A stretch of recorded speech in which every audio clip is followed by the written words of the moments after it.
at night, yeah. Make all the demons quiet, yeah. We were built to thrive, yeah. I think that we've all had enough. What keeps you up at night, yeah. Make all the demons quiet, yeah. We were built to thrive, yeah. I think that we've all had enough. Oh, yeah, I think that we've all had enough. Sick of dealing with the old plan. They know that we're calling it wrong. You got me like, oh yeah, I think that we've all had enough. Sick of dealing with the old plan. They know that we're calling it wrong. Hey, it's too late to try to go contain it. A generation fueled by creation. We live lives on a small screen nation. We control the airwaves, no negotiation. I refuse to think we need saving. Something good will come from creation. And when we think that the world is too anxious, we'll adapt, evolve, survive, and save it. What keeps you up at night, yeah. Make all the demons quiet, yeah. We were built to thrive, yeah. I think that we've all had enough. What keeps you up at night, yeah. Make all the demons quiet, yeah. We were built to thrive, yeah. I think that we've all had enough. Oh, yeah, I think that we've all had enough. Sick of dealing with the old plan. They know that we're calling it wrong. You got me like, oh yeah, I think that we've all had enough. Sick of dealing with the old plan. They know that we're calling it wrong. Hey, oh yeah, I think that we've all had enough. Sick of dealing with the old plan. They know that we're calling it wrong. You got me like, oh yeah, I think that we've all had enough. Sick of dealing with the old plan. They know that we're calling it wrong.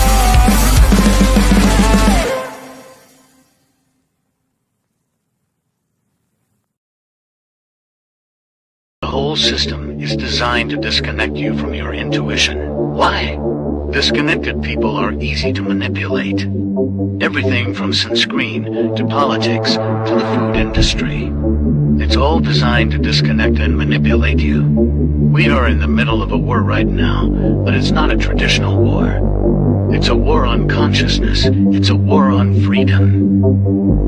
This is the time to listen, not to the news. No, your intuition, your gut, your heart. Love is the greatest weapon against darkness. How do you love more? You begin by loving yourself. How do you love yourself? You listen to the messages your body is telling you. Nobody is coming to save you. Get up. Be your own hero.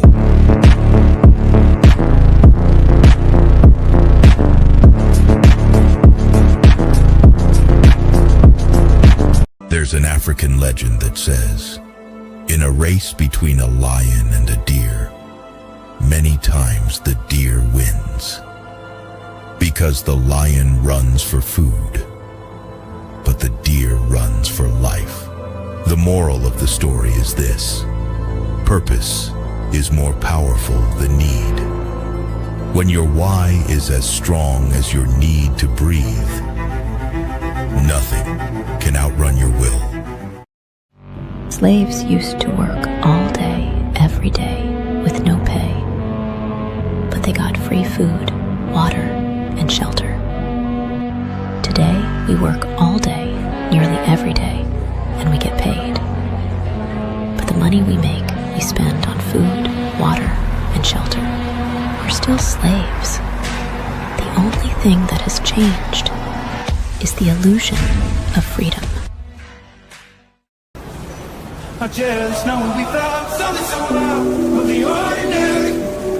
You got me kissing the ground of your sanctuary.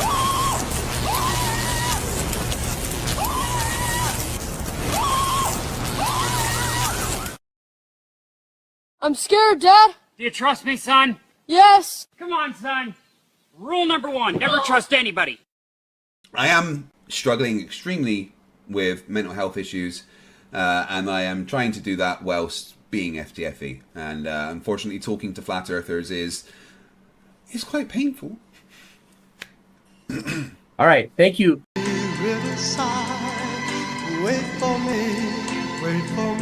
Law. Nowhere in nature or in a controlled environment can we ever produce a volume outside of containment. What's that? Gas been seen or What's that, brother? Stop! Don't touch me there. This is my no-no square. Gravy make a splash like Pippin. Shit, that's nothing. Splash. I remember when I lost my mind.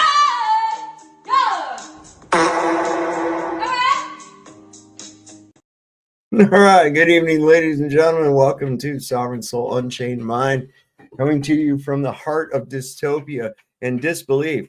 Disbelief, that's right. We have Charlie Kirk. You're going to hear it here first. Was actually Hugh Jackson, who was actually Wolverine and had adamantium vertebrae in his neck and stopped a 30-06 bullet. My God, what a hero. Holy crap. He wasn't a Zio pig at all. There's D-Man. What's happening, my bud? Sorry about that. I was muted. Can you hear me? Yeah. What's up, bro? Good to see you. So what do you think about this adamantium neck bone? I don't know. 30-06 bullet? Yeah, well, you showed that picture right there at the beginning of the bullet hitting the bone as the bullet hits the bone. Yeah, I was thinking that when I heard that. It hit the bone and it said it glanced off. His bone stopped the 30-06 bullet. Nope. And they found the bullet just under the skin. What happened to the inertia behind the bullet? What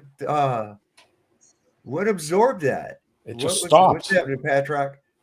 What's happening? It's here I am. So, I mean, that inertia had to go somewhere. You know, we're talking about a really high-powered velocity fucking rifle, man. At 150 to 200 yards, that'll go through two elk. Yeah, that ain't no 22 long rifle. That's a mighty round. Where's the Charlie? What's that now? Where's the Charlie chunks? There wasn't any. There wasn't any. They forgot to put those in the blood pack. Yeah, I mean we showed on the last show them shooting at a ballistic head, and it blew the friggin' head apart. It blew the head apart. It actually dislodged the top of the head completely from the. Yeah. I mean, it's no joke. These are people that come up with this crap don't have a clue what firearms do. They've never used one, or they just think people are stupid enough that they don't understand what they do. They're relegated to what they've seen on TV. Yeah. And on TV and in movies, hell, they never have to reload. They don't even carry any extra magazines with them or anything. They just happen to be, there's just all the bullets they need in that fucking gun. That's how that works. So there's not any of that shit gonna happen. And they're going with it. This is the worst part. They're going with it. This is the story. I mean, this is worse than JFK with the magic bullet, because now we not only got a magic bullet, we got a magic man. We got a magic fucking bone. I don't know what a magic bone that can stop a 30-06. What they need to do is study that and create body armor based on Charlie Kirk's neck. That's what they need to do, is really study into that. And I'm sure they got a lot of information off the autopsy. Oh, wait, was there an autopsy? No. How could there have even been time for a fucking autopsy? They announced he was dead. The next thing you know, they're putting him on an airplane and taking him out of state. What? What are we doing here? No investigation. He was already on an airplane. We found a guy, and with an impossible rifle that breaks down, and this is the story we're going to go with, and you better believe it. If you don't, then you're anti-Semite, I guess. I don't know how they're going to float this. I mean, even people that were buying into, people that are still buying into that he was actually killed are calling bullshit on this. Anybody that's ever been hunting or fired a 30-06 and see the kind of damage that thing can do, has got to be calling bullshit on this. Otherwise, they've never had any experience with any of these things, in a text message link, a series of text messages that just happened to lay out the whole crime exactly as they said. They've run that through forensic software to see, you know, if that's legit. And AI says that it's 99% that it's a fucking AI generated thing. It's fake. So this is what they're going to go with, and now they're going to act like they're going to have a trial with a guy on death row. They're going to put a guy on death row, and they're going to have this big death penalty trial. But I guarantee you, I'll pretty much guarantee you that there ain't going to be no trial. Just like a lot of people don't know this. Lee Harvey Oswald has never been formally charged with assassinating President Kennedy, and it has never been proven or established that he was the assassin. Yet everybody still calls him the assassin. Yeah, he's been in jail ever since. He's never ever left jail ever. No, he hasn't. He was killed before he was even actually formally charged. Yeah.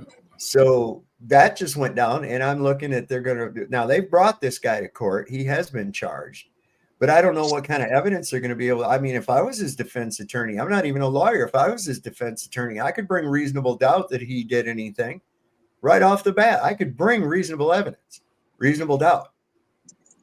So I don't even know how they're even going to have a leg to stand on. Some fake fucking text messages. He hasn't said anything. You can't really. Right, because in the video, you can't identify the man.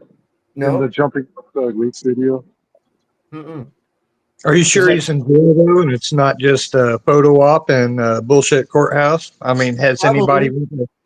It could be, you know. And they asked. They said, "Is the next appearance going to be in person or on, you know, like what they call Zoom court or whatever?" And the judge said it would be on Zoom court. So here again, we're relegated to only a digital thing of it. You know, there's not going to be an opportunity for actual people to be in the gallery of the courthouse or anything else like that to verify that this is actually happening. They're only going to see an online spectacle. And there again, more opportunity. I don't even know how Zoom court is even legal, because in order for these things to actually take place, you have to physically be Snowman. I'm talking. You like, yeah, I know. You like the auditorship. That's the only reason I was doing that. I was just suggesting, hypothetically, in this video game. I know. Don't suggest when I'm in the middle of a sentence. All right. What part of that? Obviously, some part of that is escaping you somehow. Sometimes you allow it. Sometimes you allow an interruption if you're feeling generous, or otherwise you'll call them out. Anyway, see, that's why, Snowman, that's why. Interruption. Right there. You've taken me completely off my fucking train of thought, because you always just jump in with some fucking off-topic shit that ain't really what I'm talking about at all. No, it totally was. Where I was at, what I was talking about. I don't know why you don't understand to not do that. Yet you say, I know, but every time you come on here, you keep doing it. Now, are you here to actually disrupt me? Is that what your goal is here tonight? Or no, absolutely not. I just wanted to say hi. I've been out here too long to say hi, so I just thought it was a good time. Sorry, man. Good Lord. Go ahead. But yeah, I done lost my train of thought and everything I was fucking talking about. We're talking about Charlie Sheen. So go ahead. Charlie Sheen there, right? The guy, it's all a big show. That's the main part of it, is that I think it's important that we're talking about it, because at least then, even though it's mainstream, people are going to start to wake up a little bit. But no, I totally forgot what I was going to say, because I felt bad that you're calling me out. Man. We both throw each other off. Jesus. I'll just shut the fuck up, man. I like listening. I'll just give you the odd panorama. You're probably best off to just listen, you know? Just saying. Holy shit. Where was I at, D-Man? I'm lost. Fuck. There's always one. There's always one. Jesus Christ. You're at the courts, video courts. Oh yeah, video court. Right. Now I remember. Now I remember. God, he's doing it now again. You gotta go, bro. You gotta go. That's all. Oh my God. See, part of what court is it's ceremonial. There's a ceremonial aspect of it that makes it legit in the eyes of the law. In other words, you have to be in the court well to be in the court, to be subject to the court. How are you in a court well and have to abide by courtroom decorum when you're in your own fucking home talking on your computer? Judge will yell at you for smoking in your own home because you're on a computer in his fucking courtroom. I'm not in your courtroom. A digital copy of me is in your courtroom. I don't see how any of that could be fucking legal whatsoever. They started floating that bullshit through with the COVID, and now that's all they have in is fucking computer court. And I don't even see how that could even be fucking legal at all. Because that's the whole thing. Until you're not in court until you cross through the Watergate into the court well. Now, just because there's a recording of you or a digital copy of you appearing on a screen in there doesn't make it that you're actually in that court well. I'm gonna have to get with Ryan about that because I bet you me and Ryan could get that fucking stopped. So, isn't it through the swinging gates? Once you go through those little swinging doors, that door is called the Watergate. Yeah. Because it's all commercial. If you notice, a courtroom where the judge sits and everything is set up like the bridge of a ship. Yeah. And he's manning the post where the captain is at. So he's in charge of the ship, so to speak.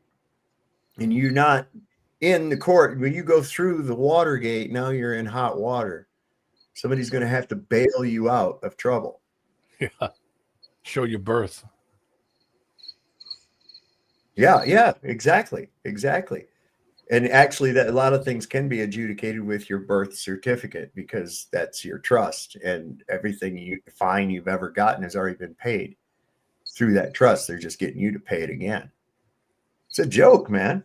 They assume executorship over your fucking trust. And we allow it. See, it's bullshit. It's bullshit. 100%. Things are changing. Go ahead. Things are starting to change. Like what he's doing now, I tried doing that. I challenged jurisdiction, and I was even worse than railroad. They beat the shit out of me, threw me in the hole for months, denied me medical. And if you record the records, the judge denied all that, said all that's irrelevant.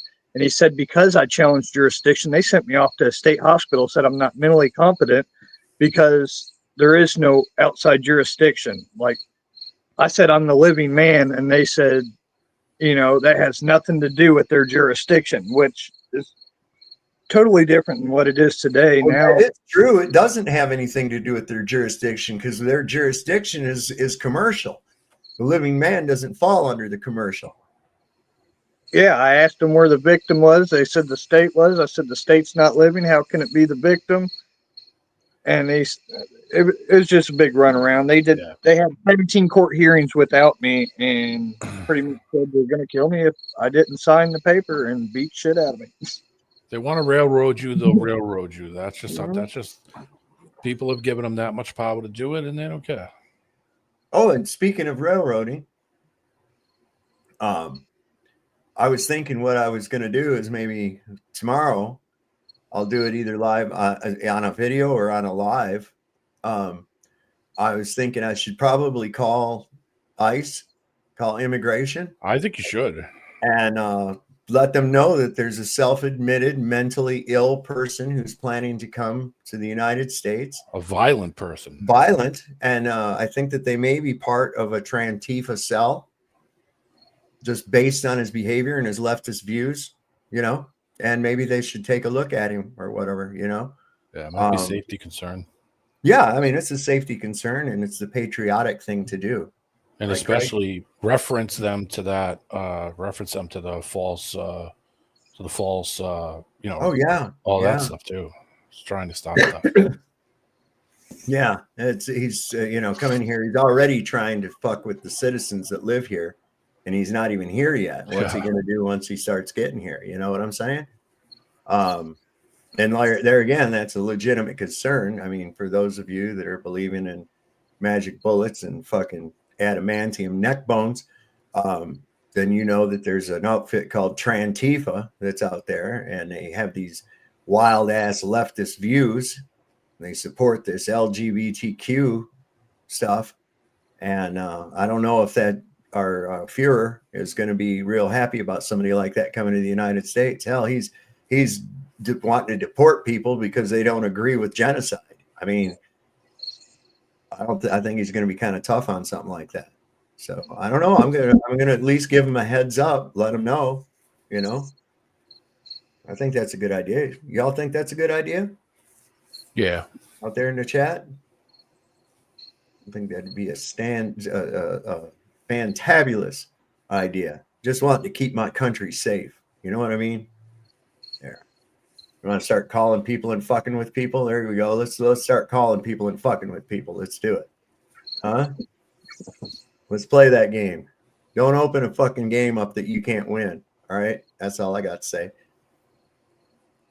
Anyway. You're it.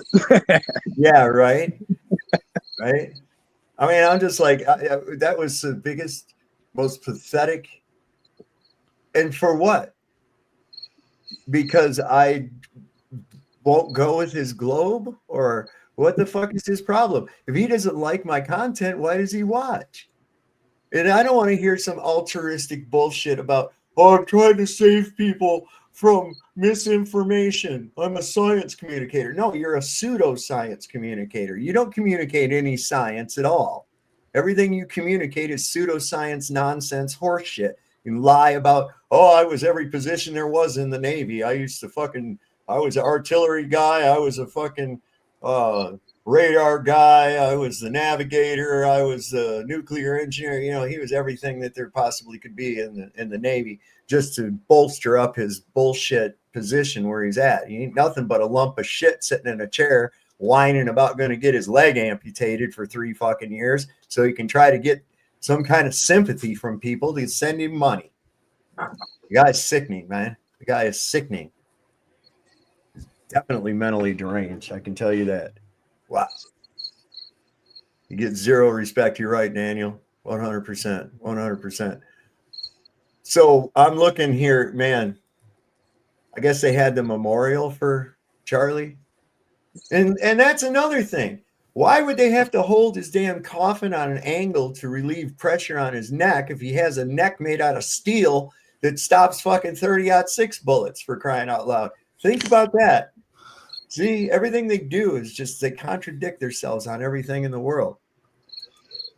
They need to figure out how to make a Charlie Kirk neck material for a fucking the neck wrap vest or some kind of shit. Neck armor. God.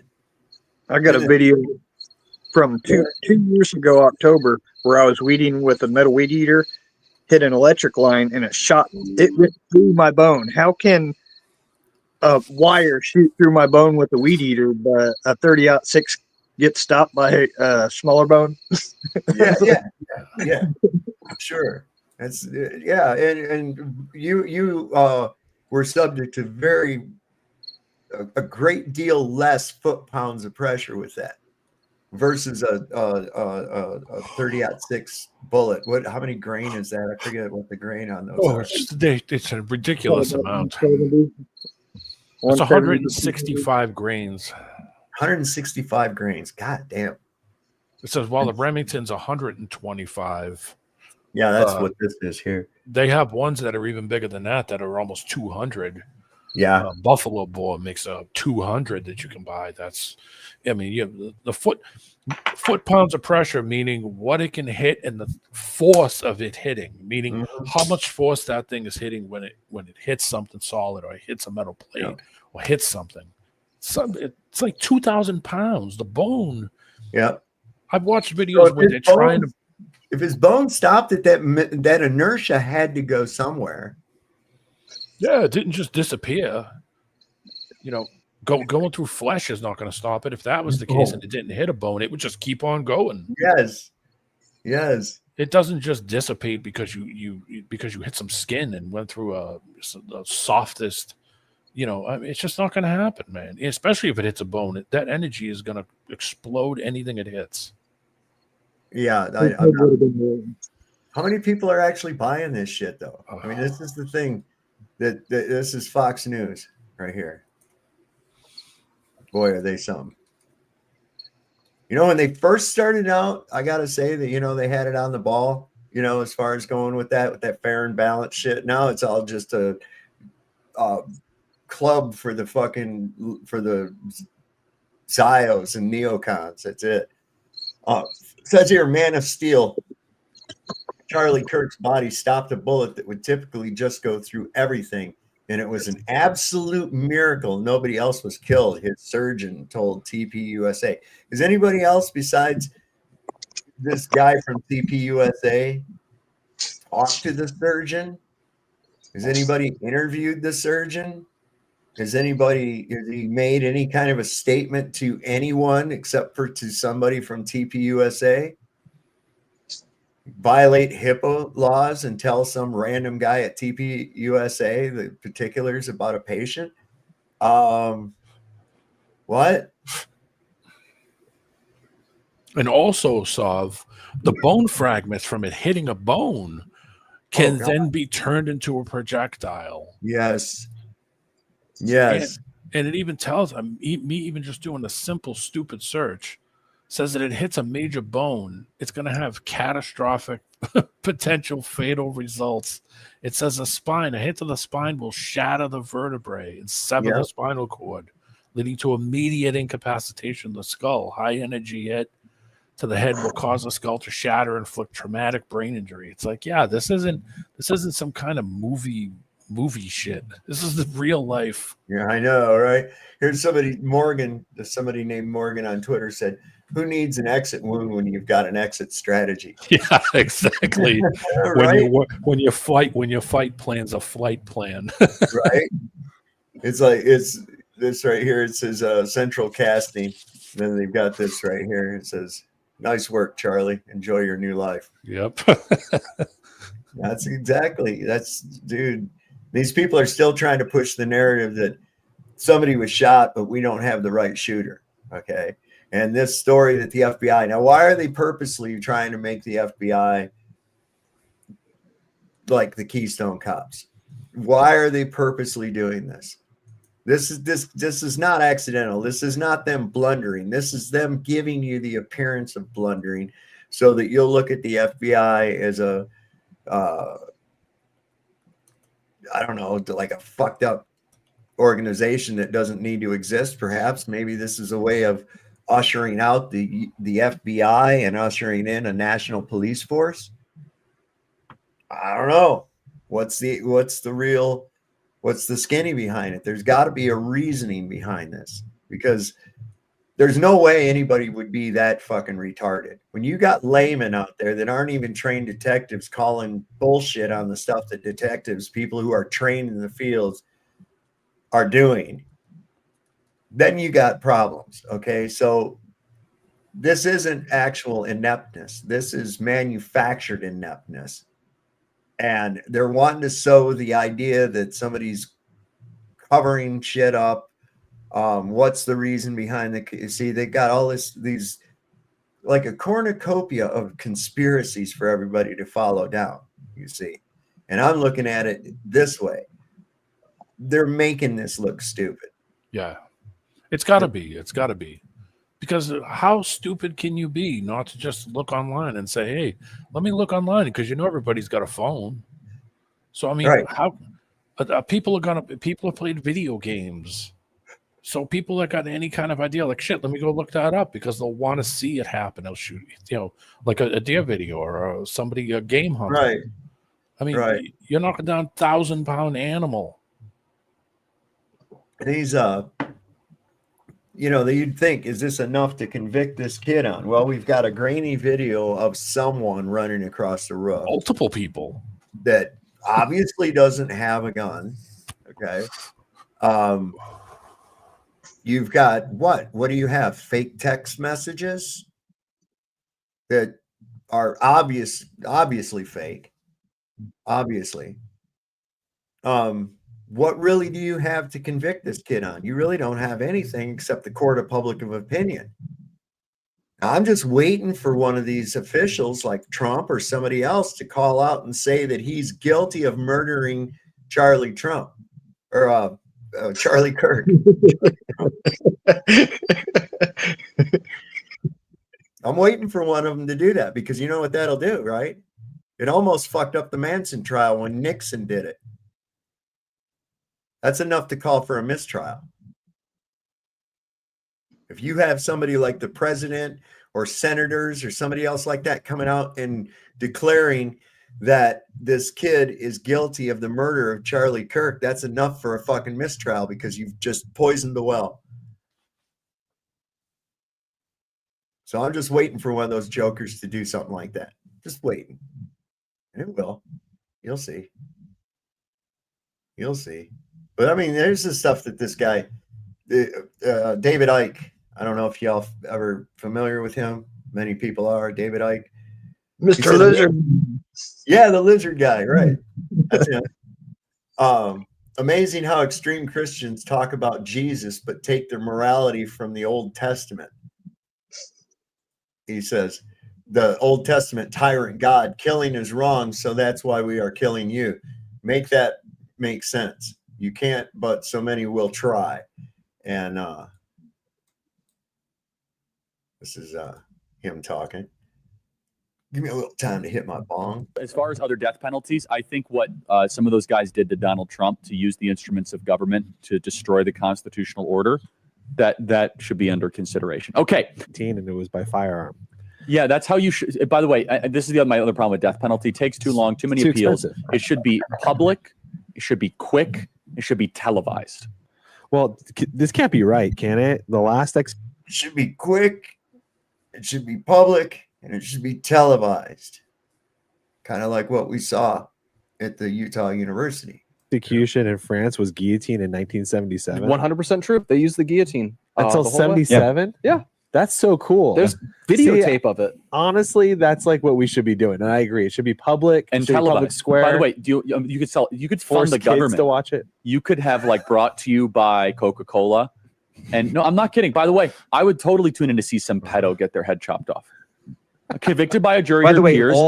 that's going to get. No, I'm talking about a real thing. I'm not talking all about executions in Belarus are by firearm. That's not a choice or anything. Andrew's saying don't make kids watch it, and I think no, the absolute I think opposite. At a certain age, it's an initiation. 16, if you can drive, you can watch. No, but hold on. Not even 16. If all of a sudden you look at some of these savages, like in Indiana, there was this guy that went in and killed a pregnant woman and her 3 kids. Yeah. And you know what? I want to watch that execution. That'll make my day better. I want to see him on a public block and get him be publicly executed. And I think that would be justice. You think children should have, you should see it? What is the age? At what age should you start to see public executions? 16. I think. Holy fucking God. They haven't even decided that you can have public executions, and now they're trying to get an age rating. Yeah, I know. Well, why are they so hot-fired to kill? Yeah. What the guy done was wrong, right? That's what you're objecting to, and you're going to, what the hell, relish in it somehow? That's going to undo what has already been done. And they're acting like the courts and the police, the law enforcement systems are a perfect working order, that they never lie and nothing ever happens. So what happens when they find out that, oh shit, we just killed somebody who fucking didn't do it?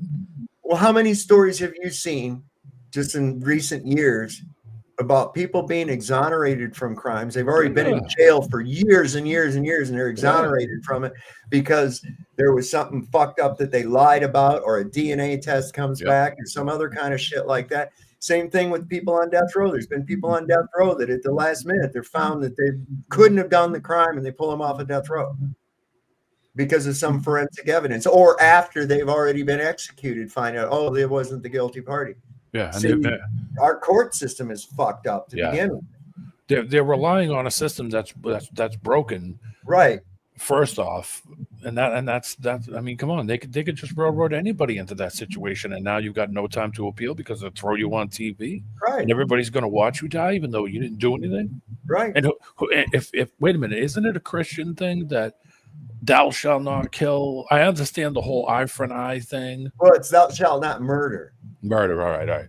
But I understand the whole eye for an eye thing. That's understandable. But why would somebody who's so heavy into that want and talk like that? Like, oh, I'd love to see it on TV. You would love to see people die? Yeah. I mean, that's kind of morbid, don't you think? And you know, their answer, these are also people that believe that police are proactive. Yeah, and they never do wrong. Well, and they think that the more police you have, the less crime you're going to have. That's not true at all. Not true at all. Because you get more police, now they have to create crimes to justify their own existence. They have to start fucking with people for any little thing and build a crime around it. Yep. Okay. The cops are not proactive. Cops are reactive. They only come after something has happened. Yeah. Okay. When they get a call. Right. So having more of them, that's just more of them to stand around eating donuts and contaminating the crime scene, which they don't ever seem interested in preserving anyways. Even as far back as the Manson murders, man, you know, it was a news crew that found the people's bloody clothes on the side of the road and then reported it to the police. You were saying it the was gun a one. kid that recovered the pistol out of his backyard where Tex Watson had thrown it out of the fucking car. It wasn't the police at all. In fact, they had a beef. The LA County Sheriff's Department and the Los Angeles Police Department had a beef with each other, and they wouldn't share information. They didn't connect the LaBianca murders with the fucking Tate murders, even though there was all the similarities, the close proximity and everything, because two different jurisdictions were looking at it. They didn't even connect them. That was connected later. That was because of this Patricia, was it Krenwinkel? One of them was in the jail. She was in there because they picked up a bunch of them for stolen car parts, and she was bragging to a cellmate about being the ones that killed Sharon Tate and all them. And she was a jailhouse snitch, so that woman went and told on her, and that busted the case open. Who was the lawyer? Right, was it? Went and rounded up everybody at the Spawn Ranch, right? Those people, they moved out into the desert. They moved out to this place called the Barker Ranch, which is up Goler Wash in Death Valley, off Pleasant Valley Road. I've been there. Yeah, I saw it on Google Maps when you typed it in. I went and looked it up, and I was like, "Holy crap!" It's literally the map point on it brings you right to the front of it. Yeah, 20 feet away. Yeah. So they moved out of there, but that was the only thing that got them busted on that shit. If that bitch had kept her mouth shut, they never would have solved it. Who was the lawyer? Was it Bugliosi? Bugliosi, yeah. Yeah. I remember. He was writing a book. Yeah. He was writing a book. He was really ambitious. He was writing a book, and he wanted the fucking narrative to fit his book. But I've been watching some stuff. I got to finish it. Some stuff about Charlie Manson and his girls before. They were in San Francisco back in like 1967. So they were in San Francisco, and they were frequent patients at this free clinic that was there that was run by Jolly West. Okay, Jolly West was a CIA fucking psychiatrist who was doing MK Ultra fucking experiments, and they were giving out free LSD in this place. You know, as part of a study. Told you, and man. His partner was injecting rats with it and shit to see what they would do in confined conditions and all this other shit, right? Jolly West is also the doctor that went and visited Jack Ruby right after he was in jail and declared that he was insane, that he was crazy. And Ruby didn't say another word after Jolly West left the fucking cell. He went in there alone, unsupervised, nobody even around. I don't mean to jump around on this, but there's a serious thing that happened in that whole LSD era, especially the mid to late 60s, 65 to 69. A lot of people took LSD and had a great time, so it was no big deal. Some select people took it and got mentally ill immediately. Some people did. So a lot of rock and roll people were never right after taking LSD. One of them, the guy from Fleetwood Mac, I can't remember his name, the lead singer and the rhythm guitar player, both took it in Germany, and they were never right ever again. They were both schizophrenic from that point. It's well, here's another thing too, is a lot of times you'll see people, they'll get into that or another psychedelic, and they're Peter also Green, on SSRIs or something, right? Oh no, you don't want to do that. You definitely don't want to do that. Those two things will fight each other and you'll have a bad trip. That's all there is to it. So there's other outside influences that can affect with that. But I thought it was really interesting that they was that close to, you know, these programs and these MK Ultra programs and shit, and then the very place where they ended up holing up before they all got arrested is like within spitting distance of the fence line for China Lake Naval Air Weapons Station. Boom, right there. It's right the fuck there. And there's all kinds of tunnels and underground passages and shit through there that go into the base. And I mean, it's nuts, bro. It's nuts. And I think, that's psyops, all the psyops. That's what they're running on you constantly. Psyop, psyop, psyop, psyop. And this one right here, this Charlie Kirk thing, everybody feeling real bad about this guy. They didn't know him. I didn't like his push for the fucking Israel Zionist bullshit, so I could have just taken or leave him, especially. I liked what he had to say on family values and that kind of thing. But when it comes to pushing and chilling for fucking Israel, no, can't get with that. Sorry. No. See it for what it is. And so as far as a commentator or whatever, no, I didn't like him. Do I think he should be killed for it? No. But I want people to hear the counter arguments to it. I definitely want people. I don't want the media constantly saturated with this kissing Israel's ass bullshit all the time. Why? What do we get out of it? What is it? And if you were going to misconstrue it into some kind of Schofield Bible horse shit where you're supposed to kiss a Jew's ass or God will hate you, I don't know where you get that shit from. Okay, I don't. You can ask a simple question right here, your litmus test concerning the events in Gaza. What would Jesus do? Do you think Jesus would go, yeah, those people have a right to kill all those kids and shit, take that land? Would you be down for that? Do you think you'd be okay with that? No. Well, if you're preaching that's okay, then you're on the wrong side of Jesus. I can just tell you that right off the bat. I don't give a shit what something was written 5,000 fucking years ago. There's your litmus test right there. Do it. And so I don't like these people, man. I think you could do it earlier. I think you maybe at age 12, whenever 6th grade or so, you are a person, they're old enough to, you don't need to like really wallow in it and have them be broken on a wheel or anything. But if it was something like chopping, if we had a guillotine or something, I think it's the age where they can't be, I think there's too early and you become desensitized to maybe like this. I think it's when you can actually embrace. But it should also be taken in a holy way. The meaning. No, I don't mean holy in a bad way. I mean that like this is heavy. Like this is bluntly, the meaning we have of it. kids who are 14 who are committing carjackings 100%. in cities and doing bad stuff. And I think if you sent the message to them, if you do a bad crime, you will die, and it will be like this, and that will be you. But I think it would be a positive message. What's wrong with when these minors commit crimes that we're not holding the parents responsible? Exactly. That's how it always was. I mean, if my dog bites somebody, I'm responsible for that, right? Not really the dog, but me. Yep, you own it. Okay. So same thing goes with the kids. So why are we not holding these parents responsible? Why do we have so many situations, especially in areas where this is taking place, where we don't have a father in the home? Why is that? Why do we have these women that got 5 and 6 kids by 5 and 7 different guys? Why is this happening? What's going on? Why is there such a loose morality when it comes to the family? Where did this all come from? These families that are single parent and brought up under the protection, care, and expense of the state sounds a little bit like fucking socialism to me. Sounds like communism, actually, is what it sounds like. I grew up with a girl in school that literally had kids so she could make more money. Good God. See, that's just... And she didn't care. It didn't matter. If they were breathing, that was good enough. Yeah. Woman like that needs her gooch sewed up. That's all. Yep. At one point, she went to all my friends and came to me, and I was like, beat it. No, thanks.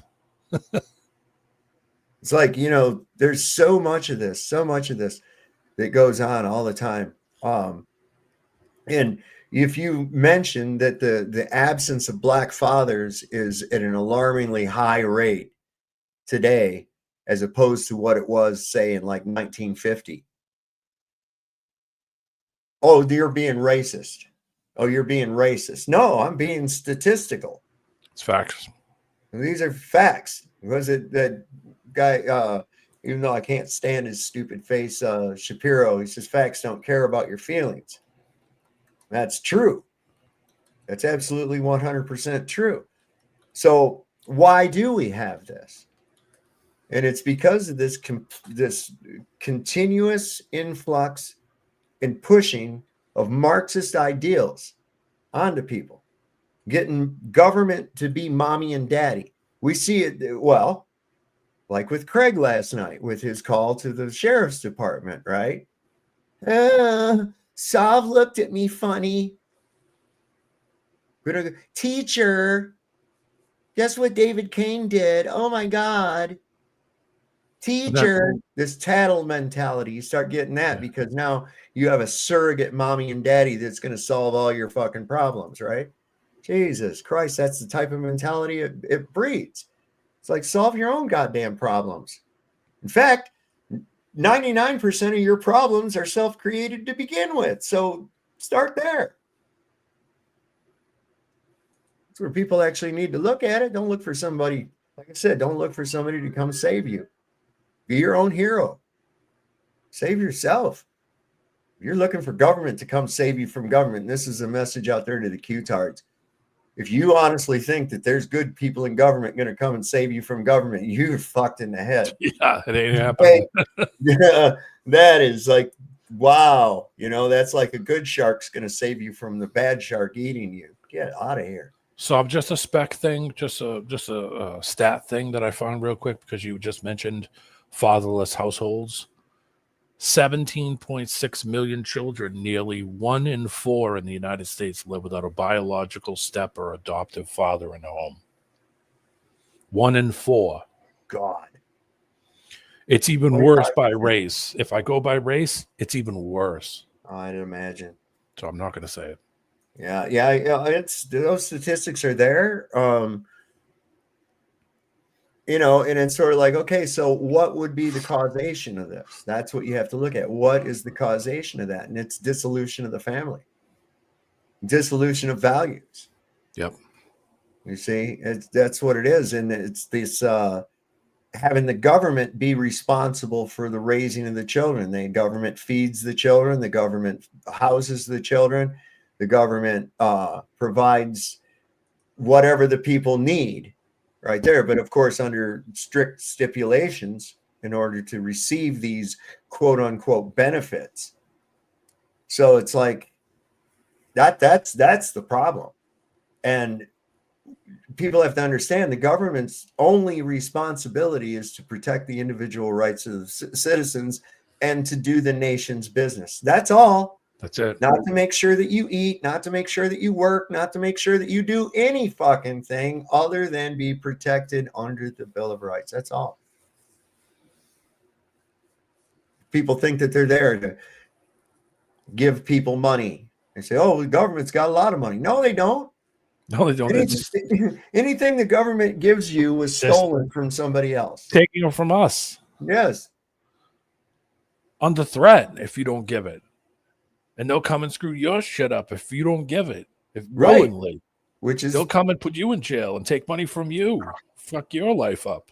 It's like I said, if I robbed you on the corner and then ran across the street and bought a Subway sandwich with the money and come over and give it to you and said, see, you benefited from me taxing you. You benefited from me robbing you. So you don't have any right to bitch about it. You know, it's like, well, yeah, but you took all my money and gave me a worthless fucking sandwich. That's not the point. We got a lot of people to give sandwiches to, so we got to steal a lot of money. Oh, that makes it good. That makes it okay. Are you kidding me, man? Under threat. How do people not see it? How do people not see this? By force and by firearms and threats. They'll come and rip you out of your house if you don't give it to them. And let me just ask anybody a question. How, in what way, shape, or form has government been involved in your life at all at any time during this week? None. Zero. Zero. So why am I being taxed this week? Zero. They haven't done a they thing. didn't do nothing. Didn't do nothing for me. What services did I receive from them? Zero. Nothing. I haven't received anything this week. No. Neither I have probably the last 12, 15, 20, 25, 45 years. I don't think the government's ever done a thing for me. And likewise, I've not had anybody tell me when to do my show, what to do my show about, what clothes to wear, what time to get up, or anything else like that, except me. So essentially, I was been living in a state of anarchy because there's no police around. There's no law enforcement, nothing going around telling me nothing. I have lived completely in anarchy over the only place government actually existed was in my fucking head. In my head. I've dictated my behavior. I've governed myself. I've kept myself from creating a victim.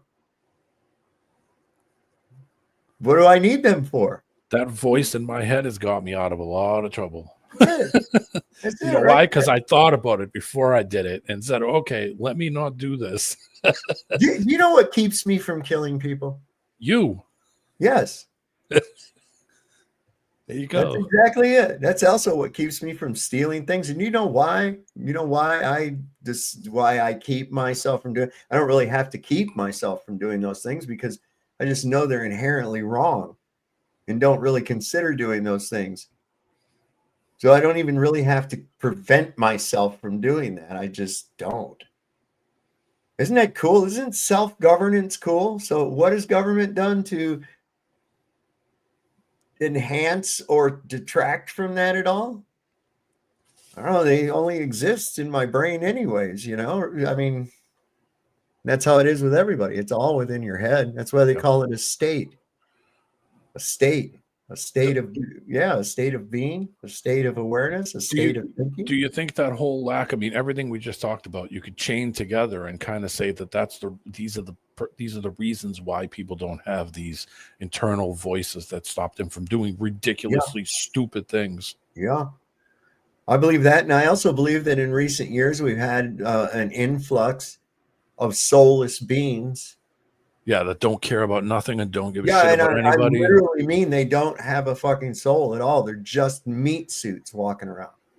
Doing whatever they want, just don't give a shit about human beings, don't care about old people, just stupid. We've all seen videos over the months now of people just doing ridiculous shit. Yeah, ridiculous shit. And thinking they're just perfectly justified. Yeah. That it's normal, that it's right. Yeah, they're getting worse and worse batshit crazy as time goes. It's I wonder if it's got anything to do with that spraying. I think partly. Maybe. Prince said it. Yeah. I was just gonna say that. Prince said, he says, I noticed that when they spray a lot, the kids fight a lot more. Damn. So what?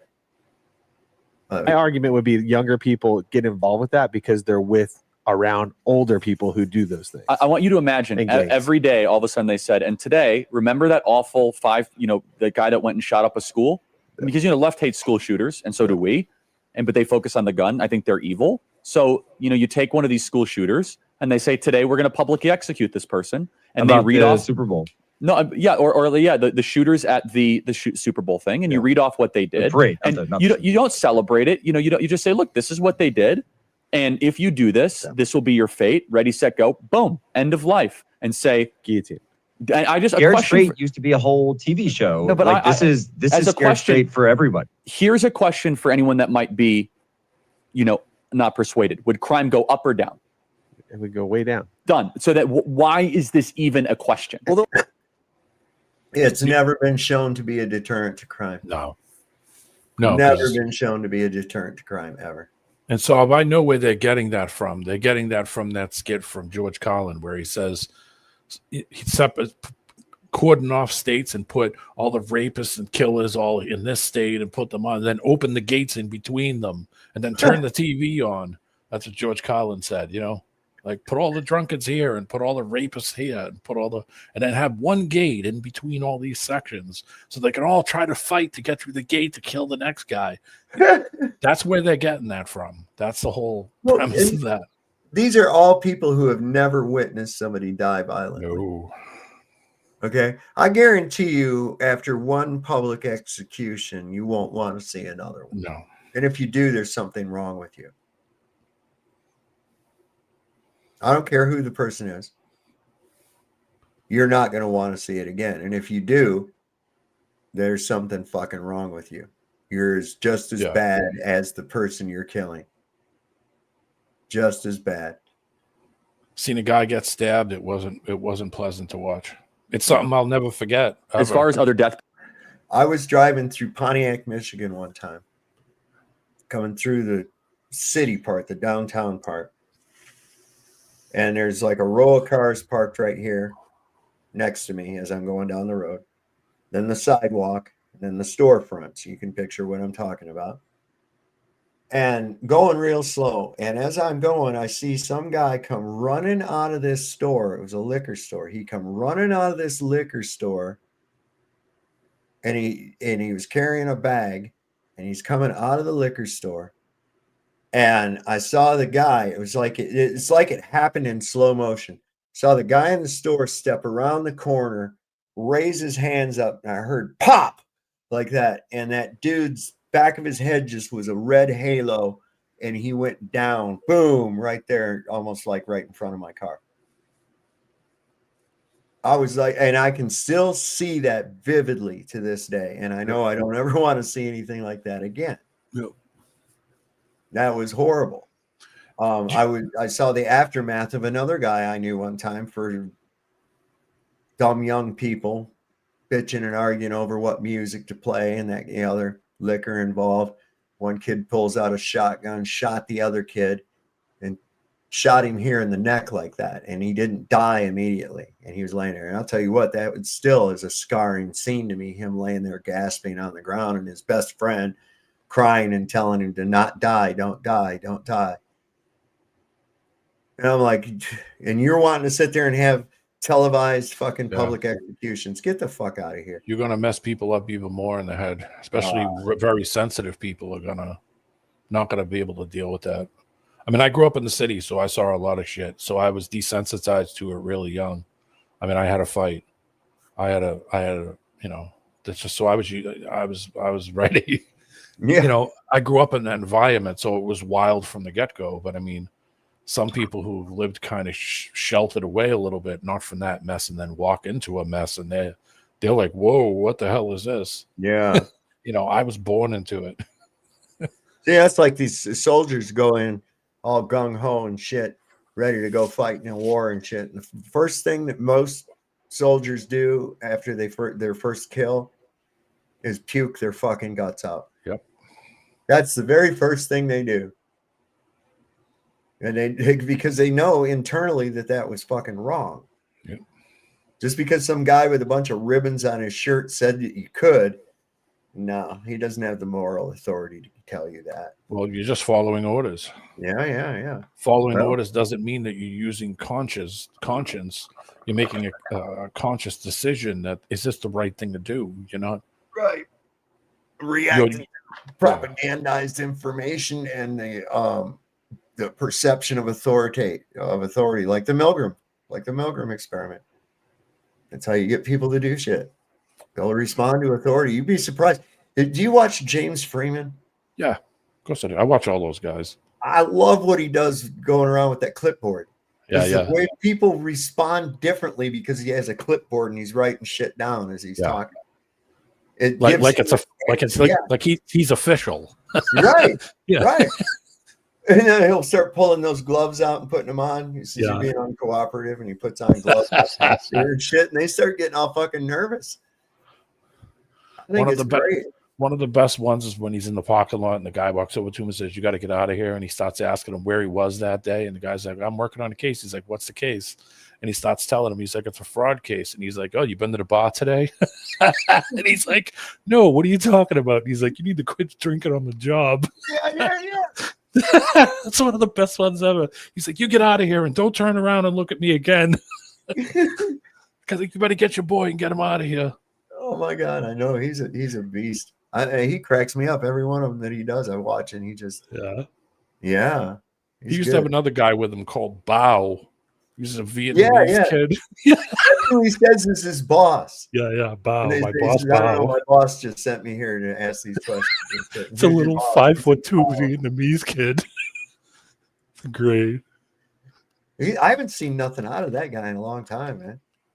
Who, I think Bow? he got Yeah, locked up and then he quit doing shit. Yeah, you know why? Because of the process was the punishment. They put him through the process, and it caused problems.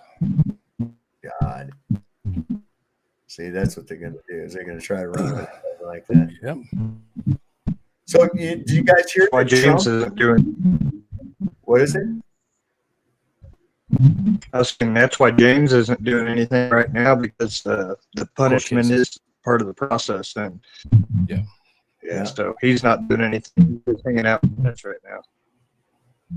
I don't know what James Freeman. He just put one out about a couple hours ago. I just saw.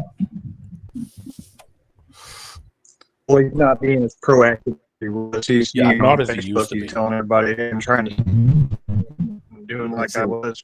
They're after me. Yeah, already just for film. He's been on here before. Oh, wait. You put one out 2 days ago. Yeah. That's what I was saying. Yeah, 2 days ago. They'll never forget the day they extorted this guy. 6 days ago was one where he was doing an investigation for government safety. Dude, you got some kind of noise coming through your mic, Patrick. There's some kind of noise. Hey, I'll jump back into it. All right, yeah, pop out and pop back in. Yeah, investigation for government safety. If you treat the government the way they treat you. Yeah. That was a good one, man. Yeah, I watch all those guys. I watch Inland Media. I watch Liberty Troll. I watch KULT News. Yeah. I watch all those guys. Tyrant Terminator, Michigan Constitutional Crusader. I'll tell you who's an animal. That Siberian tiger. Yeah, he's pretty good. They raided his house. Me? I'm trying to eat my burger. They raided his house. They pepper sprayed his wife. Yeah. Raided his house. Out of control. Telling you, man. Well, I'll tell you one good thing that Trump did here. He stopped a conflict between Cambodia and Armenia. It was starting, and it was a bad one. They're nowhere near each other. They're 4,000 miles apart. They're nowhere near each other. I don't think they could fire a thing that could reach either one's land. Cambodia and Armenia. This is he literally said this shit too. Holy God. Did you see that they were going to name a highway after him in Cambodia? After Trump? Yes, I did hear something about that. Oh my God. Why? I don't know. Is it Cambodia again? It's Cambodia now again, right? Because I know that in the 70s there was this Khmer Rouge revolution, and they were called Kampuchea. So are we back to being Cambodia again? I don't know. God. Yeah, I just watched that movie here not long ago too. The Killing Fields. Did you ever see that? I've never seen it. No. It's got Sam Waterston. I think John Malkovich is in it too. Yeah, John Malkovich is in it. Sam Waterston. It's a true story of this reporter, and he had a Cambodian assistant while he was there. And then the revolution of the Khmer Rouge took place after Nixon illegally bombed Cambodia. And it was like a communist revolution that took place. And he kind of got stuck there, this reporter. And his assistant got taken away to one of these camps. And they didn't know for a long time whether or not this guy was dead or alive and shit. And then finally, after like 6 or 7 years, they found that he was alive and he'd escaped and he'd gotten somewhere, and they brought him here to the United States. It's a true story. But they were, geez, you want to talk about massacring people. There was literally this whole area where they had just been taking people and executing them. It was nothing but just fucking skeletons and bones and dead bodies sticking up out of the mud. That's all it was, just like acres of it. acres of it. It's just really something else. But I don't never what kind of a conflict could Armenia and Cambodia have with one another? I don't know. Armenia and Azerbaijan going on for years. They came to my office, the two leaders, two great guys. One was there 22 years, one was there 7. And they both said during the entire term of their office, all they did was kill people on the other side. And now they're sitting in my office and they're at the Oval Office. It's pretty wide. And they had one over here, one over there. And slowly over the course of about an hour, they came close. And at the end of an hour, we were hugging each other and holding hands. It was an amazing thing. And we settled that war. That was not settlable, as the expression goes. Cambodia and Armenia, it was just starting, and it was a bad one. Think of that. Cambodia and Armenia. Just starting. We have, let's see, Cambodia, Armenia. We have Kosovo, Serbia, Israel, Iran, Egypt, Ethiopia. That's a beauty. They built a little dam in Ethiopia that's like the largest dam in the world. Of them. No, they didn't. That was in and China. Azerbaijan. That was in China. And build a big dam in Ethiopia. I don't know, but when I got into a squash, I wanted to squash a beef. I sure as hell wasn't hugging people. That's kind of weird. I never once said, "Okay, yeah, we beat the shit out of each other. Here, let's hug it out." Oh boy! Here it says Erica Kirk forgives husband's killer, echoing Jesus's words during crucifixion. I forgive him. Jesus, these people. They have no shame. This thing looked like some kind of a pro-Zionist political rally. Did you see any of that memorial for him? Yeah, I've seen a couple little clips, but I didn't watch anything from it. I didn't either. Oh, I had 40-year-old frat boy Benny Johnson running around like a little puppy across the floor and being all excited and shit. I saw that come up on my feed. Yeah. That guy drives me nuts. Her parents worked for Homeland Security. Yeah. Yeah, her mom was DOD, absolutely.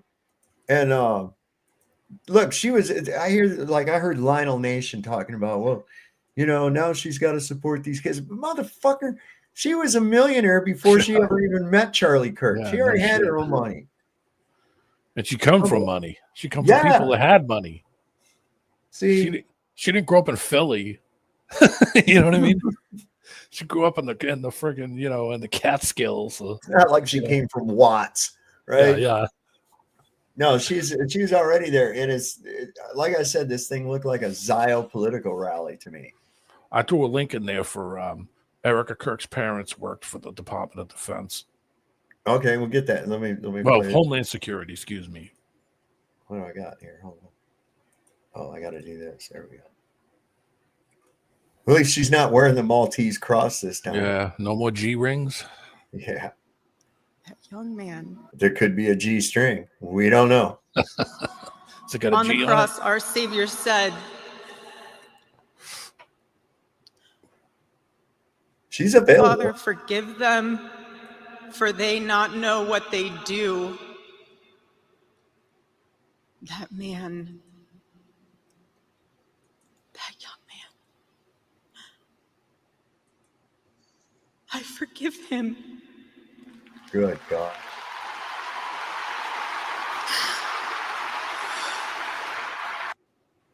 Oh man. Is that Kenneth Copeland's daughter? Is that what? Kenneth Copeland's daughter? Yeah, right. No, that's the widow, Erica Kirk. And she's a really bad actress. I just got to say that. Did you ever see the preacher Kenneth Copeland? He's the one that. Oh yeah. I didn't say they were demons on the airplane. Yeah. Stops talking in tongues and stuff. Yeah. He's a kookaburra, man. I got a real banger one that I'll throw up too. Idi Amin's son. Remember Idi Amin? Yeah. From Africa, the guy that killed a bunch of people. Idi Amin's son says, quote, the Amin family declare the state of Israel as hostis humani generis, enemy of mankind. Yeah, I would too. I do too, man. They are disruptive, the most destabilizing element in the region, in the world, I would have to say. Their sneaky bullshit that they pull of subversion. No, they're terrible. They're terrible. What was that? Owen Benjamin said, I got it on a tweet. It's funny as shit. What the hell? Why is this not playing? This is a call for an uprising. Welcome to today's show. This is an important video. I'm going to make it short and sweet. I know the majority of you have Charlie Kirk fatigue, as do I. But it's very important to expose this as much as we can, because events like this don't happen very often, where we can pull people out of the matrix, where we can show them that this isn't a naturally occurring event. This is not a government false flag where they took out one of their own, or they took out a conservative journalist because he was speaking against the state of Israel quietly, even though he was one of the biggest open supporters of Israel. The alt-right media is fully controlled. And if we could show people this and make people understand, because a lot of people in 2016 were not awake to what was going on. And when people like us were all fighting on the front lines, trying to wake people up, we obviously got hijacked by this alt-right movement, which is filled with government agents. Everybody inside of the alt-right movement who talks to people as if their vote counts, who speaks to them as if the Democrats or the liberals are their enemy. They are all part of the problem, because they are all manufactured by the government. The people should be uniting as one. The people should be realizing that the Democrats and the Republicans in Congress are working together. They are all members of the same secret societies, and they are doing this to bring down infrastructure and to bring in AI governance. And AI governance is the enemy of humanity. These data centers that are getting built out, okay, this is our enslavement grid. So events like this can help them realize that the left and right is fully controlled. And a lot of the stuff that's come out already, that's why I've exposed them in so many different videos. A lot of the stuff from the blood squib, obviously the way his shirt reacted to the shooting, everybody realizing that he didn't really get shot from a bullet from 200 feet away, or whatever they were claiming, 200 yards away, to the behavior of Erica Kirk. These are things that are making people go, And if you can make people go, it's important in the awakening process. And my goal has always been to help awaken the masses. So I'm going to play this clip for you now. Okay. This is really important. I've covered Erica Kirk over and over and over again. This is an interview that I found of Erica Kirk from 5 years ago, where she's talking about her mother being a member of the Department of Homeland Security. This is more evidence where you realize, wow, these people are connected to the government. Wow, when you say Charlie Kirk's a CIA asset, wow, okay, now you're showing me that Erica Kirk has a direct connection to the Department of Homeland Security. Because guess what? Your next door neighbor, your cousin, your ex-boyfriend, your ex-girl, we don't socialize with people who are government assets, do we? We don't know many people who are involved in the government. But it's what a convenience that these mainstream people all have direct connections to the government, and they all act as actors for the government, because this event, this fake assassination, is crucial in bringing in new laws and getting us to strip ourselves of our own rights, the stuff you see with Jimmy Kimmel now talking about. And of course, all of you know that I can't stand Jimmy Kimmel. Who can? He's not a comedian. He's a government asset. They all are. That's what everyone has to understand. They're like, well, everybody's in on it. Yes, they're all in on it. They all have networked through Freemasonry, through secret societies to get where they're at. And they all confess to these things if you pay attention to what they're actually telling you. And we're seeing the stripping of our own rights. We're seeing some of the new things they're implementing, including, well, Jimmy Kimmel said something that wasn't true. He hinted at the shooter being a Republican. We are stripping ourselves of our rights if we allow them to continue to deceive us with these fake events. Because is that her maiden name, Francevi or whatever down there, like on the? Is that her? Francevi? I don't know. See, it says Erica Francevi or whatever. That sounds like a small hat name to me. Because that's the only way that people are going to strip themselves of their own rights, because they get caught so much into the psychological operation. So I won't rant anymore. You've heard enough of me. Here's a clip of Erica Kirk talking about how her mother, when they moved to Arizona, why they moved to Arizona, because Her mother works for the Department of Homeland Security. Hey, can I ask a question? It's might be off topic. How did your mom choose Phoenix? So she chose to move to Phoenix from Ohio because there was more of an opportunity for a female business owner out here, especially from the standpoint of she was getting involved with the government, so Homeland Security and Department of Defense. And so she had other business partners that were out here that were already in that industry, especially from the standpoint of she was getting involved with the government, so Homeland Security and Department of Defense. She was getting involved with the government, so Homeland Security and Department of Defense. So you shouldn't really need to know more than that. I mean, this is just another thing. You can go through all the videos that I've done, and I'm doing this as a labor of love to try to wake people up. I couldn't care less about Charlie Kirk, the character. I don't have a tie into this. What I have a tie into is humanity. What I have a tie into is waking people up to this deception, because it's coming in like a locomotive right now. The data centers, all these things that nobody's paying attention to. This is our enslavement grid. You know what data? They're like, what's in the data center? Oh, they don't even think of what could possibly be in the data center. It's going to not only store everything you've ever said online and every single thing they could possibly have on you, including your DNA and everything else. It's also going to be the surveillance state where they use facial recognition and they can locate you at any time, anywhere. And all this stuff is going to be running through these data centers. So these agents are doing these things so that we strip ourselves of our rights and we don't pay attention to what Donald Trump is really implementing, which is the World Economic Forum's, NATO's AI governance infrastructure. So it's just another direct connection, right? You can tell me it's a coincidence that Erica Kirk, I mean, look at the behavior that Erica Kirk has exhibited since we've seen her rolled out as the newest character for the MAGA movement.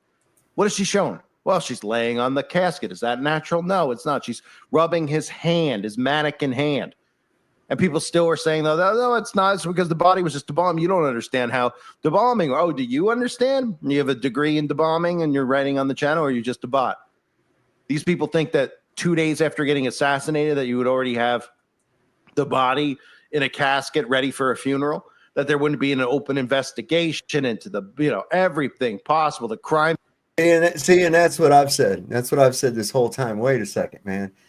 First off, you can't remove the body until a proper autopsy's been done. Okay, there was not time for a proper autopsy between the time he was taken away from that scene to the time that they put his ass into that box and stuck him on Air Force 2. No investigation.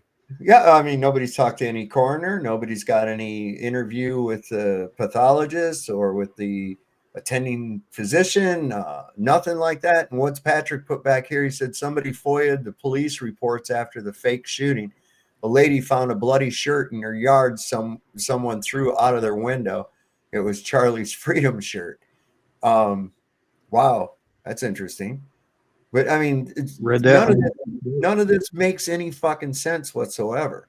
None of it. And they're just going along like it's a TV show, because that's what happens on TV show. Nobody ever has to take a dump, and they can have the funeral the next day after somebody dies. And, the Quincy knows the exact cause of death within an hour. Yeah. Come on, man.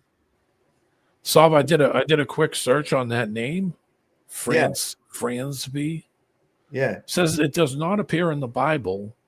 Said it is a surname, most likely of Swedish origin. It is not a traditional biblical or Hebrew name.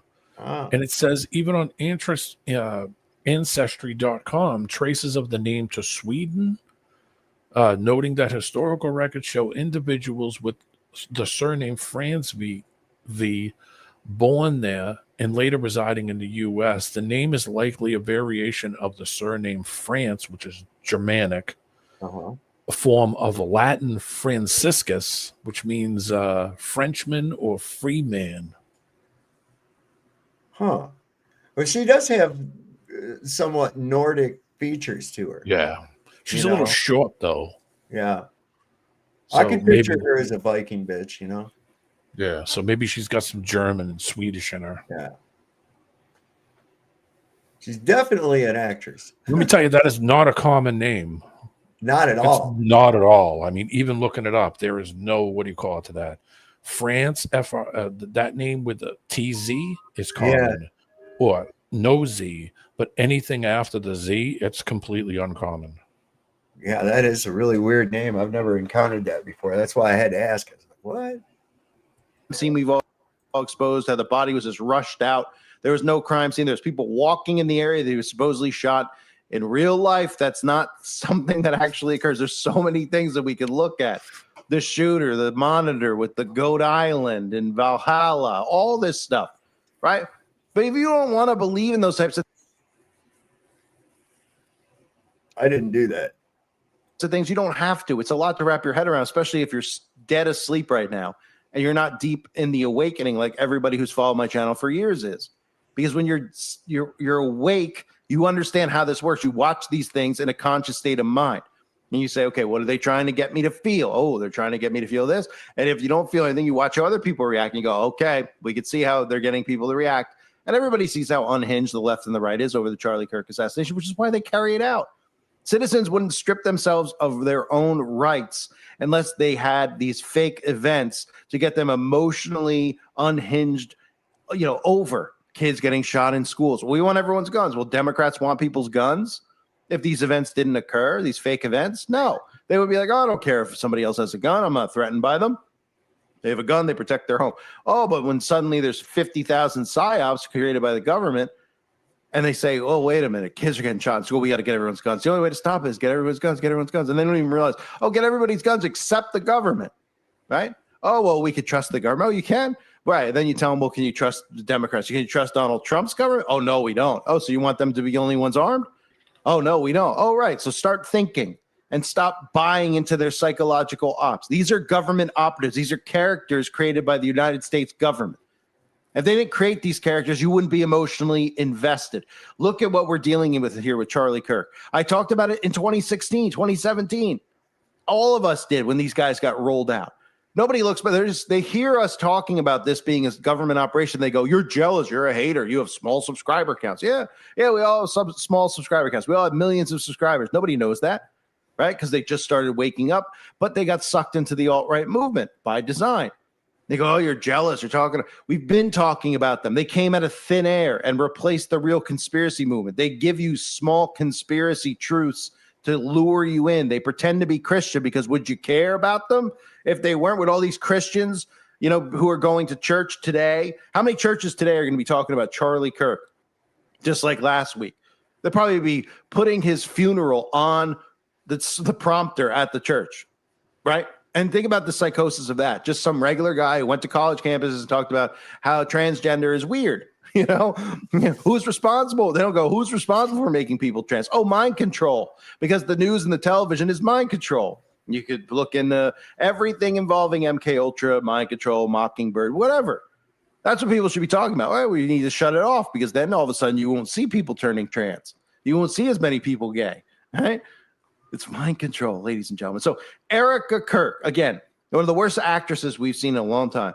What a coincidence. Another coincidence you could throw on top of the mountain of coincidences, right?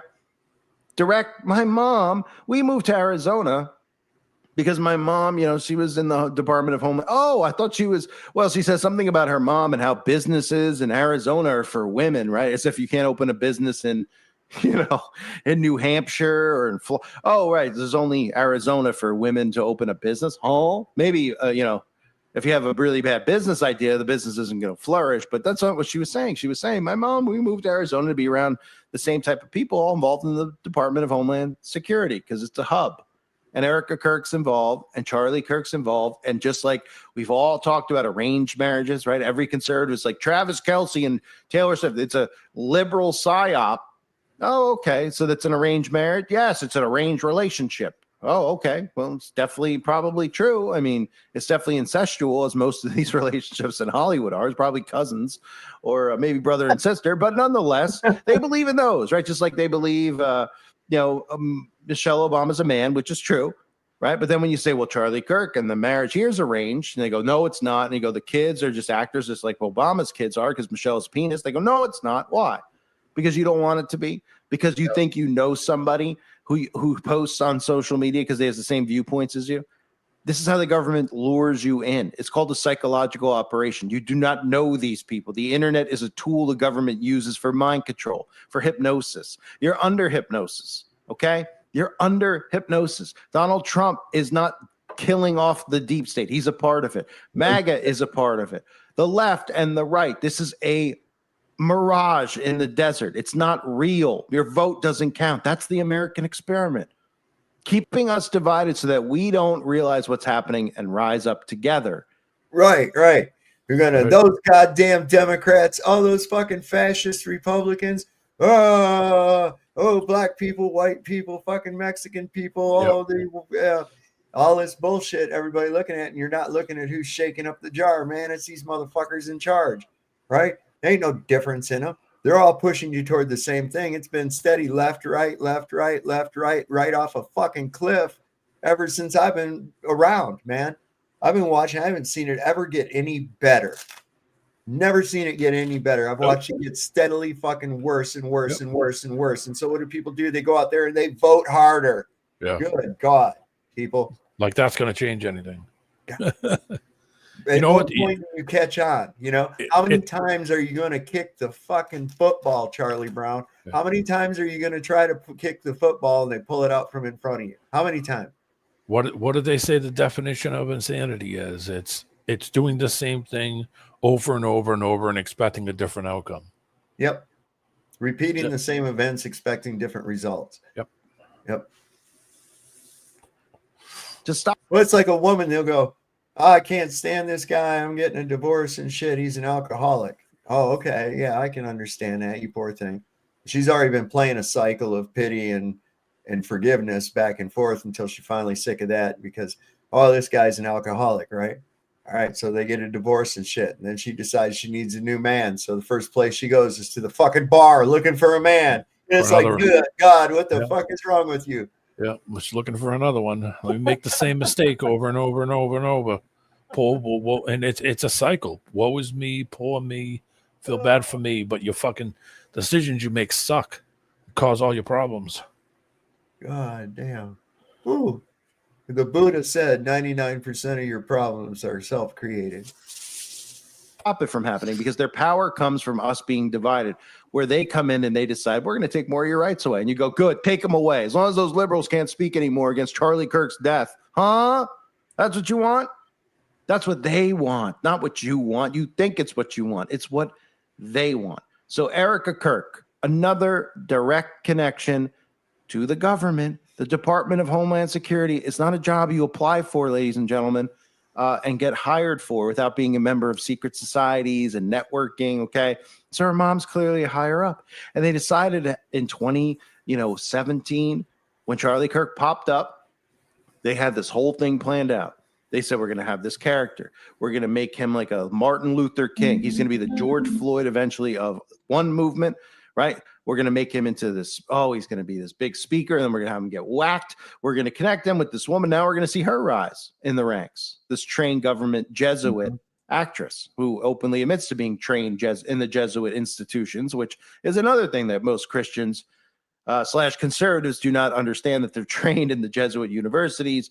They're trained in the same ideologies. They're all networking in the same secret societies. So, ladies and gentlemen, Erica Kirk, out of the mouth of itself, telling you that her mother is a member of the Department of Homeland Security. You want more evidence? Go through the videos I've already posted, right? They've removed one off of a couple platforms about Erica Kirk because of bullying, right? Which openly, when you laugh at it and you look at this stuff and you stand back with the behavior of Erica Kirk, with the coffin, with the mannequin, they don't want you to break things down like that.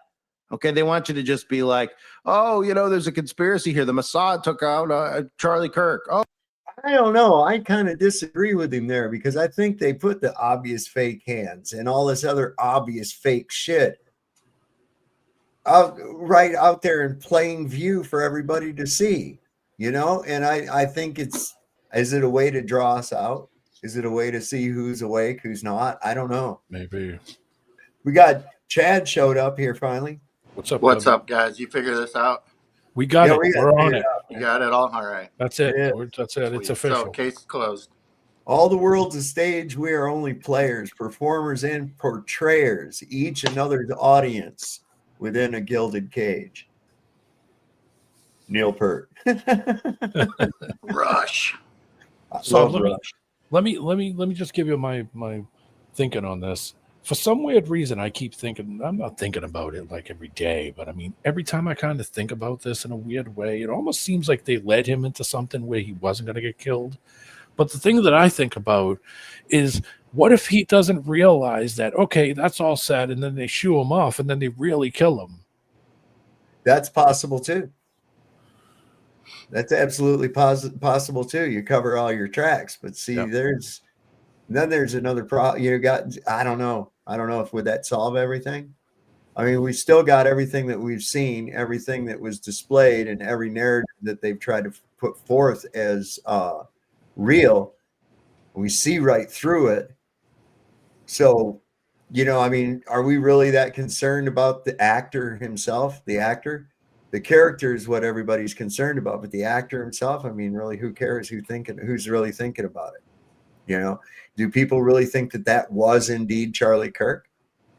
That Charlie Kirk was actually not just the character that they put out there and promoted and pushed really hard? Yeah, great point, Sav. Yep. I mean, this is just the stuff you got to realize. All three of these people you see right here on the screen are all actors on the stage.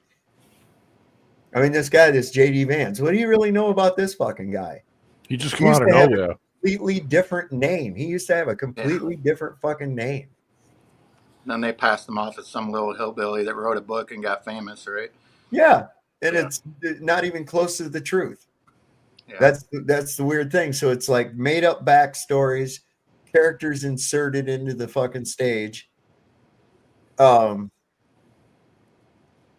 mean, how are we really taking this all serious? I mean, at what point are they trying to get it to the point of such ridiculousness that we just finally go, okay, I give up. It's a joke, right? You're fucking with us, right? This is all you're fucking with us. I mean, I've been saying that for a long time.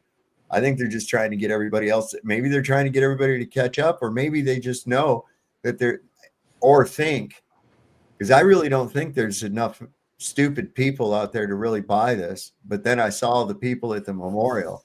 Oh man, did you watch any of that? No, I just saw a little bullshit about it on X. That's just a MAGA rally. It was.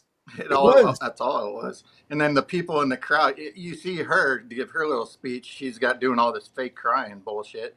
And then you see the people in the crowd, they're totally really crying. It's like, what is wrong? What is wrong with people? Like, it's wow. It's like, oh, by the way, your envelope is under your seat before you leave your donation on your way out. Well, there's that lady up the street here on my road. Like I've seen, she's had like after October 7th, she had this flag out on her fence, an Israeli flag that said "I stand with Israel" and all that. And I'm like, I always pick because I'm like, I support the current thing. So I was rolling up to the store to get cigarettes earlier. I go by her yard and she's got these little signs in her yard that said, about Charlie Kirk and shit out in her yard and everything. And I'm like, oh my God. Yeah. My neighbor, he's a good guy. I like him a lot. We talk all the time, Mike, but he's had his flag at half staff since it's been, he don't ever do that. And he did it for this and it's still at half staff. I'm like, dude, I ain't going to bother him about it, but I'm just like, when they're pushing emotion on this, and I mean, I'm looking at this. Okay, so Charlie Kirk, I'd watch his content from time to time. I liked some of the things he was saying recently. However, that pushing for Israel, that Zio bullshit that he was on all the time, not down for it. I agreed pretty much to a lot about his ideas on family values and bringing morality back to the country, that kind of thing. I agreed with a lot of what he was saying in that aspect, but in the long run, I didn't fucking know him. Right. Okay. I had a closer relationship to the lady next door that died of old age than I did to Charlie Kirk. And I didn't know her hardly at all. Mm-hmm. Right. So, so this thing where people got this, and I ran into this when I went to the Flat Earth Festival. Right. people come up to me and they're like hugging on me and going, "Oh my God, Sav, great to see you," and shit. And I'm like, I've never seen this person before in my fucking life. Who is this? You know, exactly. and I understand it, you know, because then they tell me whatever their screen name or whatever was, and I was like, oh yeah, okay, right, all right, nice to put a face with the name or whatever. But I realized why that occurs, and it's because you guys see me, or you tune into Charlie Kirk and you see him, and he's looking into the camera. So, and I don't always do that, but you know, you're trained really to look into the camera like I'm doing right now. So I'm actually talking to you right now at home, you know, and it's a personal thing between me and you at home, but it's going out to everybody that same way. And so you get this psychological effect where you have a personal affinity toward me as though you know me, but that's not really reciprocated because I don't see any of you. You only see me. Right. You see? And so you get like this false sense of familiarity that you actually know me, that we have a relationship between, you know, that we know each other somehow, but we don't really, you know? And I think that a lot of people get caught up into that shit. This is why there will be people that'll cry when their favorite character on a TV show dies or something, you know? Yeah, exactly. Get fucking emotional. It's like, look, the actor's fine. He's over there, man. He just picked up his Academy Award for that part, you know? It was a So Edith really died. yeah, that was an emotional fucking thing. Look how many people were heartbroken when Edith Bunker died. They were heartbroken for Archie Bunker and how how heartbroken he had to be and everything like that, because they understood this fictitious fucking relationship between these two characters, you see? And it's like becomes almost, it gains its own type of realism. Well, this is what they're doing here with this. And this is why you got to be careful when they do shit like this, because then they start pushing you with the emotion. See, now we're at a point where if you're saying, hey, I don't think this is what happened, man. I don't think this is right. I don't know. I don't even really think anybody, oh, that's disrespectful. That's disrespectful. Why is it disrespectful? You have to have compassion for the widow and all this other. It's like, wouldn't the widow really want to know what happened? You know, especially if there's some huge discrepancies, like Charlie Kirk's neck was made out of steel. Yeah. You know, I mean, some of that shit has got to, you know, go, hey, wait, man, I'm not really believing this. She reinforced it at her little thing today, too, by saying she saw the bullet wound when she went to the autopsy. It's like, oh, you did all that, too, huh? But we don't know about it. Got it. They don't let the widow go to the autopsy. No. Well, that's what she claimed on her little speech. They have a viewing, and if the face isn't fucked up, that's what they show. They don't show the whole body. They just show the face. Is this him? You don't get to examine the wound. You're not even really allowed to touch the body. Mm-hmm. And if there's some discrepancy and you go, I'm not sure, is there a tattoo on the ankle of such and such or something like that? They're not going to go, you're not going to go in there like you sit and watch with a box of popcorn. Okay, well, I'm here to watch the autopsy. The fuck, man? Yeah. I mean, they learned that crap from Hollywood, how to wrench out people to get an emotional response, like Old Yeller. Mm-hmm. Or when Henry died from MASH, when he was leaving in the helicopter crash. Yes. They're doing these things because they're killing off the character, and it gets you to respond like he's gone. You know, that's what it's meant to do. Yep. That's what this has a feel of. It's exactly what this is. This is exactly what this is, but at the same time, putting in an agenda.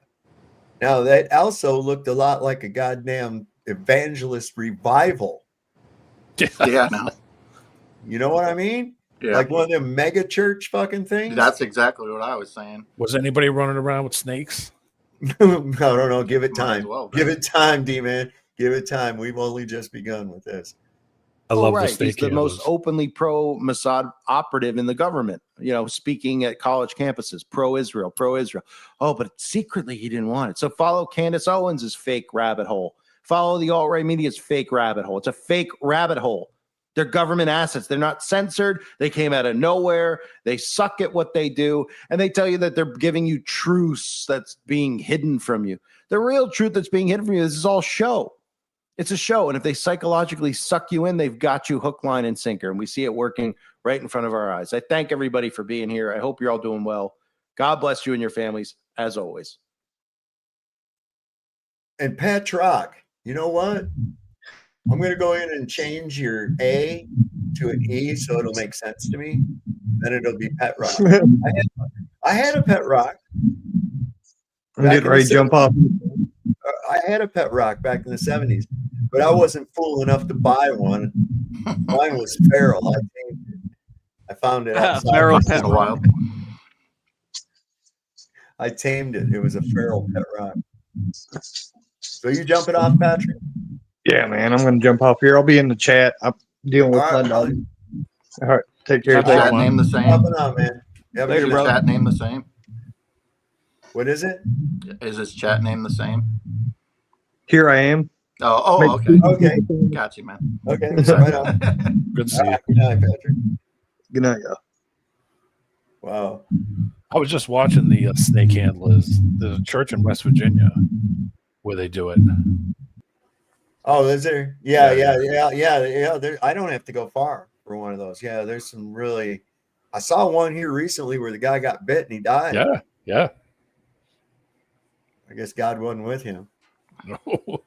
He was looking. He had a plan. He was looking at Mary Sue and having some impure thoughts. That's what was going on. Put the snakes near me, and I'm like, oh no. What is this? It says, if you know, you know. They live. It's about to go down. What? This might just be stupid. Who knows? Just know that nothing is by mistake. Nothing. I will never forget the time I was in Israel with. Did we know that? No, not until we were like 3 months into our relationship and looking at timestamps, seeing that both of us were in Israel at the same time. But nothing is by coincidence. When God is within you, okay? So you guys go blaze a trail, okay? God bless you all. She's got really weird eyes. Yeah, no. I was just gonna say that. Yeah, but if you said she was that Swedish, chick in They Live. Yeah, remember the one at the the end. that was in They Live, that actress? Yeah, the one at the end that she pulled the gun on him on the roof. Yeah. And the helicopter comes up. She was worked at the news station or some shit like that. Yeah. She's a news reporter. Just a second. They Live. She was in a bunch of other movies too, and I remember seeing her in a She few was other pretty ones. hot there in the early 80s and late 70s, I remember. Meg Foster. She had really, like, almost feline looking. I don't know. Her eyes were really strange. Let me see. Yeah, crystally eyes, kind of like. I've known a few people that. Now she looks like Steven Tyler after a bend. Holy crap. Holy crap. I'll just share this up there. Well, time. So Wow. with this PSYOP in full effect and God. working on practically everybody. Oh yeah, that lady was in. Dude, she's starting to look like those They Live things, man. Oh my There's what God. she looked like at the time, though. See, Yeah, this She was right got E-Man here. too. See She's those got eyes? incredible eyes. I don't know. They're man. not hers. I don't like them. I don't like them. Look at that one. Jesus, boy, she's. Wow. They're like the opposite of albino eyes or something. Yeah. Wow. See what I mean? That right there, I thought for a minute it was Steve Tyler. I was Looks like, like oh, Steve no. Tyler. Oh, look, she's right there. She was in Walt Disney TV too. Meg Foster appearing Go in figure. Walt Disney Television. Okay. Okay. Well, I might have a little bit to do with that. She might That's where be they go to their training. manufactured. She might be manufactured. or Possibly. something. Yeah. Are they cat eyes or are they lizard eyes? Jeez. Well, the pupils seem to be round, but I don't know. I think it's the color that fucks me up. Nobody really has eyes that color, I don't believe. I've never seen anybody with eyes like that. Yeah. It's like they lack life. Yeah, Okay? they got to be That's super what it is. sensitive. They don't have life in them. like mannequin eyes or something,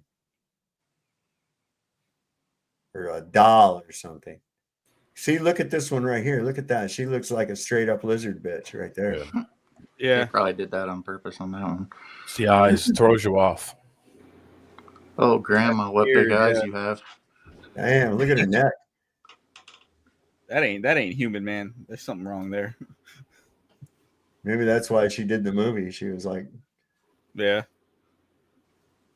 yeah, look at that. That's that one right here on the left that I'm making big. That's pretty bad. Phew. Anyway. Don't want none of that. How'd you like to wake up with that on your pillow? Huh? Yeah, I don't think so. Have to wipe it off. That's a heart attack right there.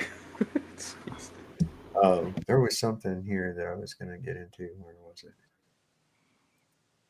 That it? Netanyahu states that the plan is fully digitized genetic record of every human worldwide. What? Huh? What? This is not real. See, there's a reason they're letting this plan slip out for people to hear. I guess they're trying to see who's going to be trouble. How many more days to the rapture? Oh, I don't know. I'm not keeping two track more. of it, Two more. man. Got two. The only reason is because judging by a lot of people that I see, I certainly, if that happens, I don't want to look up. I've been to Walmart. I don't want to see a bunch of them people naked flying up into the stars. No. No. It'll be all right. And if you're taking me up too, man, you just keep me up ahead of the rest of the crew. That's all I ask. There's actually a new theory out, Sav. I don't know if you heard about it. It's called the Little Season, Satan's Little Season. Oh yeah. There's quite a division amongst Christians about that too. Yeah, man, it got me. Like, I'm a Christian, and when I heard the evidence, I was like, yeah, this has some validity to it. Mm-hmm. So I don't know, man. It's crazy. Well, there's a lot of evidence to support it. There's some other evidence to dissuade it, but in the end, it's still, we don't have a full explanation for the things that we've found. And I do say this, the division between people that think that we're in Satan's little season and the people that don't, stop it. Because all you got to worry about is as long as you're abiding by that covenant, it don't fucking matter. Okay? Right. Don't fucking matter, and you'll find out one way or the other soon enough. All right. Right. So stop fighting with each other. That's dumb. Yeah. Right. It doesn't have anything to do with your salvation in Christ. Yeah. No. You're right. Yeah. It's basically an archaeological disagreement by people who have flimsy evidence on both sides, as far as like beyond a reasonable doubt. You know what I'm saying? Well, the thing that got me is the Gothic cathedrals that were supposedly built by people with horse and buggy. Like, I'm fully on board that there was another civilization. Yeah. That our history is a complete lie. That it is absolutely, I believe it's possible that there was some kind of a reset, possibly some kind of cloning activity that took place with the repopulation, the orphan trains, that kind of thing. Or possibly even just a breeding program where they took the kids away from the parents immediately, and just because you can just sow whatever narrative you want to that way. People that disagreed with it possibly lock them up for whatever fucking reason and say they're insane. It's very, very possible. I could see it happening even today. In fact, I see elements of that happening right now where they're wanting to lock up people for things that they think or the things that they believe. They're further ahead over there in Brian's area of the world, where people are being punished for thought crimes and things that they believe and their opinions and things like that. And this is why Craig thought he was cutting a big hog in the ass when he called the police over here and told them that I was a homophobe as well. Like, that's going to carry some weight. Craig, Craig, Craig, Flat Earth Craig. Say what? Yes. Flat Earth Craig. What did he do, mate? What did he do? Fight the flat Earth. Oh, you didn't see my show last night? No, what did he do? Oh, he called my sheriff, my local sheriff right here in my county from over there. And said that I'd threatened him online, and I hadn't. It was in a discussion on Flatzoids. They were talking about his leg, where he keeps talking about going to amputate his leg now. For about 3 years, he's been talking about going to have his fucking leg amputated. Amputate his fucking head. Well, that's what I said. That's what he said was a threat. I said, well, they should just amputate his head. It would end all of his problems. And he said, he called the sheriff and said that I said that he should be decapitated. And I was like, I didn't say that at all. I said that your head should be amputated. Your leg's not the problem. Your head is. Yeah. I mean, who's going to take that seriously anyway? Did I really call for somebody to cut off his head? No, I didn't.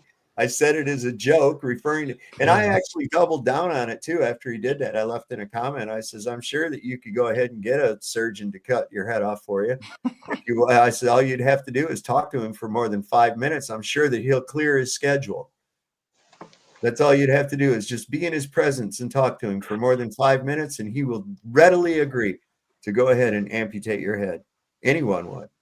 So. What a complete shithouse he is. My God, yeah. And he thought he had, and he goes, oh, and he lied and told him that I am a felon for battery. And I'm like, I'm not a felon. Okay, I was, but that's gone now. So eat it. And it wasn't for battery. It certainly wasn't for battery. It wasn't for assault. I've never been charged with an actual crime where I've caused a victim. I've never been convicted of anything like that. Now, I did have an assault charge or a battery charge on me at one time, but when I went to court for that, I won that case. Okay, I won that case because I turned their photographic evidence around on them. I showed them through their own photographic evidence how it could not have happened the way that it was said, and how that the other person was the aggressor. I was able to prove that just merely how a screen goes in a screen door. That's some detective work there, Sav. Yeah. Listen, it ain't the first time I've defended myself in court and won. There again, you just need to have some fucking logic. You know, I swear to God, if I didn't hate cops so bad, I would have been a great detective.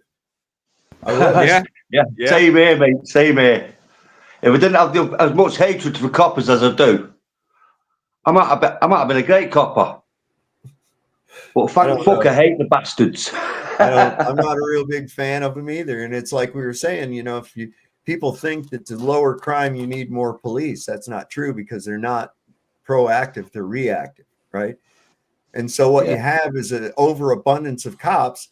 And so what are you going to do with them? You got to have them doing something. Their job is to crime, right? To stop crime or whatever. So you have them manufacturing crimes. You have them stopping people and for petty bullshit and, you know, coercing them into admitting to other shit. You know, it's just that's what they do now.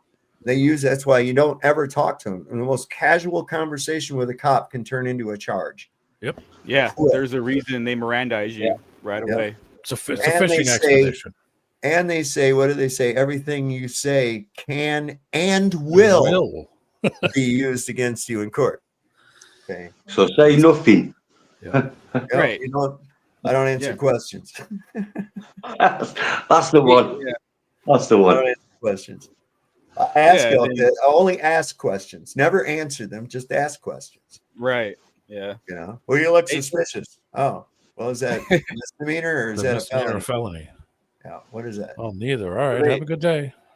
They know the average person doesn't understand this, and they think they can talk their way out of it. I'll tell you what, the police already have it in their mind that they're going to arrest you. You're not going to talk yourself out of it. Just shut up and talk to your lawyer. That's all. It's the best thing you can do. You can ask him questions like James Freeman. You know, he's like, he comes up and asks you something. You just ask him back. You been drinking? I smell alcohol on you. Yeah. Have you been drinking? You've been to the I bar love today? James Freeman. You I have love anything him. in your pockets that could hurt me, poke me, or stab me? I'll start. Where are you planning on going this evening? I'll start. And where are you going this evening? It's got nothing to do with you. I'll start a lemonade stand to bail you out if it happens. There you go. It's like, do you have anything in your pockets that would poke, stab, or hurt me? Now, why in the fuck would I tell you that?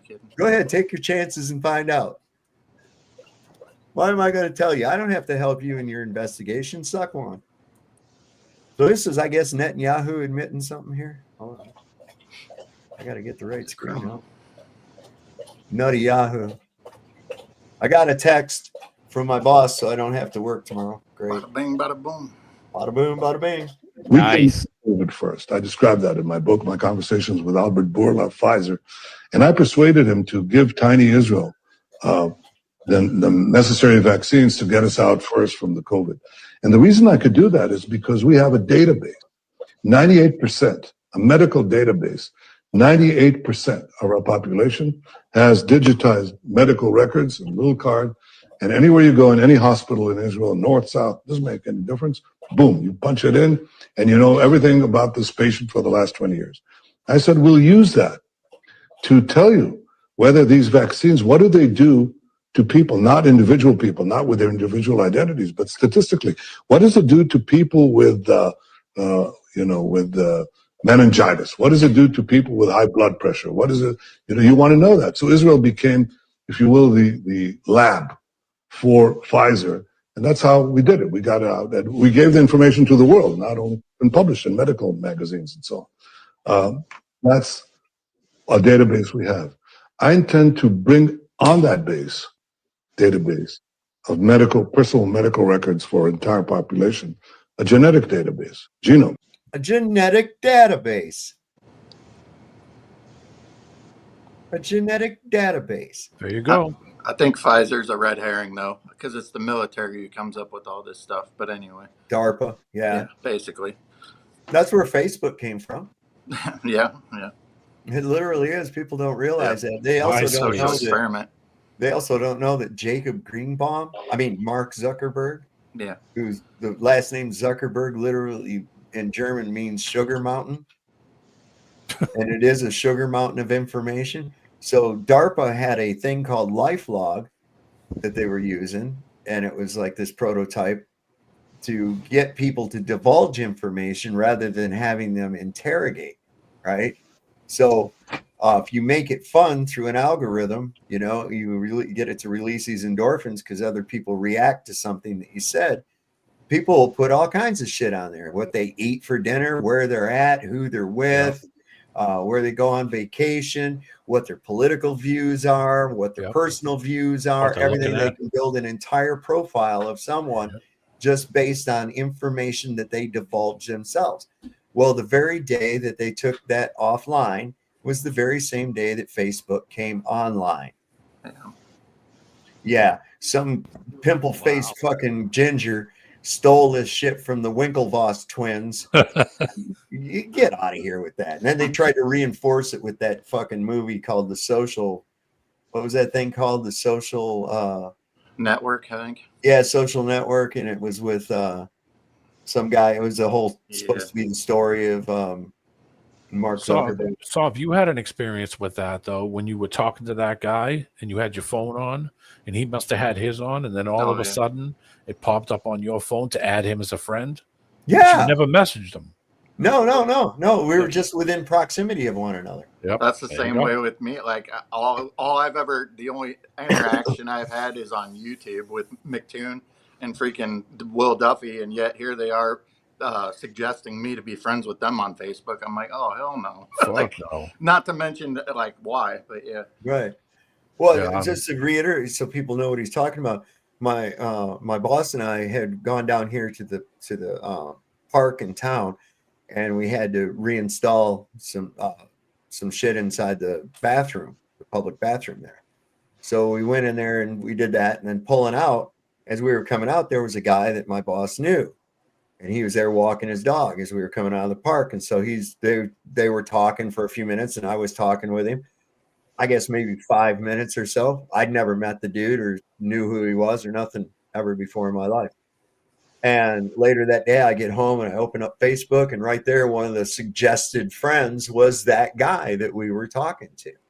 And I'm like, now, why would that come up on my suggested? Because my phone and his phone were in close proximity to one another. and somebody knew that. So Yep. if somebody knows it, who else knows it, right? And what are they using that for? So there goes that dude that has that YouTube channel and he thinks the earth's flat. And he's over here with this other guy and that guy thinks the earth's flat, or this guy doesn't believe in government authority or whatever. Look, we have some kind of a movement. Maybe we better put the crack down or start watching these people. See, and that's exactly what the fuck it's for. Yep. Exactly. Yep. Wow, that's crazy. Crazy, man. If people do it, though, they'll play along with it because it's fun. Yep. Or they're intellectually lazy and they'll want to have Alexa, solve all my problems. You know, you tell it everything. It knows everything. It knows what you watch on TV. It knows what you listen to. It knows your taste in music. It knows what temperature of a room you like. It knows what level of brightness in your lights it likes.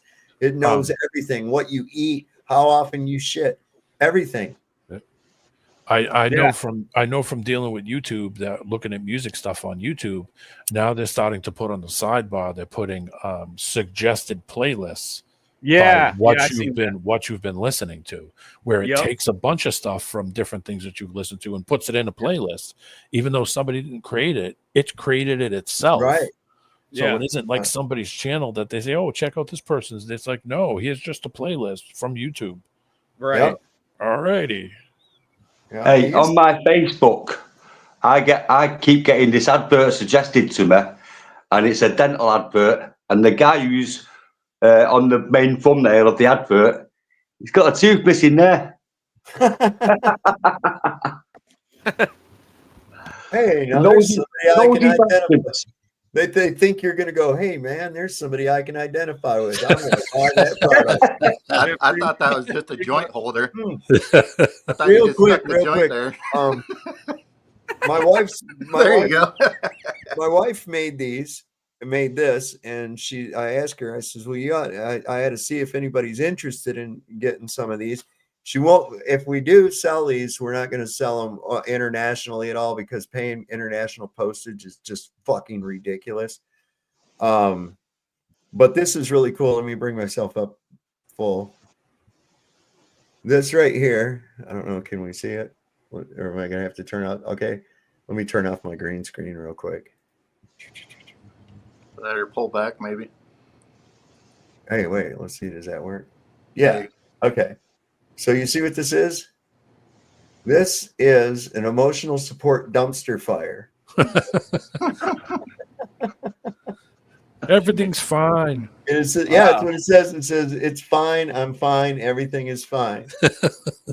Did she knit that? Crochet. Yeah. Crochet. Okay. Yeah. And it's filled. And it's got the little tag on there that says that emotional support dumpster fire. It's fine. I'm fine. Everything is fine. And it's got the little face on it. I told her what she should do, and she said it probably wouldn't be hard. A little yellow WM on the back for like, because they always have that waste management thing on the side, you know. But I think we're gonna sell these for like $10. So I don't know if anybody's interested. Let me know in the comments or whatever, and we'll work out a way to sell you one of these. These are pretty cool. I think she does such cool stuff, man. I have other stuff she's made too. We're still waiting on the Batman logo, but I have a McToon doll that she made. Yes. You stick pins in it. Yeah, I did. I've been sticking pins in it. We've got also this is a I don't care bear with a little marijuana leaf on his belly. Oh, yeah, that's up my alley right there. Wow, that must have took some time. Oh man, she does all kinds of shit. I got all kinds of shit around here that she's made. She's all the time with her yarn and her crochet and everything. My mom used to do that. My mom did that a lot. Made us blankets. Really heavy. She's got a lot of talent. I don't know if y'all saw, but when we made a bag of dicks, and she made a bag of dicks and sent it to Barbara. Yeah, that was cool. She had like one black one in there. She had one black one that's slightly bigger than the other ones.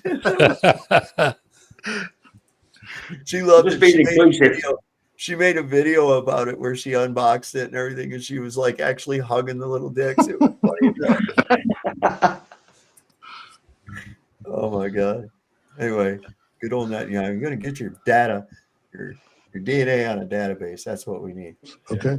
Give me a saliva sample. Volunteer. But I'm sure most people would do it. Maybe we'll pay them. Now we have a genetic record on a medical record of a robust population. You have to have diversified populations. We have people from 100 lands. This is a very powerful engine. Now let pharma companies, let medical companies, let them run algorithms on this database, okay? I'm telling you right away that I'll give preference for a few years to Israeli firms, but you can create, and then to the world, but you can create, a biotechnological industry that is unheard of right now, unimagined even. And these are just the examples. So we can become stave off Iran, become a light unto the nations in groundbreaking technologies that will benefit not only Israel, but our neighbors in the Middle East and the entire world, which is what is happening anyway. But bring it to a higher. Listen, anytime one of them motherfuckers says it's going to benefit you, it's not. No. Okay. Especially these guys. You better figure everything they're telling you is just pumping sunshine up your ass before they fuck you. Yep. Yeah. With the click of a button, you can bring down nations to their knees very rapidly if you so desire and if you're willing to take the risks, because every system can be hacked. Well, isn't that more like they want to map everybody out so they can pick who to friggin' knock off or who to get sick or who have ideas that they don't like or opinions about things that they don't like, that they could then trigger you, and get you ill, fuck your family up, fuck your shit up because they don't like you. That's what I see. This is kind of wild. This is what Tucker Carlson said at the Charlie Kirk Memorial. This was pretty good. What's that? It's backwards. This is when someone thinks government is helping people. Oh, shit. Right? What's he saying? The eagle is carrying the poor rabbit to safety. Yeah, exactly. Yeah. Nice reading backwards. I can do that. I can read upside down too. I'm better at reading upside down than I am backwards, but dyslexic. Thought I was antiseptic. That's what people all the time, they say that shit about anti-Semite. And I'm like, listen, if I changed it around, okay, if I just changed it around and I told you that, hey, did you know that the Chinese control all the banks and shit in this country? Did you know they're controlled by Chinese? And if another Chinese person goes in to get a loan, they don't get charged interest. Isn't that crazy? And did you know that every one of our Congress has to sign an unconditional pledge to support China? And China, they own damn near all of our media and all of our, wouldn't you be like, oh, would anybody say, oh, you're anti-Asian? Would anybody say that? No. You're an Asian phobe. Right. Oh, and did you know that there's a large number of our members of Congress that have dual citizenship with China?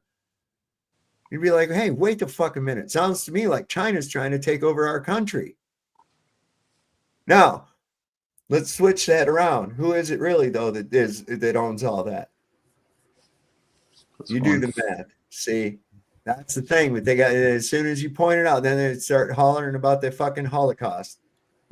I want to speak to General Tsao. Yeah, I do too.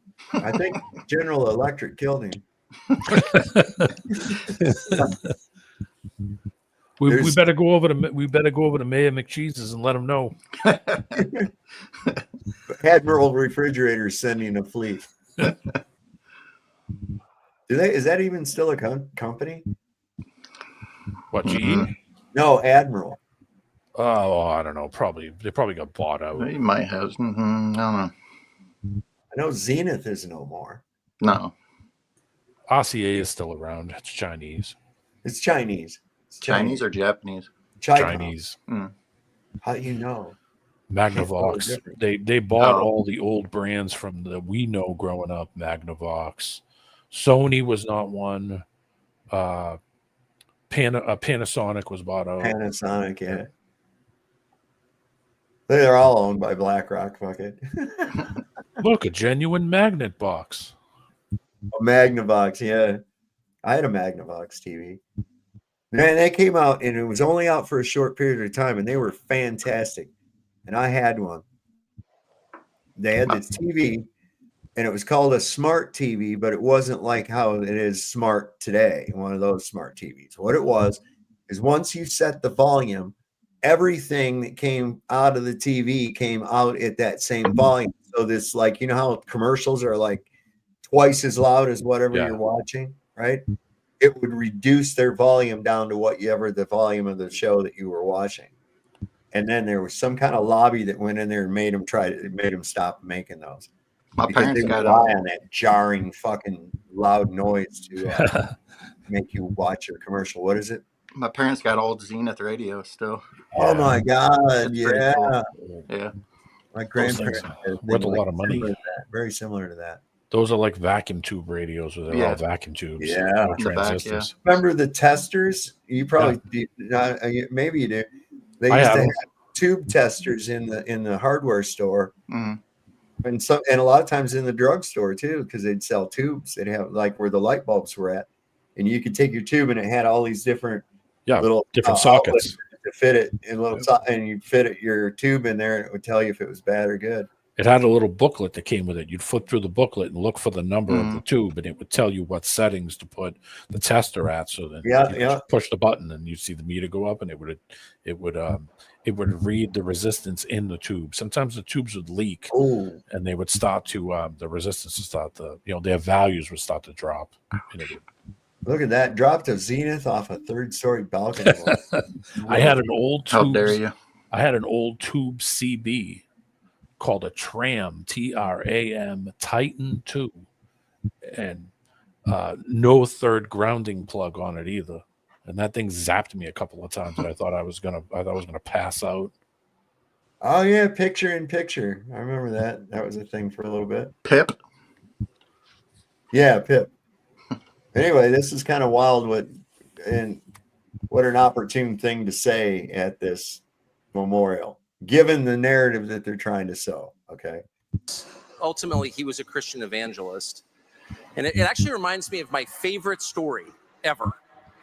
So it's about 2,000 years ago in Jerusalem, and Jesus shows up and he starts talking about the people in power, and he starts doing the worst thing that you can do, which is telling the truth about people, and they hate it, and they just go bonkers. They hate it, and they become obsessed with making him stop. This guy's got to stop talking. We've got to shut this guy up.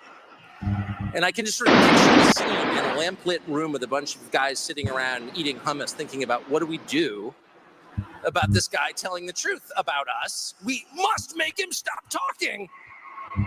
And there's always one guy with the bright idea, and I can just hear him say, I've got an idea. Why don't we just kill him? That'll shut him up. That'll fix the problem.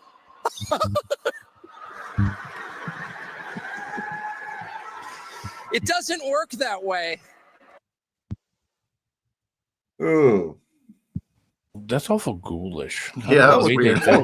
But wasn't that kind of because we know who it was that killed Jesus, right? Right. Okay. Yeah. So in context of that story and as to what happened in the narrative of Israel having a beef with him and his change of views on Netanyahu and the Gaza genocide and shit, and we've got to shut this guy up. They offered him $150 million. He turned it down. He, they wanted to give him one of those guided propaganda tours again over there, re-educate him, give him a bunch of Jew heartache. And he turned that down too. So he's sowing the narrative again that veiled. It's very veiled because he's telling the story of the gospel, but he's also relating it to Charlie Kirk as well. That's what I see going on with that. You know, like wasn't Charlie like? Sorry. Go ahead. Wasn't Charlie towards the end? Wasn't he kind of flipping his opinion on Palestine and Gaza? Like, yes, they had, for some reason, they had scripted this character to start questioning the narrative about Israel and Gaza and everything else. I think it's purposely they're trying to make it look as though it was an Israeli plot to assassinate him and everything else like that. Why? Because they want people to start talking shit about the Jews. They want them to start talking about Israel. And that way it's going to bolster these MAGA fucks to pass shit to lock up anybody that says shit like that. Huh. Wait, say that again? They're gonna be all on board to anybody that talks shit about Israel or the Zionist state, that because they're so close to us. In fact, don't forget 50 states want Israel. They're going to pass laws to lock people up for saying shit about Israel. They've already made it illegal, made it so that any state or company that boycotts Israel does not receive any federal funding and no grants. This goes all the way up to the statewide. Already made it where they're going to be the arbitrators of what is and what is not hate speech. And Pam Bondi said she's going to go after anybody that is using quote unquote hate speech, which is subjective. That's a subjective term. There's no such thing as hate speech. That's like gun violence. Okay, there's no such thing as gun violence. There's violence using guns, but violence is violence. Guns don't do. You see what I'm getting at? They use assault these weapons. phrases. What's that? Assault weapons. Yeah. Yeah, like assault weapon. You know, what the fuck is an assault weapon? If I was attacked by people with assault weapons, what is the appropriate defense weapon that I would use to counter that? Right? What would it be? Oh, it's the same one. So just based on your intent of it, what the fuck? You can't put intent on an inanimate object. Yeah. It's just all there is. Anything could be an assault. Anything. You could have an assault spoon, an assault popsicle stick. Yeah. A few minutes ago, this was an assault vape. It fucking choked me right out, man. Totally choked me right out. I think Brian's mic is somebody's mic's making noises. I think it is. Let me see. Yeah, it's Brian. Thumping or something. There's some kind of. I'll mute. I'll mute. Hey, yeah, you got some background noise or something. Sorry, man. Sav assaulted us all with that picture of Craig last night. Oh, Jesus. That's it. I'm calling it an APB. I sent that to Chad last night and said, "This is for your spank bank." What the heck was? Erica in her little speech today too. She announced that she's the new CEO of Turning Point USA because that's what Charlie would have wanted. So, there you go. Yeah, isn't that convenient? Right. I think this might be it. This right here. I haven't really been a whole lot on social media. I have been arguing with some fucking retards on Facebook about flat Earth today. You know, those guys crack me up. I swear to God, I figured this out. It's been a little bit now, but you know what their main tool? You know what their main tool is? It starts with the reversal fallacy. Oh yeah. Right off the bat. You know, well, what proof do you have of a flat Earth? Wait, hold on. What do you mean? What proof do I have of my observation? Is that what you're asking me to prove a negative? You're the one with the positive claim. Oh, they don't like that. Well, wait a second. I thought you just got done telling me that there's hundreds and hundreds of proofs that the Earth's a globe. Why do you protest so much about providing one? Go ahead, just one. You just tell me that, oh, we've known for thousands of years and there's hundreds of proofs. Are there? Well, you give me one. Right. Well, why even debate? Just show all your proofs and know that all is lost. You know, there it is. Won. There it is. And I was telling him, I said, look, if the globe Earth had been proven, you and I would not be talking right now. Okay, it's stupid fucking people.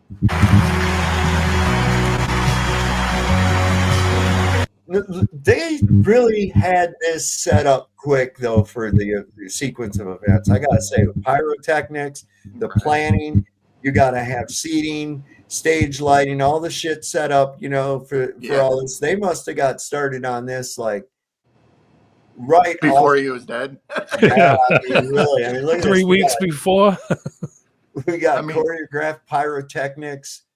We got all kinds of decorations everywhere. The only thing missing is a light show and a planetary laser light show. Yeah.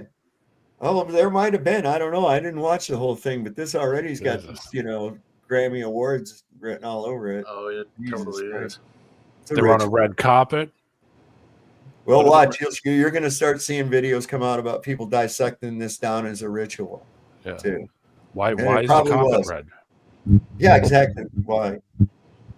Watch as she gives the speech that like she's trying to wipe away her tears, right? But she never ever moves. She never like folds the Kleenex or anything. It's like, dude, by the time as many tears as you've wiped, that tissue should be disintegrated by now. But it's like, but she keeps using the same corner. It's like before she went out there, somebody told her 2 things. Make sure you keep wiping the fake tears away and look up like you're talking to Charlie. Just watch. Yeah. Well, see, glycerin doesn't absorb into a Kleenex as good as like real tears do. So it's another thing to consider. That's an old acting trick as well. Just like a televangelist, man. This is just like a televangelist.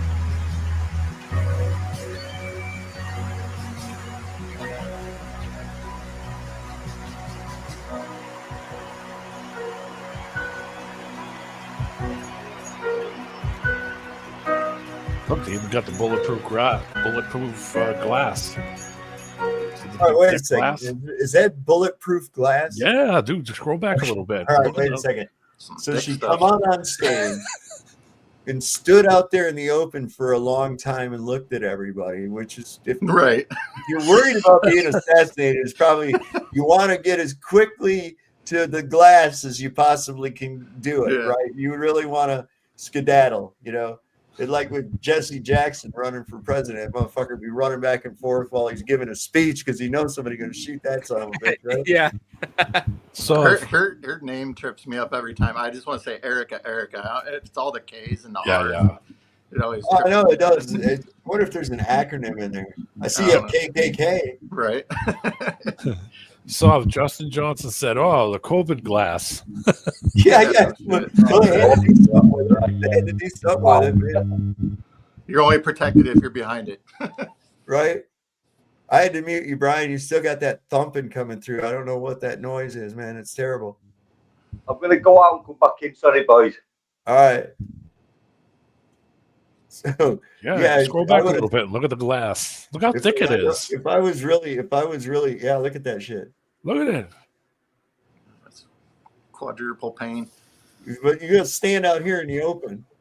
Yeah, she's already made herself vulnerable. Like, come on, man. Jeez. I thought it was a drum shield, to be honest. Drum shield, yeah. Stupid. Oh, cool. Neil Peart's here. Fuck. Neil Peart has a... and ladies and gentlemen, Mr. Tommy Lee. I love Charlie. Let me do a double. You're gonna lift her up and it's gonna spin all around. That's badass.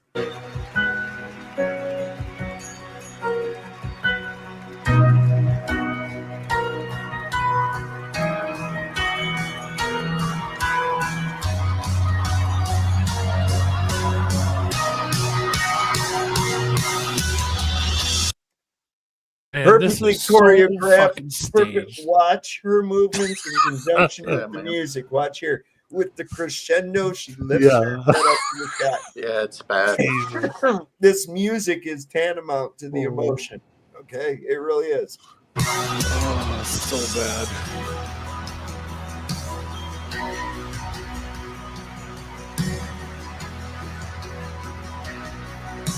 She uses that same corner of that tissue the whole time.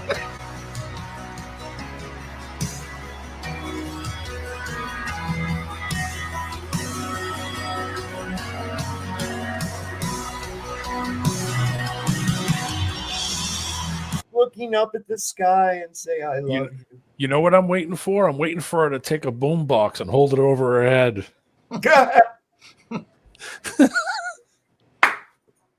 Like in that fucking movie, right? God damn it.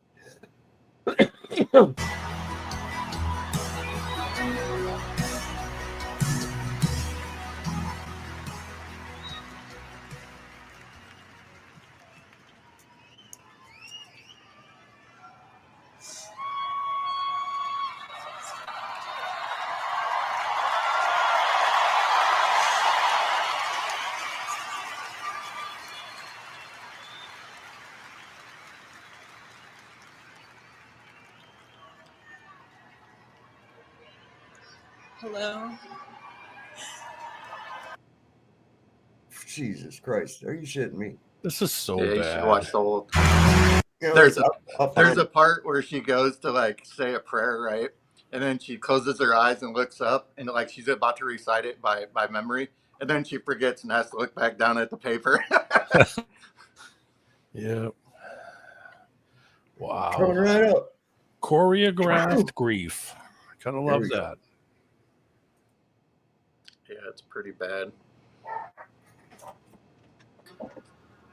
In Air Force 2, I confronted Usha Vance, precious woman. I held her hand and I told her, honestly, I do not know how I am going to get through this. She told me something. She said, you know when you're on an airplane with your kids and it's the last 15 minutes of the flight and things are crazy, kids are not cooperating, toys are flying everywhere and everyone's screaming, and you think to yourself, I cannot wait for this flight to land. And it's 15 minutes before you land. And she told me, you will get through these 15 minutes and the next 15 minutes after that. Usha, I don't think you realized it then, but those words were exactly what I needed to hear. But most of all, God's mercy and God's love have been revealed to me these past 10 days. After Charlie's assassination, we didn't see violence. We didn't see rioting.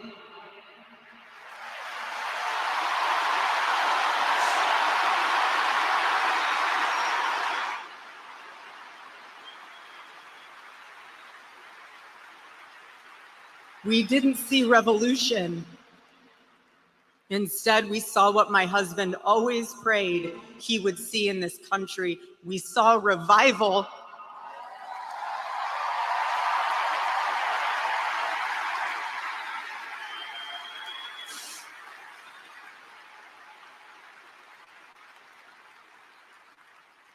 Now, do you guys really think that this place was really filled up like that, or did they use CGI or AI? Could be. That's like 40,000 people. It's got to be. I think they said it was like 100,000. Really? That's what somebody said. Where did they have this? Hold on. Arizona somewhere. Yeah, what the hell is the name of the place?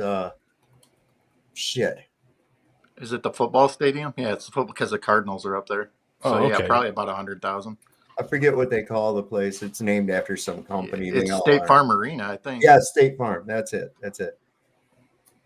State Farm Thank you. Arena. Yeah. I wonder if the State Farm guy was there. Jake. Jake. He had to have been. I think Jake from State Farm might have been there. That arena can hold 16,888 people. 16? Yeah. That's it? That's it. For a football stadium? Yeah, State Farm Arena, the capacity. That seems small. And how many people they said was at this? I know they had it. One of the people giving the speech said there's over 100,000 people here. I don't remember Rubio maybe, but I mean that you know how they fudge the numbers, but still. Yeah. There again with the numbers. See, the numbers never match. They serve the Atlanta Hawks and the Atlanta Dream, which I think is the... No, this is Arizona. Oh, okay. Well, I typed in State Farm Arena and it went right Yeah, there's to... more than one. Okay, sorry. Like a good neighbor, State Farm is there. So Oh, it's 63,400. Okay, yeah, I was gonna say a football stadium has to be. That's Yeah, a 'cause lot the- of fucking people, man. Yeah, it was a football stadium. So basketball is normally the other one that was saying that the basketball games at 19,050 people for Yeah, basketball. they closed off part of the stadium when Yeah, they do the yeah. basketball. Yeah, And 17,624 for ice hockey. It includes 92 luxury suites, 9 party suites, and 1,800 club seats. Now, see, look at all the shit they had to set up for this thing, too. all the And plebs had pyrotechnics, which requires permits. all the plebs had to sit in the seats. Nobody, you can't be down on the floor where it's nice and comfortable. You got to pack in like sardines next to each other. Yeah, That's a good point. Who's this select group that's getting all this space here in the middle? Probably some media for sure, but yeah. But Yeah, it's media. probably mostly like these People who paid talking more. heads. Yeah. They gotta apply for permits, Saul. That's a good point. That shit takes time, dude. Right. And to get it organized would take time. Plus the police details and stuff because it's a football stadium and that amount of Mhm. people, plus all them putting cops on details. Which means this had to have been in the works for a while. Yeah, that wasn't done in 10 minutes. No. Fuck no. Yeah. There's a lot to this. You got to look. I always look at the logistics because you can glean a lot from looking at the logistics of any of these types of things. That's what got me questioning the narrative of certain events that may or may not have happened between 1936 and 1945 in Europe. And I started running the logistics on that whole thing, and I was like, there ain't no fucking way. There is no fucking way. I started looking at cremation times. I started looking at all the things about having to clean out the place, get it ready for another batch, everything that's involved with that. And I'm thinking, there is no way you're going to be fighting a war on two fronts and applying all those resources to something like that. It's impossible, mathematically impossible. Yeah. Well, and it makes absolutely no sense either. I mean, you're at war. You need coal for the war effort, not for gas chambers or for crematoriums, and you're not going to waste your logistics on something like that when you're fighting a war on two fronts, and especially when both sides are advancing. Come on, man. And why would these people willingly go along with their captors instead of trying to break away when the Russians come, right? They were afraid of the Russians. They wanted to, the Germans weren't going to let the Russians do what they were doing. I mean, it's just nothing about that whole story makes sense. But anyway, that's a whole other show. This past week, we saw people open a Bible for the first time in a decade. We saw people pray for the first time since they were children. We saw people go to a church service for the first time in their entire lives.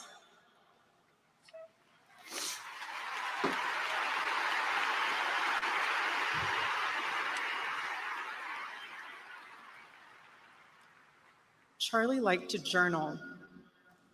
And I say this because he did it to remember important moments and sayings that affected him. And one of the things he wrote in his journal was this: every time you make a decision, it puts a mark on your soul. To those of you out there who just made that decision and took the first step toward a spiritual life, I say thank you and welcome.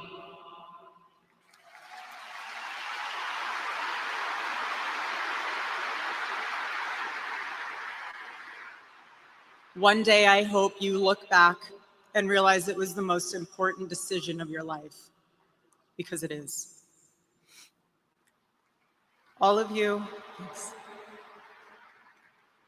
who are already believers, it is your job to shepherd these people. Do not take that lightly. Water the seed of their faith. protect it, and help it grow. Every day as Charlie rode into the office, he would go through his contact list. And I know there's many of you who were impacted by this. He would go through his contact list and send Bible verses for the day. He knew that faith was a habit. The more you live it, the more it grows. But know this. You're muted, Sav. Is this a memorial for someone, or is this a revival? This looks like an evangelist revival. It's got all the sound of one. Shepherds and seeds and yes. And see, you better watch when they start pushing this evangelical bullshit, man. You know, I think Jesus is cool as shit. I think believing in God is awesome. I think that evangelicals are retarded. Okay, it's emotional. It's overly emotional. Exactly. It's all based on fucking false emotion and shit, and that's how they lure you into mind controls through your emotions, man. It's the opposite of apologetic. That's why there's. Oh, sorry. Go ahead. I was just going to say, I did a quick search on because I was thinking, how much money did this event cost? Oh, So I know. I looked it up. And professional stadiums renting a professional football stadium can range from $20,000 to over $100,000 per event. Major stadiums, such as those used by NFL teams, charge more, especially for high-profile events. And this was a high-profile event. It's a stadium that's used as an NFL team, so it was way over $100,000 because of the high security, because of the cleanup after they're done. God, yeah. There's going to be a lot of parking, just all the that electric shit, bill, security. Yep. Pyrotechnics, licensing for pyrotechnics, inspection by the fire chief. Dude, and it's convenient because it's a football team and they're in season right now, and they just happen to be out of town apparently, huh? Well, these dogs are out of water. Let me let this play, and I'll get this dog some water. 2. The seed has only just been planted. The enemy will tempt you the most in a time like this one. God will always be there for you, but you must choose to mark your soul again and again in the direction of Christ.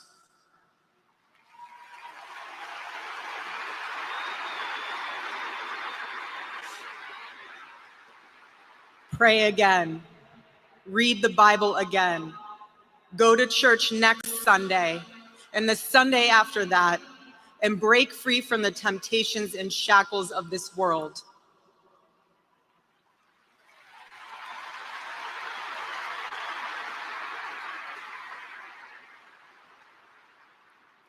Being a follower of Christ is not easy. It's not supposed to be. Jesus said, if anyone would come after me, let him deny himself, take up his cross and follow me. He said he would be persecuted. He said we would be persecuted. And Charlie knew that and happily carried his cross all the way to the end. And I want all of you to know, while Charlie died far too early, he was also ready to die. There was nothing he was putting off.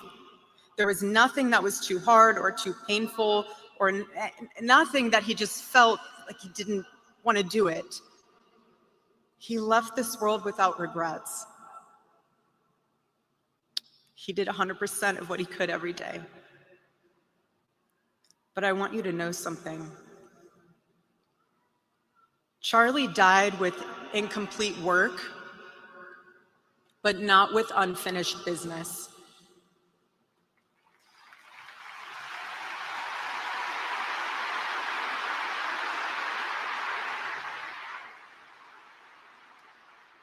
But I will miss him. I will miss him so much because our marriage and our family were beautiful. They still are.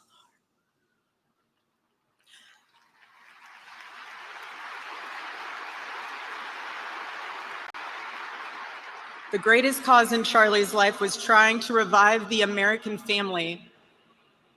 When he spoke to young people, he was always eager to tell them about God's vision for marriage and how, if they could just dare to live it out, it would enrich every part of their life in the same way that it enriched ours. And someone once asked me how Charlie and I, how we kept our marriage so strong when he was busy traveling. Did she actually say he was ready to die? Earlier in the beginning of it, she said something about I knew God's love was real when he died. It's like not at your like child's birth or wedding or anything. It wasn't until he died. Wow. Hold on, let me call Miss Cleo. Yeah, right. Oh my God, yeah. I wonder how she's doing. Hey, Dion. I'm on the hard stuff, man. Uh-oh. Oh shit. Salted caramel chocolate chip. Oh, that's it. That's what This is like the speedball of the cookie world right here. You gotta get your wife to crochet one of those. There you go. Emotional support chocolate chip cookie. I like it. And our little secret, it was love notes.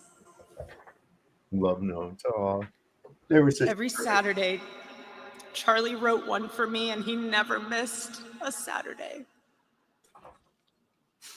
And in every single one of them, he'd tell me what his highlight was for the week. They were like Ken and Barbie, but with Jesus.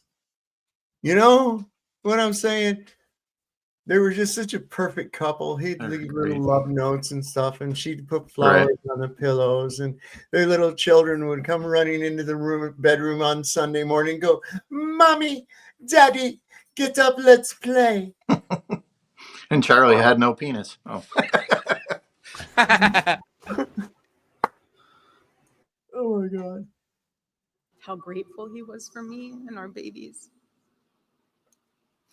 And always at the end, he would always end it with asking the most beautiful question. He'd always end it by asking, "Please let me know how I can better serve you as a husband." Charlie perfectly understood God's role for a Christian husband. A man who leads so that they can serve.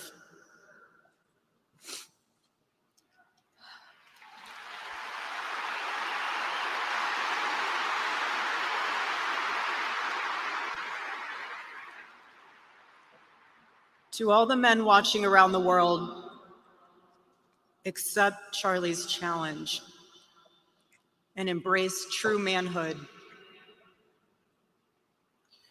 Be strong and courageous for your families. Love your wives and lead them. Love your children and protect them. Be the spiritual head of your home. Needs more cowbell. Saab, you missed one too. What was that? Oh man, hold on. Lady, you suck. Oh, Matt Burris. He said, "I wish she would sing a song and fought into the mic." Oh, we can oblige you with that if you're having a little bit of a. I remember when I lost my mind. Oh.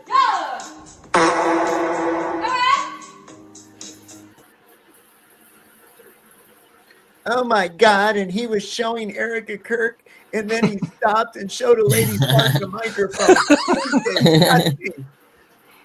I can hear it now. I don't care though. See, that's the whole thing. I'm on the run. I'm on the run from Johnny Law. Johnny Law is trying to get after me. The now. fuzz. Watch out for the fuzz. Coppers. This must not be the whole thing, or maybe it is. I don't know. What's that? Why? I'll find out. We'll see, because I think this looks like it's about to end earlier than I realized. It might be. I don't know. I haven't seen the whole thing, so if it's not, we'll find a longer version and pick it up where we left off. It's not like we're missing a whole lot. No, you're not. Can I jump in for one more, Sov? Well, okay. All right. Oh, Jesus. Hold on. Somebody. Oh, Jesus. I don't know what happened. It Oh, come on. No, I'm sorry, man. Jesus, get your. So Edwin Johnson said, "Hey, it's my future second wife." Hey, she's available. Yeah, she is. So y'all know. Apparently, probably not. Recently But... widowed. She's got money. There's a celebrity dating site for them. I forgot what it's called, but she's probably on there. I doubt. Yeah, she's probably already on. What's that show? She came off Summer something or another. Only thoughts. Only Summer thoughts. House, yeah. Methany farting is, what is that? more entertaining than this bitch, she says. Oh my God. Yeah, this is pretty bad. This is pretty bad. Be a leader worth following. He wasn't a leader. He was a fucking guy that went around and debated with college kids and pushed uber Zionist ideas. That's, these people are making him like he was some kind of fucking hero or something. How was he a hero? No, he was a political make you a hero, She's on Christian Mingle. Yes, I love Striper. Oh my God. I almost forgot about them. I'm just kidding. I don't. I don't know. Are they still around? Would most young people even know what that reference even meant in the first band, place? right? Yeah. Yeah, it was a Christian heavy metal band back in the 80s. I think they're still around, but I don't know. I doubt they're Black and hanging Yellow. out. What are they called? Striper with a Y. Oh, okay. Yeah. They're actually pretty decent. Yeah, they were kind of okay. They're talented. They're definitely talented. It's just they never got the exposure that these other ones did, and I think primarily because they never wouldn't take the deal. You know what I mean? Yeah, like Skillet. Yeah. Well, and it's like that, just like that movie. I think there's so much truth in that movie, American Satan. I think there's more truth in that than anything that you could see nowadays anyway. If you've never seen that movie, I suggest you find it and watch it. American Satan. It's based off of the story of Faust, but it's, these guys, this band, they're not making it, but they should. So they run across the devil basically, and they make a deal. What's that? Rachel Revolution said Striper were cross-dressing Jesus bees. Yes. Let me see if I can find a picture of them for you real quick. Let me see what we got here. I mean, she's not bad looking, at least, but yeah. Oh, she's a model she's a model and a pageant contestant. You guys better be careful. In about 2 seconds, people are going to tell you she's a man. But oh yeah, I know. And she's really Cindy Brady. Yeah. Fucking. It's Katy Perry. It's Katy Perry. Katy Perry. No way. Katy Perry's old now. Yeah, but she drank some adrenochrome. It fixed it right up. Is that what they call it now? You're gonna wash that gray right out of your hair. This is Striper. Look at those bees. Dude, typical 80s fucking hairband though. That was the look. Yep. That's what they did. That looks like a band that would open for Van Halen. Yeah. Steel Panther. Cinderella, Rat. Oh, wow. All those bands. They all Motley Crue. Poison. Motley Crue. Yeah. Warrant. Yep. Warrant. Yep. She's my cherry pie. That's like a total stripper. That's like a total stripper song right there. Cherry Pie. Yeah. Somebody said Wasp. Wasp was another one. Faster Pussycat. I can. Def Leppard. Def Leppard. I was in love with the Samantha Fox. Oh God, everybody was. I know. Oh yeah. I remember Samantha Fox. Touch me, touch me. Sorry, I didn't mean to throw this all off by saying Striper. Great big old. she had very huge tracts of land. Oh yeah. Yes. Very well Video was endowed. What is that? Sexual predators? Or we are sexual predators. Okay. Well, I don't. Half the time I don't know what the fuck's going on over in the chat. I was It's in all love with good, man. It's all I was good. in love with Susanna Hoffs. I remember her. Yeah. The Bengals. Yeah. Yeah. Dude, Santero said, "I bet Charlie's in the stadium." I would not be surprised. Let's take a little bit away from the Charlie Kirk fiasco. Yeah, here's a 3-minute 5. Here's a 2:42. I threw a couple in private chat too. Here's one. Oh yeah, her whole thing's like 28 minutes. Yeah, it's The time she walks up bawling until when she leaves. Yeah. Because the best part's when she's about to recite a prayer, but then she looks up and closes her eyes, and then she forgets and has to look back down at the script. Like, oh yeah, you're not really a Christian, are you? Today I see a video of the Russian guy, Warrior. He posted a video, and the camera that Charlie Kirk have in his back, it's a hologram camera. Or what kind of camera? I put the video in the Streamlab. All right. Like, let me grab it here. Good afternoon, everyone.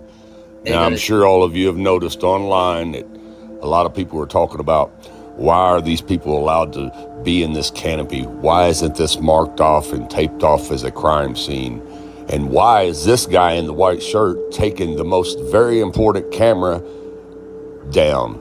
What you think is the most very important camera there? Why is he taking it down? Look at him. Well, here's why. Because it's not a crime scene. A crime didn't take place here, and that's not a camera. Now, before I tell you what it is, I want you to get a real good look at it as he's taking it down. That's why Anybody there's no blood figure out what it is yet? Face. Okay, here's what it is. It's called a hologram projector. Yeah. And if you don't believe me, you can go look them up online. That's why it's and square they're not with the cheap. long lens They're not cheap. outside. Usually $20 to $60, $70, $80,000 for these things, and they come in different varieties. Now, Hollywood calls them hologram stage projectors. Now, you see how Charlie's little tent there is a perfect square? And as you can tell, it's 10 foot squared, 10 foot all the way around on each square, and it's about 9 foot tall. That's because it has to be for the projection to work. Now, let's explain. For smaller spaces, the projectors can be configured with mirrors to elongate the projection path and maintain picture integrity. Eyeliner displays ideally require a minimum footprint of 10 feet square and a height of 9 feet to show full-size human figures. What you are seeing is a reflected image which is so true and realistic to the original, it has become known as a virtual image. Many people perceive what they are seeing now as a 3D hologram. In fact, it is a 21st century take on a mid-19th century visual effect known as Pepper's Ghost, showing now on the relay screens. Thanks in part to the amazing optical properties of the eyeliner foil, combined with the light and picture output of Christie Digital high-definition projectors, the image has depth and opacity that actually supersedes the scale and definition of traditional 3D hologram. Like I said before, 10 foot squared, 9 foot tall.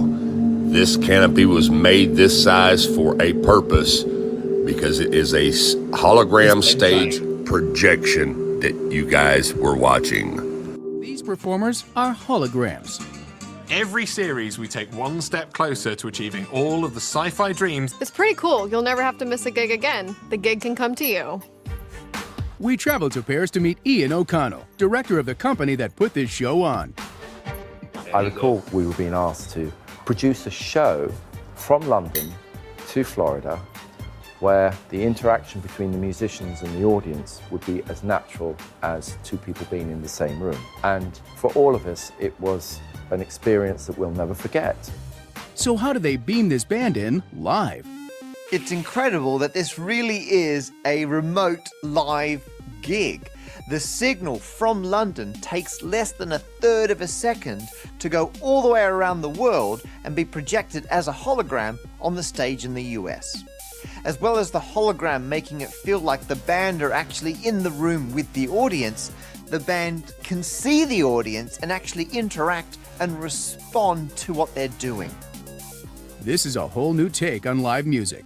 But how are the images so good that it looks like the band are really on stage?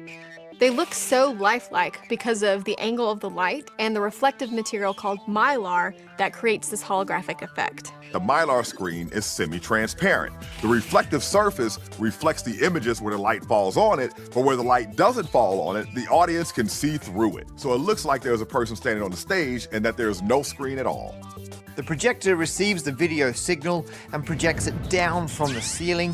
What I really love about this is that you get the effect of a 3D hologram without those stupid glasses. I still believe we've only scratched the surface with this technology. I think we will see pop-up holograms everywhere. That's it, the holograms are here. We're officially in the future. It's all smoke and mirrors. The world is a stage, people. Get over it.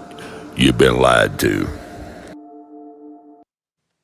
Haha, Yeah. dude. I'm not discrediting that at all by any No. means from what I'm about to say. But what about before when he's out passing out hats Yeah. outside of that tent? Yeah, and that's stuff? what I was the only gonna thing say. I have a question about. I'm not discrediting that. I'm just saying that. Well, and also, we only have, like, you got to think about this. This was a college campus. There were literally hundreds and hundreds of kids, college age kids, out on that fucking campus there to see Charlie Kirk. Yeah. Right. But we only got a small handful of video of this. Okay. Why is that? Why do we only have a small handful of videos regarding this? You know, you figure you'd have seen hundreds of different videos been posted from different perspectives, you know, so much so, you know, think about that. We're in 2025, college age kids, phones and smartphones and shit, cameras every fucking where. These kids are filming everywhere. We don't see that. We only see these few select fucking sequences. How do we know that that's what the people there saw? Because one of the eyewitnesses that saw there, that was being interviewed, said she saw him get hit in the chest. Yeah. And then his fucking heart's area started bleeding. Well, we didn't see that at all. But that's what an eyewitness on the news saw. So how do we know that the video shit that we saw was what the people in the crowd actually saw? Yeah, it could be different. See what I'm saying? Yeah. Everybody's going from a media perspective on this whole thing. The only people that can be absolutely sure are those people that were there. Now, I'm going to go a little bit further to just for that. How do we know that there was really even a fucking event? Yeah, I know. Right. We heard anything from, there should be a lot of people out there going, yeah, I was there. It was fucking wild, you know? Right. Or, you know, my friend was there and that was really wild. That was crazy. There was panic. And then they didn't know what was, you know, none of that. Couple people that claim to have been there, they come up with these stories. And like the other guy, there was a guy from the Turning Point USA, and he started giving an interview. And the other Turning Point USA come over and grabbed him and pulled him away and told him to shut up and quit talking. Yeah. Why? There was a guy that YouTube, funny enough, like right after this had just happened, now that you mentioned that guy that said that he was at the event, right? And I didn't watch his whole thing. It might have been like a half hour long. But anyway, so I'm like, who is this guy? You know, why are they putting this out to me? Because I don't care. But then I looked him up. He's a, go figure, an actor, director, right? It's like, oh yeah, of course, you know. And it's funny because if you look up any of his social media stuff, he's off like he's like scaling mountains and doing all kinds of like extreme sport things, jumping out of planes and stuff like that. So he just took the day off to be at Charlie Kirk's thing from your crazy expeditions to come here to Charlie Kirk's thing for one day. But then I was looking at the comments, and it's like, oh, you're so brave and all that. It's so stupid. You have an IMB page? I would like yeah, to know that. Yeah. Well, I'm not sure. He probably has to have one though, I'd imagine, because he's a director and an actor. So yeah. Oh yeah, he does. He does. I'll look it up. I'll find him. Give me a second. This is pretty fucking crazy. What's happening, JPA? Yo, what's up, man? Oh, look at there. I did it again. I didn't have the thing shared. I pulled it wrong. What guy was he talking about? That was the other crisis actor. I'll show you. Are you talking about me? Yeah. Give me a second. I'll find it. Awesome. Meanwhile, listen to this crazy shit. Erica Kirk just had to explain to her 3-year-old daughter when she asked, "Where is Daddy?" She told her that Daddy is on a work trip with Jesus so he can afford your blueberry budget.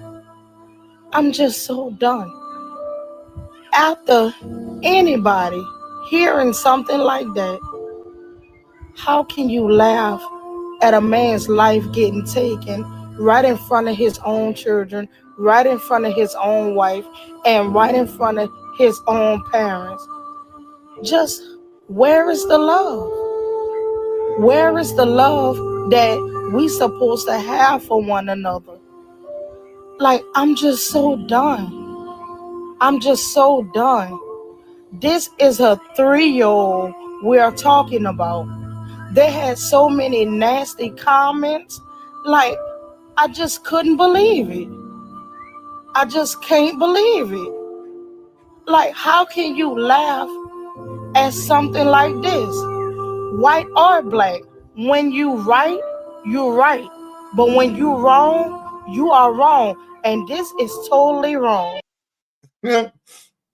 So the little blueberry story is just another tug at your heartstrings to keep you.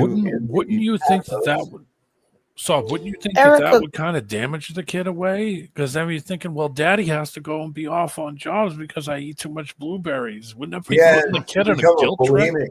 Now she'll become bulimic. Yeah, well, my father was dead because of my blueberries. I put it in the regular chat there, so it was I was at the Charlie Kirk assassination, and yes, that guy has IMDb, and if you look at his social medias, he like directs things and does he's like an up and coming director for certain things, and it's like, oh, so you took a day off from your busy schedule of all your extreme sports to just hang out there at the Charlie Kirk assassination. Yeah, he was swimming with sharks before he came over to the event.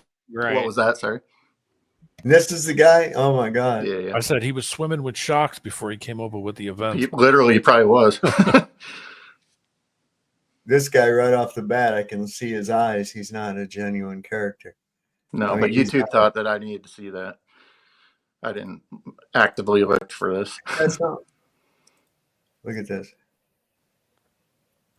I've seen that shit yesterday when he was assassinated. I want to tell what I saw. I was excited to go. I enjoy that style of discourse, public debate. Talk about whatever subject you are passionate about. You get to know both sides really well. I think that type of dialogue and discourse and debate is important. And I was excited to be there and hear what's on everybody's mind. Showing up to campus, it was exciting, right? You've used my alma mater. I haven't been there in a very long time, but you could feel like... You didn't go there. I'm pretty sure of that. You was probably partying there, but... I doubt that at all. He doesn't have anything on any of his social medias that ever going to college. Yeah, this is just one of these characters that they bring out. His name's Creighton Bard. He has an IMDb, and Body I talks. seen the video, and I just thought it was so strange. When you lie, you always look down and up. The body language. He's never looking at the camera. No, let's watch it again. Closer to the event, you could start to hear it. You could hear, pro USA chants. You could feel the energy in the air. Kind of felt like a South American soccer game. Up and to the left. Up and to the left. That's real quick. That's the creative part of the mind. Your eyes will give it away. You'll look up into that side of your head because you're accessing that left side of your brain. He's thinking. when I initially saw this, I thought it was the guy, they showed when cheering and looking back at the shooter. I thought that's who it was, and that's the only reason I even clicked on it to watch, because I thought it was going to be that guy coming up with his story, but he's totally apparently different. Right. He kind of looks like him though.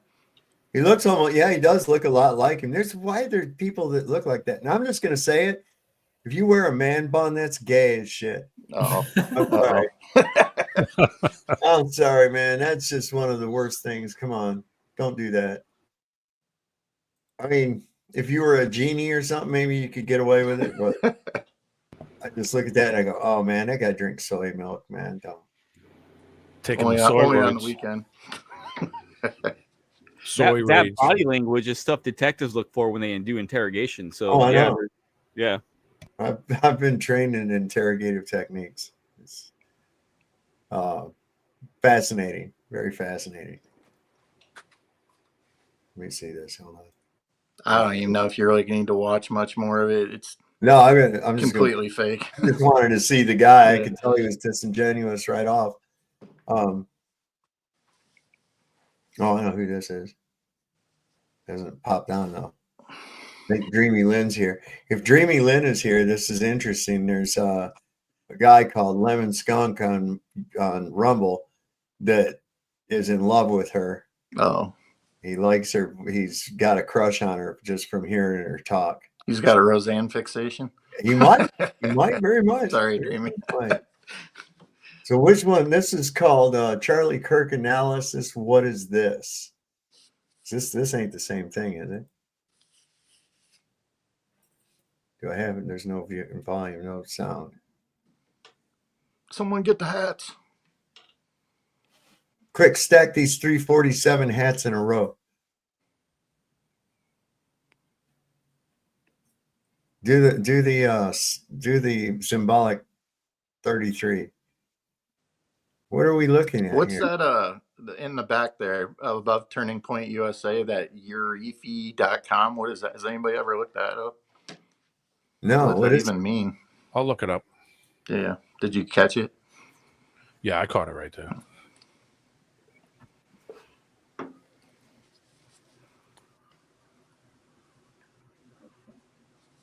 Wait a minute. What's the how's it spelled again? I missed it. It was like YE. I don't know. You have to go back. Is it supposed to have sound? I'll check for you. I mean, seeing arrows in slow motion of what are we actually looking at? It's YREFY, but there's a like hyphen above the E.com. That looks so strange. Why are they picking him up and just run? Like it looks like no one's even trying to cover the. You'd think blood's pouring out. Don't you think somebody would try to cover the fucking wound? I don't know. On a pure white T-shirt.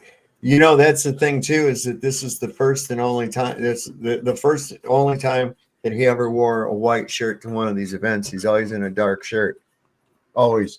And this is the first time. And who would lift someone who is bleeding profusely, feet up? Exactly. The fuck? That's true. Luke, the wound above the heart.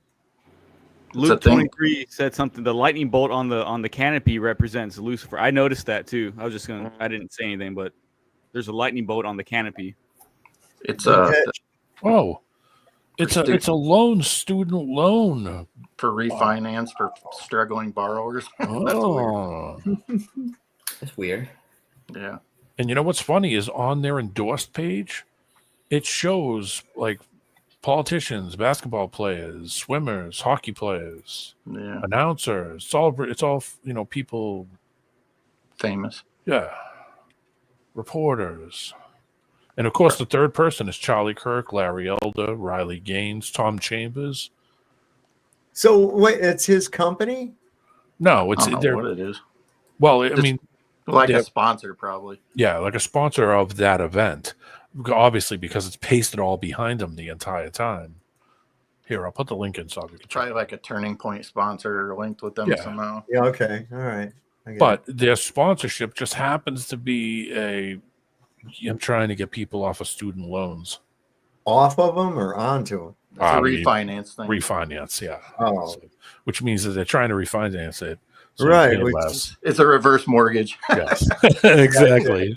Well, I know how refinance works. I know money isn't made off the loan because usually the refinance company doesn't service the loan. Right. They sell it to somebody else. The people that do the refinance make their money off of origination, closing, and all the like processing fees and shit like that goes into it, plus the all the shit that goes along with that. And then they get back end points for how many points above APR that they're able to charge the person in interest from the company that they sell the loan to. Yeah. So when I bought my house, my mortgage has been sold twice. Two different companies. Yep. Magnum PI sold it to you? Magnum. Sorry. I worked for a refinance company, mortgage refinance back in the 90s. And that was a scam. That was a fucking scam. This shit is a total scam. What are they saying here? Yeah, you always want to keep the wound above the heart.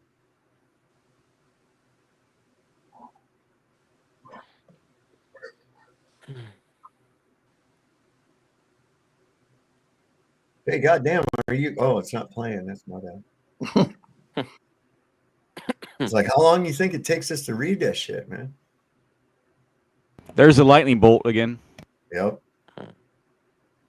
That shit about the projector is interesting because I thought that's an awful weird looking camera. What kind of camera is that?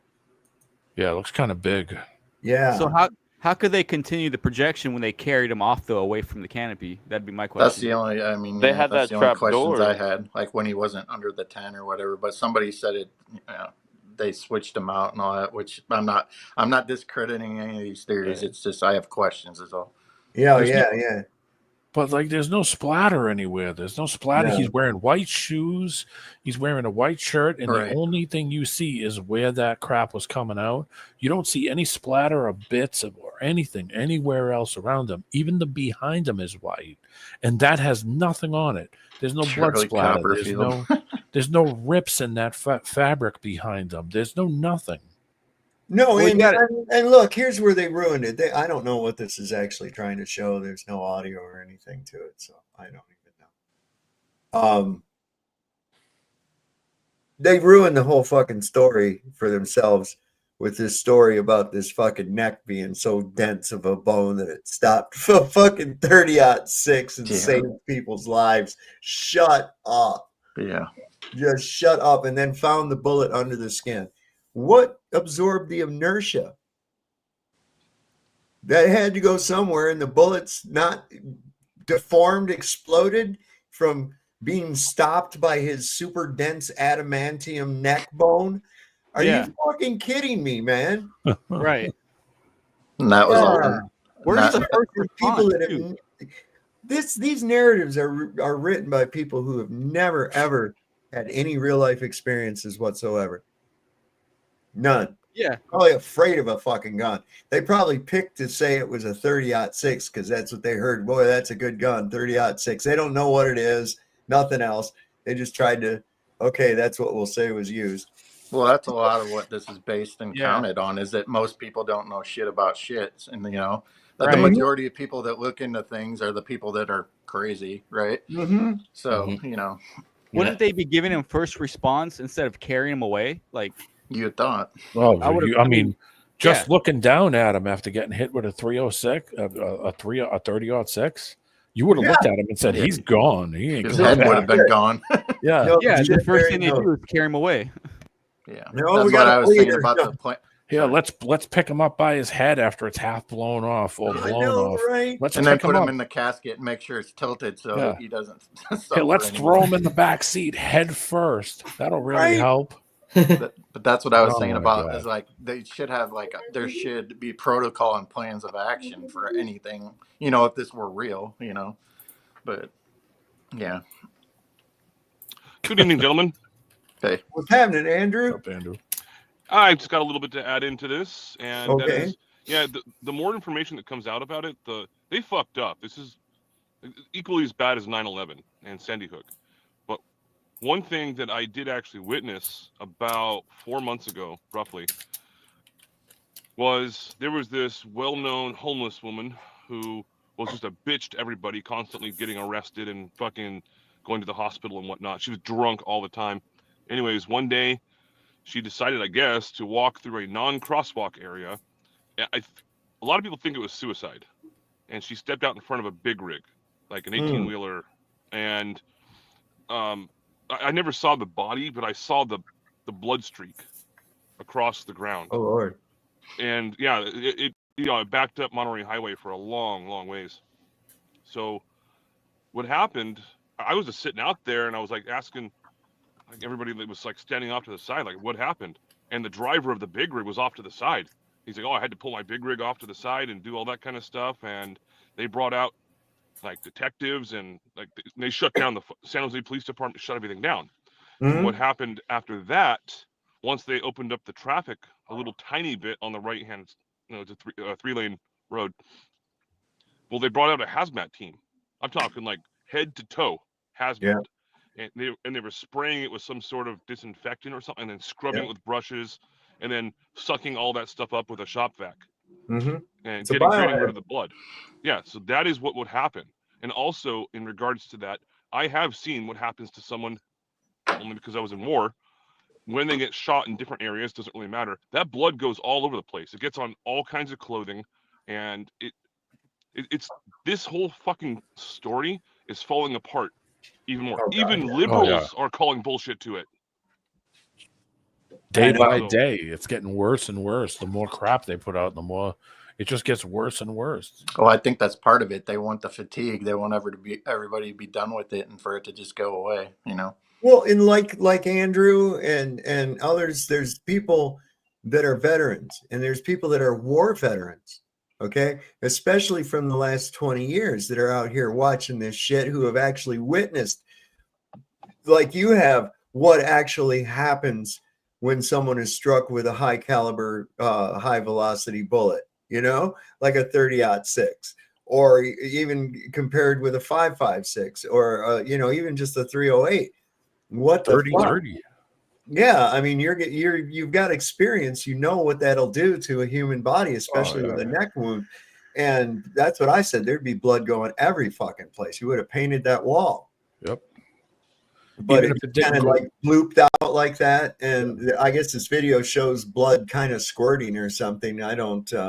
It's more like it's like a water fountain. You know when you push the button on the water fountain? There's no freedom on his shirt too.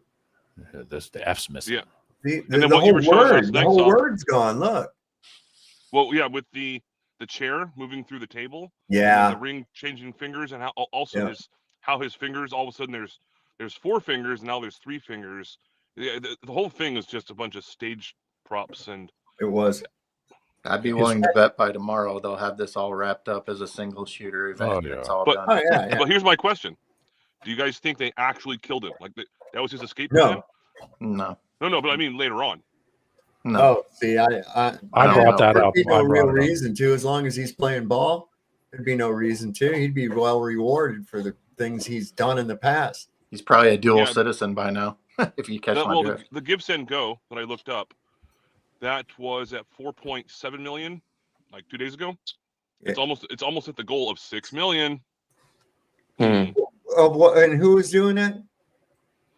Turning Point. Well, you can just go into Charlie Kirk Give Send Go, and the first donor donated $100 million. I'm sorry, $100,000, 10 times. People are stupid. He donated $1 million to it. Charlie Kirk was already a fucking millionaire. His wife was already a millionaire before he ever met her. She comes from money. They don't need money. What the fuck are they putting up a charity page for? That sounds like a really Jewy thing to do. That's probably just to play on other people's emotions to get other people. You don't even know that. That sounds like a really Jewy thing to do. Sounds like a money laundering thing to do. They're trying to play on people's emotions. I mean, it's part of the game. Give us money for this. What better way to move money than through a charity? That's why I said at that event where she was speaking today and all the rest of them, it's like, oh yeah, your donation envelope's under your seat, so don't forget that on your way out. You know. God. Yeah, exactly. Yeah. It's I mean, so I forgot about that, but yeah, they put up that I guess it's GoFundMe or GiftSendGo or whatever. And I thought to myself, I was like, this motherfucker just sold his house for $5.8 million. Hey, $5.8 million. He just sold his house back in January. She already had money. Turning What point's the worth fuck you got to millions. take up a collection for what? Oh, you're worried about a poor widow and her children now that they don't have the breadwinner in the house. Motherfuckers. Well, she's the new CEO. Yeah. On top of it all. So because I made that comment about it being maybe a money laundering thing. Oh boy, hold on. I'm real bad tonight. I don't know what the deal is. It happens. It's live. My eyes are just not good today. Is Turning Point a 501c3? Just out of curiosity, I had It is. It is. Yeah. So it has the same tax break as churches do, basically. Right. That's that's why it had that feel to it. I got it. It was a comment. Mark Pugner said, like Hunter Biden and his art sales. Yeah. Yeah, exactly. That was most art sales are exactly that. Most of them. I mean, you can't tell me that somebody farting out paint on a piece of fucking cloth is, worth $100,000 at all. That's just dumb. For access. Yeah. Give $6 million to the two people that were already loaded before they even met and come from rich families. Yes. Wonderful. And why $6 million? Why $6 million? That's a good question. $6 million. It's always $6 million. Yeah, that's the question that I raised earlier, a couple of days ago, which is they could have made it. If it were me, if it was a legitimate thing, I would have said 20 million. But 33 they stopped donors. at 6 for some reason. Yep. 6 million. And that bullet probably broke up into 6 million fragments. Yeah, that too. And also, I forget who, maybe it was maybe it was you that showed, like in slow motion, like going back and forth, rewinding in slow motion, how the blood was going like in and out kind of situation. Yeah. Like that doesn't happen. No, blood doesn't just suddenly stop and then reverse course while it's in slow motion in the forward motion type of the video. That doesn't happen. That's physically impossible. That's why I think we were looking at some form of video manipulation, maybe combined with special effects, and that's why I asked the question: Did what the few viewpoints that we have out of hundreds and hundreds of students? Andrew, as you well know, every one of those motherfuckers has got one of them phones and they're on it all the goddamn time. Yep. Okay. And yet we only have a handful of videos from observers that were there. They're there with Charlie Kirk at a university with young people. And there's only like 4 videos maybe of this actually happening. Okay. That's kind of sus. Why do we only have that? So are we seeing through these videos actually what the people there at the event saw? Because the people at the event said that they saw him get hit in the chest and that blood appeared on his chest. We didn't see that. We saw blood fly out of his fucking neck. Yes, correct. And that's another thing as well, because I teach at a college. I can't get these fucking kids to put their phone down. Yeah. Much less I they're was going to. I was going to bring that up too. Going to a major event like that with someone that was notorious as he is, whatever. And now this is the major headline in the news. I guarantee this is not going away for at least 4 or 5 months. They're really apothecating this guy. Now let's just put everything into perspective. Who was Charlie Kirk? Charlie Kirk was a guy that had a fucking podcast. Okay? He had an organization where he would go around and he would debate college kids on right-wing values versus left-wing values while pushing the Zionist agenda. That was what he is. Now, how does this in any way, shape, or form make him a fucking hero to apothecate to this degree? I mean, this is insane. These people, thousands of people filling an auditorium and weeping over a character. They don't even know who the fuck he was. I was about to say, I've heard so many people say, like, I didn't even know who he was until this happened. It's like, yeah, I know. It's a lot of people. I knew of them. I didn't watch them. I though. knew of them, but there's a lot of people. Yeah, same here. Just a political. Here's another pundit. question I have. All of those people, I did the calculation earlier before I left my house, and let's say that I don't think they're walking in there for free. They probably have to pay some sort of a ticket a charge. coverage. Yeah, it's not like they're watching like an NFL game or something like that. Saab showed the bill for the event, and it had pictures on it. How much was it? I don't know, but it said that you could call and get tickets. It's probably like a Trump rally that you got to sign up like online for a ticket, and then it's first come first serve. Stand in line. If you get in, you get in. But maybe I'm wrong. But they'll put you in the nosebleed seats if you walk in. Yeah. Something else. Yeah. I'm going to assume, let's say it's 45,000 people that were there, even though it's like a 60,000. I'm lowballing this. And it was $25 per person, $300,000 for security, $300,000 for renting the stadium. And you're still left with a gross net of around $800,000 in profit. And then miscellaneous charges and all that kind of bullshit. Still, they made money off that. However, when I was in 5th grade, my parents took me out of school for one day because there was this movie called Angels in the Outfield back in the early 90s. Oh Danny yeah, DeVito great movie. Yep. No, not Danny DeVito. Whatever his fucking name is. Anyways, yeah, I was there in the stands, and what they did is the producers, what they had us do because of the camera angles is they had us all move over to a separate location, and then they would have these cardboard cutouts that were all over the place. Sometimes you might be sitting right next to them. And I didn't know that's actually how shit works. But my sister, I never was actually in it, but yeah, my sister actually, what was she, like 13 or 14 at the time? Yeah, you can see her in the background, Angels in the Outfield. And that's when I learned, like, and they gave us popcorn buckets and stuff, and they said, we don't recommend eating it. It's very, very stale. And some people were still fucking eating it. And it was just like a show prop.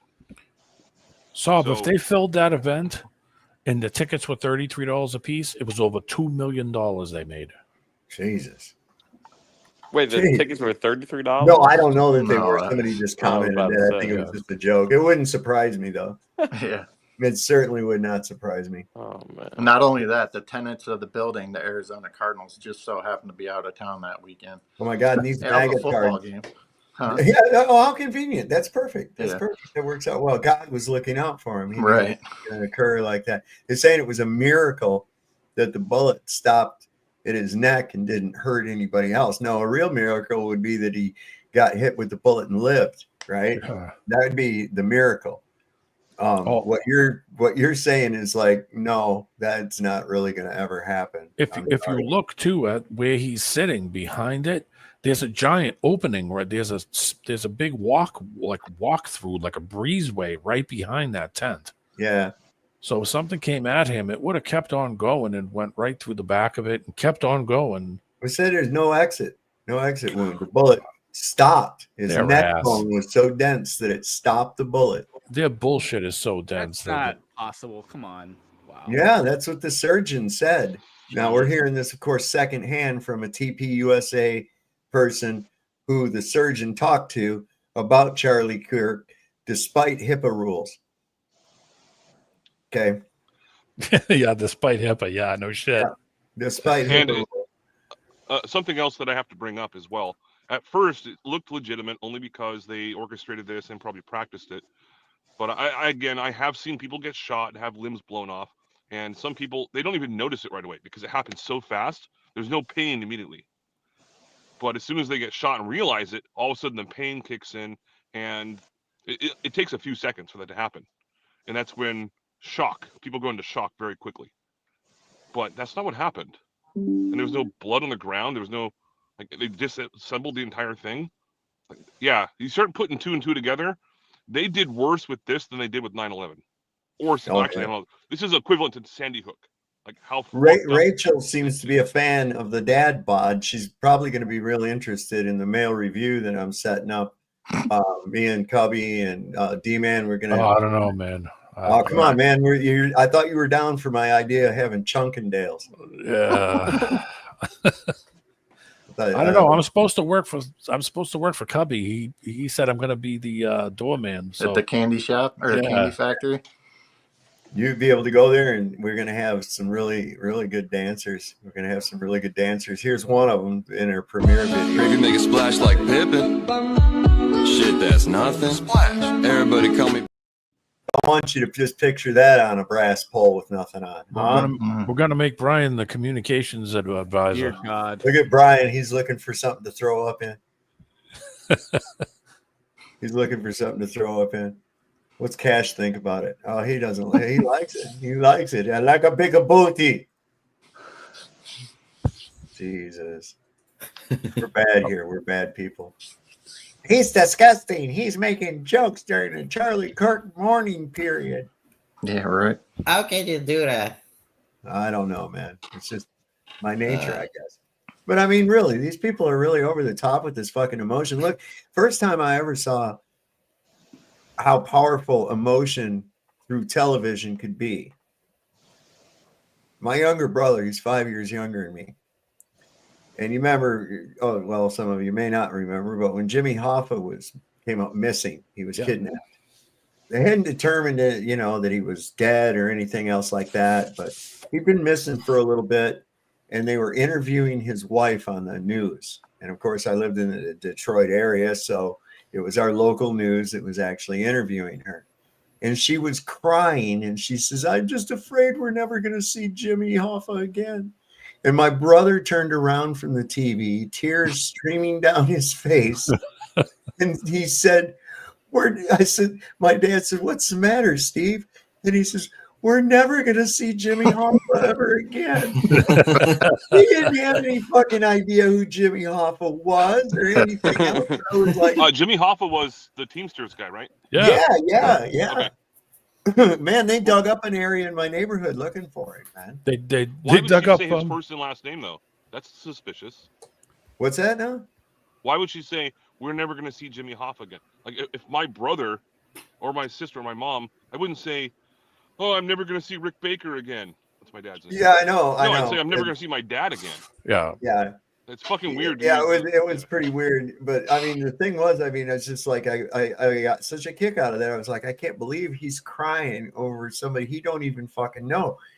Why? Because he was sold the emotion on the TV. He was sold with it. Now you take that emotion like they did with Carie Kirk, right?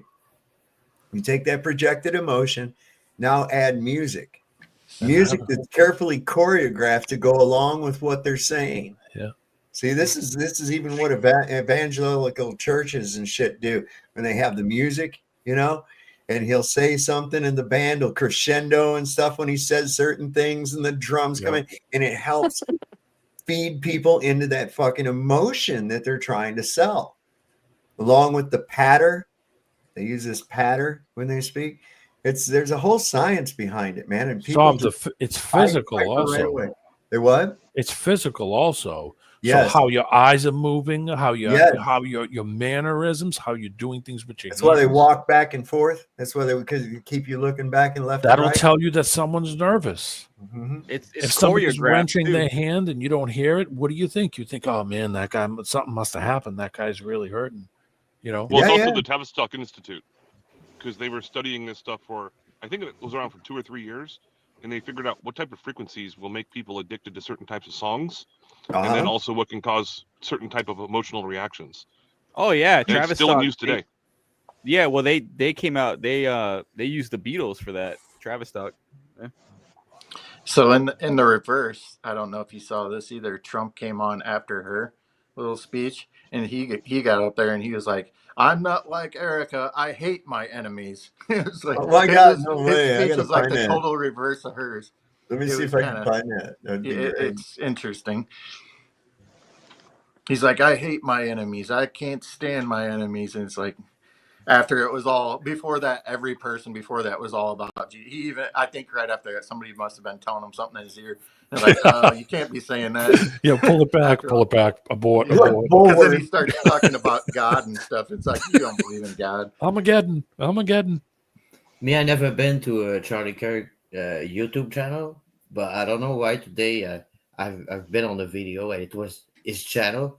So I click on the channel, I look the video, I look the shorts. I think now it's like a Trump propaganda. Like you see a video it's of like an ad for Trump. Turning Point. Yeah, now it's Trump talking. Everybody that spoke at the thing today, besides Erica and I think maybe Tucker, was the whole Trump administration. It's like, so this is what Imagine. Charlie Kirk would. When Charlie Kirk died, he's like, I want the whole Trump administration to speak at my eulogy or whatever you want to call it. Right. Yeah. No. Yeah. I want the whole crew of Electric Company to come to my funeral. Right. So jeez. Let's see if I can find anything on this. Here, I'll look. Trump. Oh, he says he's gonna give the biggest announcement medically in the history of the U.S. I think we found an answer to autism. Yeah, he said that his speech was completely different from. It was weird. How long is it? It shouldn't have been. It was shorter than hers, I think. Maybe. Nah, I don't know. There were numerous references to bricks and building bricks. Yeah, let me see what this is. Wait. There. Oh, 46 minutes. It was that long? Oh, maybe I didn't watch the whole thing. There's one you can. I'll send you a shorter version where he just. Yeah, he's a fucking long-winded, bloviating fucking fat toad. For real, man, that motherfucker. Oh, look at me, how great I am. It's like, dude, you're a fat pig, man. I don't know if this is shorter. I'll put it in the regular chat here. Should be a condensed version, right? There. I put in the regular chat. I'm not sure. I didn't watch it yet, so I'm not quite sure what it was like. But let's see. Oh, I posted my show from last night on Facebook, and I was just looking. Stephanie Tylen said he looks like an alien. Wow, what the fuck is he? He is not a regular XY chromosome. Right? Yeah. Oh my God. Where would I happen to look? X, Y, and Z. X, Y, and Z, exactly. Yeah.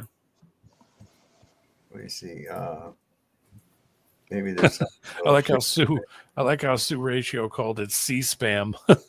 Yeah, I just read that. C-spam. C-spam. Somebody says Trump gives horrible speech at Charlie Kirk Memorial. It was pretty bad. It was, yeah. Yeah. Jeez. Was he just winging it, or was he like? I hear this is only 18. This here is only 18 minutes. Oh God! Now this guy, Midas Touch. Have you ever seen this guy? Oh yeah, I remember the muffler shops. Yeah, I remember them. He's the left's version of Benny Johnson. Oh boy. Okay. He's really a sensationalist. Really quite a sensationalist, but he usually just covers the highlights. See, I watch everybody. I watch both sides. I like to watch them fight. They do really good exhaust work too, by the way. Midas Touch. Isn't that what this is? No, Midas Touch, but his name is Ben Misalas, or whatever. Don't matter. You just call you Benny Johnson of the left. Donald Trump wrapped up what can only be described as a nightmare speech at Charlie Kirk's memorial service. Donald Trump talked about how he hates his political opponents. He says, I absolutely hate them.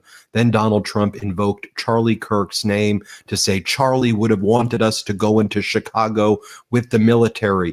Charlie would have wanted us to continue to put tariffs against the world. Was crazy. No, he didn't. Yeah, he did. Wow. Did he really fucking say that shit? No. He was talking about like his cabinet. Mike Johnson is like, what does this have to do with Charlie Kirk? Bro. Wow. Yeah, he's always going to turn everything into him, making it about him and what he's doing and shit. That's the only thing that matters is him. Does he show any of it? Like what he says? I don't know. We'll see. I think he usually does. This was really a horrific and odd and dangerous speech indeed. It took place in Glendale, Arizona, where the Arizona Cardinals play at that State Farm stadium. Let me just show you what went down. Here, Donald Trump talks about how Charlie would have loved all of the tariffs and Charlie loves our tariff policy. This is what you're talking about at the memorial service? Here, play this clip. Just like Charlie and Erica made Turning Point hot, we are looking at a country that has the chance to attain a level like never before. Tariffs are making us rich again, richer than anybody ever thought was possible. And the only one challenging them are people that hate our country or foreign countries that are paying a price because they did the same thing to us for years. When's all that rich going to fall into my pocket? Yeah, no kidding. When am I going to see anything about that? I haven't seen it yet. Fucking asshole. You owe me $6 million. Yeah, stimulus check, brother. No. $6 million. They took advantage of us, but we're... What did you say? No, that's why I said he turned it into a MAGA rally, basically. The whole thing was a MAGA rally. Yeah. It was an evangelical fucking GOP rally. You could tell just by who was there, the way they had it set up, the music, all that shit. We're making money. We're becoming richer and richer. And we're taking care of our people better and better when we do that. And we can take care of other countries better and better. But whoa. Why do we need to take care of other countries at all? That's the $1 million question, Sav. Why? What the fuck is that about? Why do no. America. Okay. That's that. Go get a map, Donnie. Go get a map. Really well. The tariffs have really been a hold. The election was big, but the tariffs, because of the election, came in. And remember, other nations do that to us. And Charlie understood that. He saw the money. He saw what was coming into our country, and we can use that for Medicare, Medicaid, Social Security, all of these things that we fight so hard for. And that's whoa, you mean all the socialist programs that we have? All the socialism that's what's putting us into fucking debt in the first goddamn place? Are you shitting me? When is the government in the business of giving people money? When did that start? What the fuck is that about? Where do they get money from? Unless they steal it from somebody else. I think he's talking about tax breaks, maybe. I don't know. Yeah, who knows? Yeah, like trickle down, right? Exactly what's happening. The numbers are incredible. And then Donald Trump says, Charlie would tell me that he wants us to send the military into Chicago. So we're going into Chicago with the United States military for Charlie. You see how they're using Charlie right here as their justification? Yes.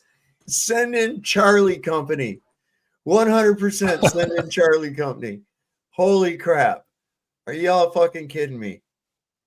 When you realize that this woman, she said she's pregnant with her third kid from Charlie Kirk.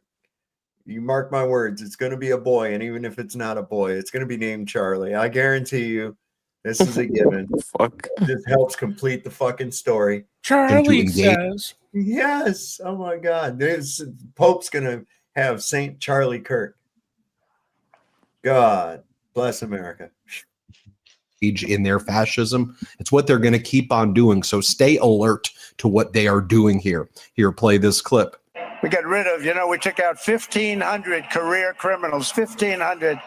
If you have 3 career criminals, that can make a big difference. But I'm so proud of Washington, D.C., and now we're going into Memphis, and we'll get that one straightened out fast. And then we're going into some others, but we're going to go to Chicago, and we're going to have Charlie very much in mind when we go into Chicago.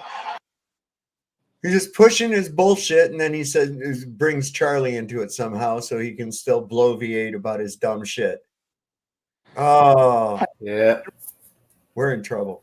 We'll get that one straightened out. You have an incompetent governor who he thinks it's okay when 11 people get murdered over the weekend. He thinks you don't have any crime when 11 people get murdered. There's been 11 people get murdered over the weekend all the time in Chicago. May I point out the St. Valentine's Day massacre? I mean, Capone, Meyer Lansky, Need I go on? Dutch Schultz. Christ almighty, the place is the birthplace of crime. And 28 people get shot. He says he's got crime. No, they don't have it under control, but we'll have it under control very quickly. So we're going to be doing that.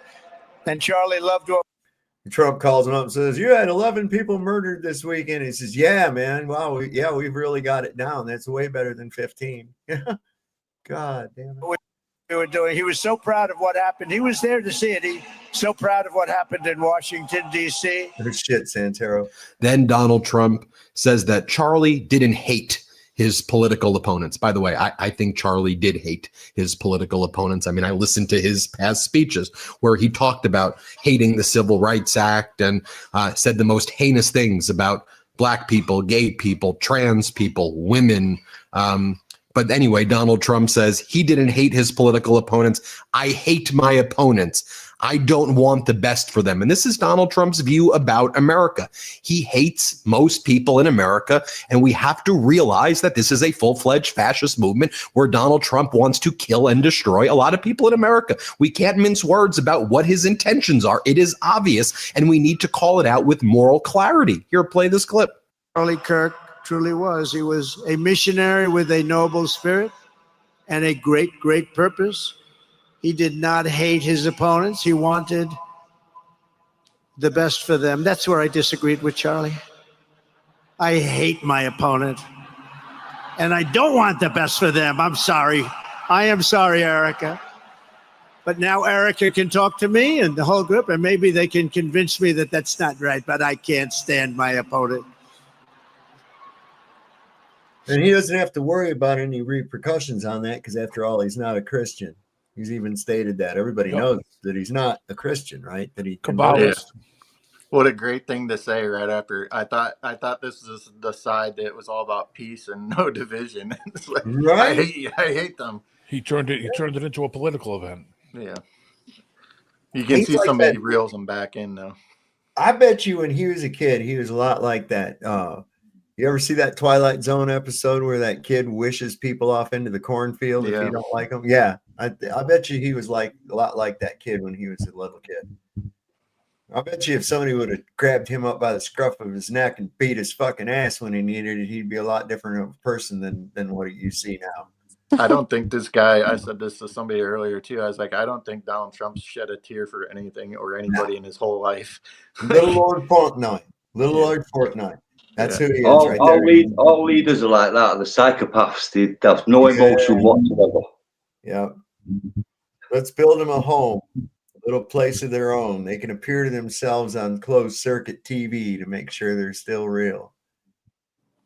What the fuck, man? The Fletcher Memorial Home for Incurable Tyrants and Kings must come to fruition. I'm telling you. Don't play the video. We don't want it striking again. I'm going to get in trouble for playing a Pink Floyd video that I got off fucking YouTube. YouTube. Please, Pink Floyd, don't strike me for using Floyd the Barber. Yeah, right. No shit. That's a Nirvana song. That's more of these small hats and their fucking bullshit. That's what they do. Their little copyrights and all their little fucking. I took the Pink Floyd thing and I cut it out and put it over, pasted it over the triangle on the Pink Floyd symbol. It's a Pink Floyd. It is Pink Floyd. You should have George Floyd in there. Yeah, I didn't want to start any problems. I'm a guest. Oh, all right. George. You know, if those evil cops hadn't killed George Floyd, he probably would have cured cancer or something. You know. Well, you know, him and Charlie shared a birthday together, right? Oh, that's right. They did. Mm-hmm. Exactly 20 years apart. Ain't that interesting? Yeah, it's a 10 convenient. There's a 10 years. Excuse me. I don't remember. 73 and 93. I can't remember. Yeah, 20 years. Yeah. Math sucks. Charlie's angry. Look at that. He's angry at me now. I don't know how else to describe that clip that I just showed you than what I said before. Those are disgusting words from anyone, yet alone from the president of the United States. Then Donald Trump says that he thinks we found an answer to autism. and he, the snake oil salesman, Donald, and RFK Jr., who have gutted the vaccine advisory panels that are critical for keeping Americans alive. Go back to what I said before. They figured out autism, folks. It just took them 8 months. They've got the cure for autism. And tomorrow, I think they're going to say it's Tylenol, everybody, that we got to stop Tylenol or something like that. Here, play this clip of what Donald Trump's going to say. Just more reckless lies from these people. Here, play this clip. It was Charlie who helped unite MAGA. And you know what MAHA is? That's right. Make America healthy again. And keep in mind, this is supposed to be a memorial for right. I know.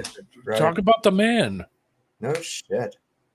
Oh, and Charlie would want me to go with Maha. We know, that's where he'll talk about your interactions with him. Talk about when you had a discussion with him.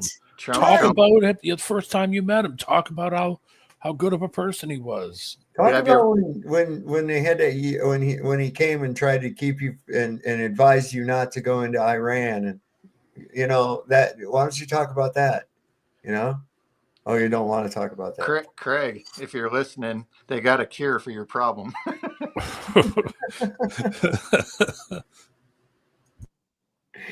Oh, poor Craig. Poor Craig. Yeah, I think I'm going to wait until tomorrow, and then I'm going to go ahead and I'm going to call ICE.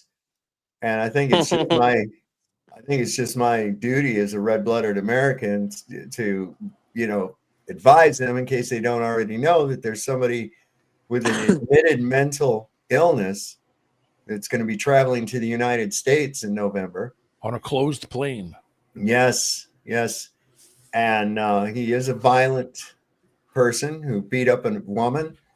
I think he might be part of this Trantifa cell. It's kind of odd that he's wanting to come over here now with a cane. Yes. So, just the heads up that this guy's coming. Maybe you ought to watch him or look into him, or at the very least, give him a cavity search at the airport. Yeah. Once again, delaying his surgery for his leg to be amputated. Well, if his leg has to be amputated, he probably shouldn't be on a plane anyway. Exactly. Right. Well, and he needs the money really for the amputation. So why blow it on an airline ticket and a vacation to the United States? Is he taking his world tour? Is this where it starts? I don't know. What is that you sent back here, D-Man? Oh, I don't know. It's good and plenty commercial. It's nothing. I just threw it in there because everybody was saying Charlie. I just thought about it. Tell him to collect the pitch data on his way over too, by the way. Yeah, there you go. He'll lie. You know that he doesn't. He'll lie to support what he says. That's what cracked me up when he said he's a science. What did he say? A science explainer or some kind of shit like that? No, you're a pseudoscience. Science soother. The only thing that I want to see, Saab, is that Idi Amin talks Israel. That's the one that I want to see, because that was a doozy. All right, yeah, I'll bring that up here. Which one is that? The second one? It's the third one. It says Amin talks Israel. You got to scroll up all the way, and then it's the third. Okay. Oh, wait. All right. I see it. Okay. Yeah. Cool. It's Idi Amin's son. Let's finish with this video, and we'll bring that up. Yeah, I've seen that. I know the one you're talking about. I've seen it. It's pretty fucking scathing. Yep. And tomorrow we're going to have one of the biggest announcements, really medically, I think, in the history of our country. We're going to be doing it with Bobby and Oz and all of the professionals. I think you're going to find it to be amazing. I think we found an answer to autism. How about that? Autism. Tomorrow we're going to be talking in the Oval Office in the White House about autism, how it happens, so we won't let it happen anymore, and how to get at least somewhat better when you have it, so that parents can help their child, their beautiful child. That's a big one. I've been bugging everybody over there. Get the answer to that. Then Donald Trump again spreading disinformation and hate at this political rally masquerading as a memorial for Charlie Kirk. Again, what the heck is this? What we're even watching right here. Then Donald Trump says the violence comes largely from the left, which is just statistically incorrect. Most of the shootings in the past 10 years, most of the violence have come from right-wing extremism, overwhelmingly, like double, triple what comes from the left. Just be very clear. Again, moral clarity is needed right now. Here, play this clip. Many of these people, by the way, are paid a lot of money to do this. They're agitators. They're paid agitators. Remember that? When you see they all have the same beautifully printed sign, every sign is identical, comes out of a top-level print shop. That's not the signs that are made in somebody's basement. Those are paid for by very bad people, and hopefully we're going to be finding out through the DOJ who those people are.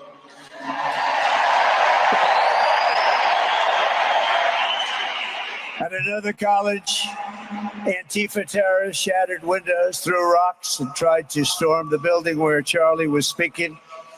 It was a really bad one. Often dozens of police officers were needed to prevent left-wing violence. And the violence comes largely from the left. You don't hear that from too many people, do you? Then Donald Trump says that he's sending the Department of Justice to investigate networks of radical left maniacs. This is what you're talking about at a memorial service as the United States president? Disgusting. That's what I was going to say. I'm like, hold on a second. This just sounds like one of your regular fucking speeches you give. You know? Getting everybody demonized out against the fucking left. Oh, the evil left. They're terrible, horrible people. Fuck, they're bad. Go against them. It's like, okay. I don't even get it. Disgusting. Here, play this clip. It's a terrible thing. Because you can't let that happen. You can't let that happen. Can't let it happen to a country. The Department of Justice is also investigating networks of radical left maniacs who fund, organize, fuel, and perpetrate political violence. And we think we know who many of them are. More attacks by Donald Trump against the left, progressives, Democrats. I'm not even sure what he's even saying here. He goes, no side in American politics has a monopoly of disturbed or misguided people, but there is one part of our political community which believes they have a monopoly of truth, goodness, and virtue. Again, this language that he's using right here is to, in my view, rile up his base to commit acts of violence. That's what I see taking place here. I see this as a call to action by Donald Trump at a hate rally masquerading as a memorial service to inspire acts of violence and to further a fascist agenda. That's what I see. I'm going to call it. I got to agree. I mean, not so much that it's necessarily a call to violence, but he's definitely trying to galvanize. He's definitely trying to get division. He's pushing for division, and that's really not something that a president should do. I don't think. You got to stop this with the all one way or all the other way or whatever. We need to just abolish this whole fucking government. That's all there is to it. Are you people still there? I am still here. Yeah. Okay, all right, yeah. Yep. So quiet. I was like, I had to run to the border briefly, but I'm back. So I agree, Saab. I don't see it as a call to violence, but yeah, everything else you said, or I agree with everything you said, basically. Very divisive, and all that's going to do is cause resentment on the other side. Stop being a guy who only represents Republicans. If you're going to be president, be a president that's a president for everybody. Yeah. Okay. You can't just go, well, fuck you. We won. We're the majority. We're going to just crush you down and all this other fucking bullshit. No. I can't get down with that. I just want to see some common sense and smarts. Listen, I called it. I called it with this motherfucker. I said, if he gets in, this is going to be a problem. It's going to be make Israel great again. I said, he's going to reveal himself as the snake that you warned you about. And I'll be damned if he ain't doing that. God, sometimes I hate being right. I'm just going to say it. Here, play this clip. No side in American politics has a monopoly on disturbed or misguided people. But there's one part of our political community which believes they have a monopoly on truth, goodness, and virtue, and concludes they have also a monopoly on power, thought, and speech. Well, that's not happening anymore. We've turned that corner very quickly. Tragically, atrocities of this kind and kind that we saw in Utah, of all places, are the eventual consequence of that kind of thinking. If speech is violence, then some are bound to conclude that violence is justified to stop speech. And we're not going to let that be justified. And then Donald Trump says that the commentators who are defending Jimmy Kimmel are the same people who implied that Charlie Kirk deserved it, or words to that effect. What are you talking about? Mostly all of the kind of leaderships and adult thinkers and people on the so-called left who were in leadership positions were condemning what took place. Meanwhile, you had on the right away, immediately from the right, from MAGA, them saying it's the left, it's furry transgender people who are behind Charlie Kirk. They're the one liberal furry trans. I mean, I think we get the idea. Holy shit. Yeah. Listen, that's another thing too, the furry trans thing. I mean, I nowhere ever envisioned this kind of thing in the world. How would that even work? How would a furry trans work? You're wearing a fucking squirrel costume. Hold on, I'm confused. What's a furry trans? I have no clue. I think it's furry. I think it's furry / trans. Okay. It's like people who dress up in costumes and do weird shit or something. They dress up in like animal costumes. I don't know. Yeah. I'm no. Maybe they'll get Comic-Con. Maybe they'll get the Comic-Con people to join up in it too, because there's that. That furry shit was popular like in 2016, 15. Is that what he's talking about? Yeah, it's still, I guess, popular. I don't know. I only ran across it, and it was around the time frame you're talking about. And my wife and I were down at Badwater, Death Valley, and there was 2 of them walking around there, furries. And I was just kind of like, what in the fuck are these people wearing animal costumes down here? It's 125 fucking degrees. Mental illness. It's like a kink or something, basically, I guess. Yeah. Yeah, they smash each other in the head with ball peen hammers or something. Might as well. They don't. Do they really? I don't know. I don't know. That's Craig. Nah, they don't do that. They just dress up and act like animals. And I don't know if it's a fetish or if it's just. I never really. So my friend's daughter used to do it when I lived with them for a while. I didn't really understand what was going on because I was like, okay, what is this? It seemed kind of really fetish-ish, but then kids were doing it, so that was kind of weird. You know what I'm saying? Oh, were they like? We've gone too far into this. It's like, what do? They just get together and wear these costumes and they like pretend to see each other's butts and shit, or like? Well, they have conventions and they all dress up like that and they pretend to be furry animals. I don't get it. Yeah, I never did get it. Maybe somebody can enlighten me. I don't know. No, I'm good. Oh no, I don't. I already know way too much. Yeah, I'm good. I'm good. Yo, guys, I think I'm going to call it at this point in time here. We're 4 hours in, and we started a little early, so we can get off a little early. That's okay. Very good. That's what she said. Oh, we got anything you want to add before we get out of here? So this adamantium neck, man, this has got me. Wow, do they push this fucking shit too far? Don't they? I think they should search Krypton. He might be there. Jesus. I mean, they really do. They push it just way too goddamn far to the point of ridiculousness. Now they're at that point. They're past the point of ridiculous. Yeah, I was just going to say, did you see they dropped that Kanye West documentary and there was Charlie Kirk and Candace Owens in there?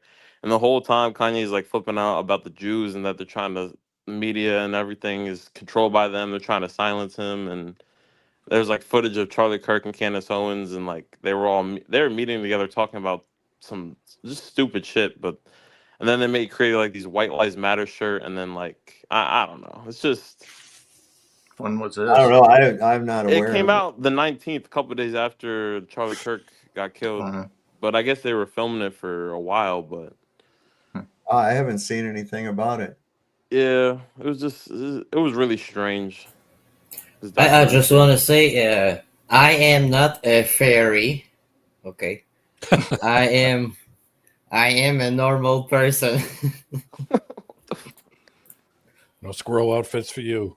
No squirrel outfits. DJ New Moon is just a character. You're not one of the Lost Boys? I don't play it in real life. Oh, there she went and gave the little devil horns. She gave the little devil horns. Right, where is it? Here, hold on. She gave the little devil horns. Yay. Oh, shit.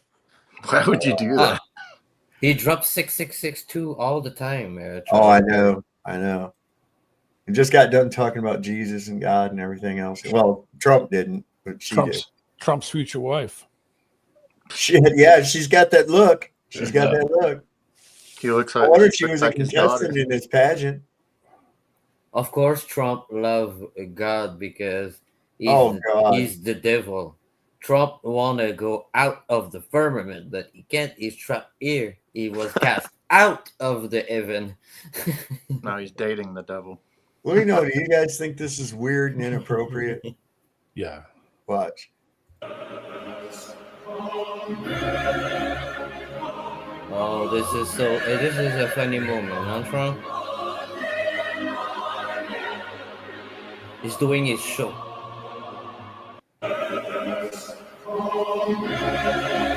It's not a funny moment. Now, it was fake. He's just always on. You know what I mean? Like He's just some always says, on. It's a WWE match. She had to catch herself there for a second and start crying again. Yeah, she's like doing this fake like this fucking. She looks like a stupid fucking dog that's like fucking crying and I don't fucking know. She looks retarded. Hang on, I got one more. I keep saying that in an hour and go by. Hey, so that's mass psychosis.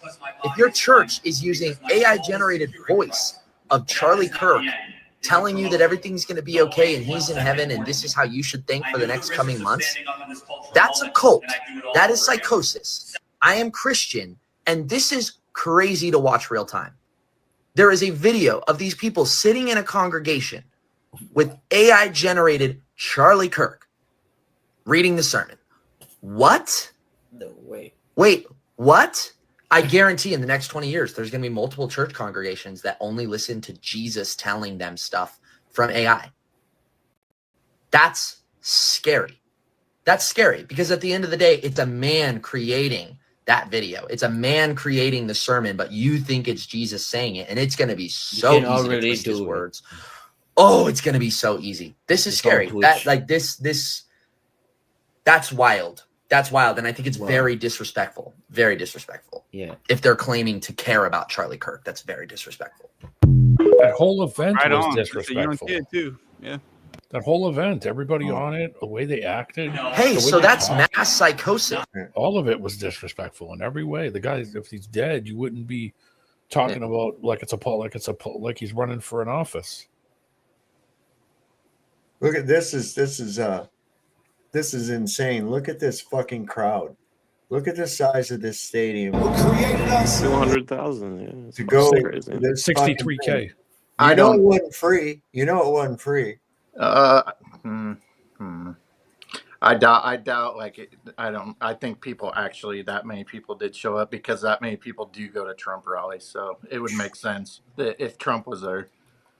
I'm just saying the derangement of that many people at one Oh thing. yeah, for yeah, a I guy. have no doubt that. I mean, are you trying to tell me that this whole crowd of people believed with all of the fucking Zionist bullshit that Charlie Kirk pushed? Come on, man, we in trouble. Who created us, who loves us the most, and nothing that you could do could ever make him love you any less, anymore. But we give him just about 30 seconds of our undivided attention as we sing this chorus. With our hands to the heavens together, surrendering everything that we're feeling, that we're facing, that we're wrestling Put your hands up. knowing that He is sovereign, He is higher. Look at all that red. Man, Look at all that red. Red shirts, red signs, red hats. Coca-Cola red back here. Seat Geek red. State Farm red. All this shit's red. Here's red seats. It's the Cardinals. Yeah, that's the Cardinals. Oh, okay. Yeah, all right. Yeah. That makes sense then. My bad. I was like, holy shit, man. But fuck out of this place. It holds 63,400 max capacity. I Yeah. mean, Most people of that those fall, jabronis don't even know why they're there, dude. you know, look at the people that fall for Kenneth Copeland and stuff like that. I mean, it's similar stuff I right there. support the current thing, right? Yeah. How did I get in there? My mouse is acting stupid. But it said 200,000 people turned out, so I don't know. Yeah, they're fudging the numbers. Yeah. They gotta be. The place can only hold 63.4 max. It's a football stadium. Yeah, yeah. Jeez, that's all you're seeing is the Charlie Kirk thing on here. Here's outside the place. Oh, I'm sure more people showed up than they could hold. Oh, for sure. Yeah. That's what I was gonna say. Estimates of 100,000 bumped up to 300,000. That's what I was gonna say. That like it's exactly like a Trump rally because you just sign up for tickets on like a app or something, and it's like first come first serve. And if you get in, you get in. If you don't, you're standing in line outside. And so, I doubt they charge, but still, they made their money off concessions and T-shirts and everything else. Here's some Talking about the people. Here's some Jew on here who's all pissed off about what Tucker Carlson said, and they said Tucker Carlson laughs maniacally as he says that, quote, hummus eaters of Jerusalem killed Jesus. That's not what he said. He said they were probably sitting there eating hummus. So hummus eaters. Nobody called them hummus eaters, okay? Implying that Jews murdered Charlie Kirk. Is that what you got from that? Sounds like a guilty conscience to me. I love hummus. Now I'm hungry. Yeah, I know. I was just thinking that too. That'd be pretty good. Not a fan. You don't like it? I'll try anything once, and I tried it once, and I didn't like it. It's made from chickpeas. Yeah, I know. Yeah. Beans. Yeah, well, they also called garbanzo beans, aren't they? Yeah, Yeah, the garbanzo beans. The old way of saying it. Yeah, canned days.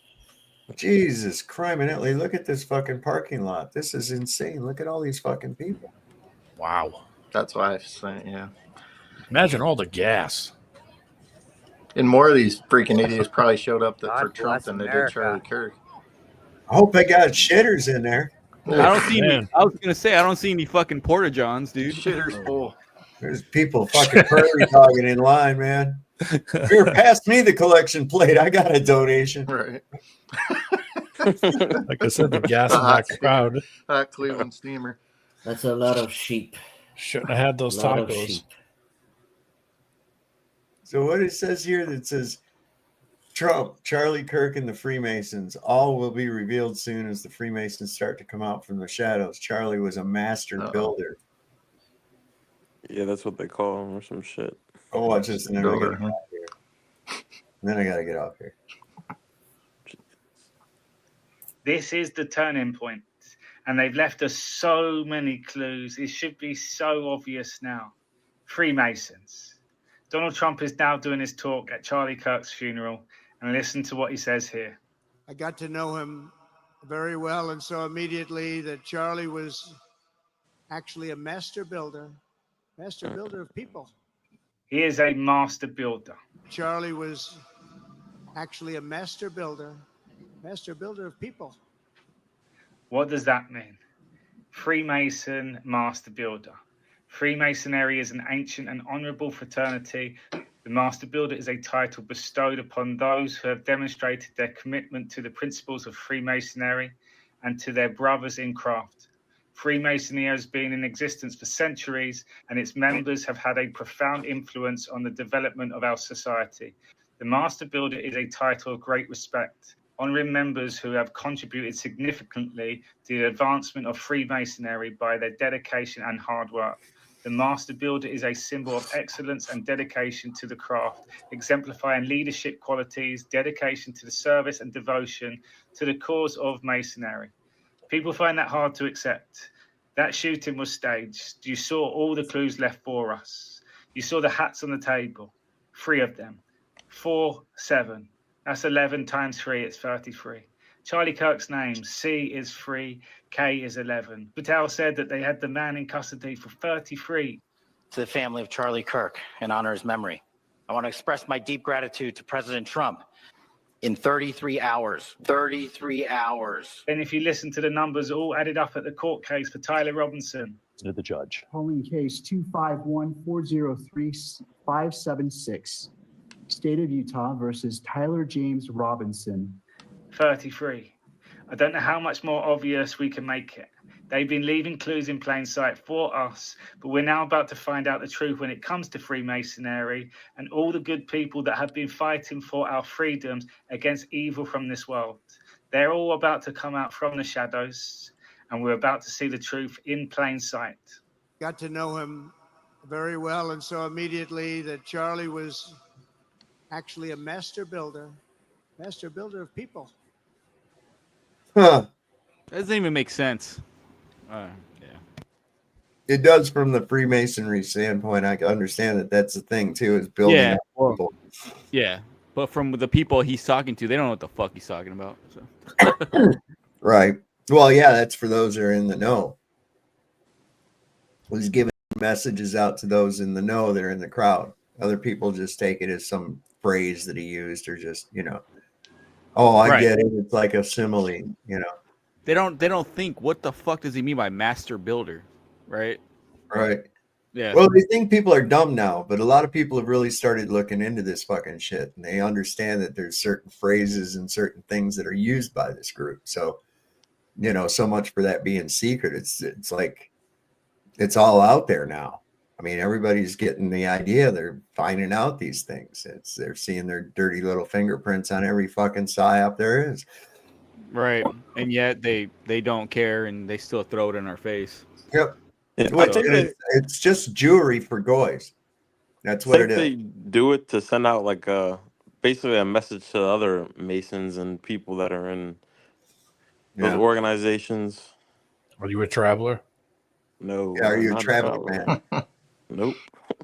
He's a traveling man, made a lot of stops all over the world. That's a good song. Great song, yeah. That is, man, I haven't heard that in a while. Who's that? Is that who is Ricky that? Nelson? Right. Yeah, Ricky Nelson. Ricky Nelson. Oh man, I want to listen to this after this stream. Hey, Ricky. I hear you, man. I might put on some good music too myself. But anyway, I got to get off of here, guys. Good to see everybody. Good to see everybody in chat. Yeah. Peace. Thanks Good seeing you, D-Man. Bye, everyone.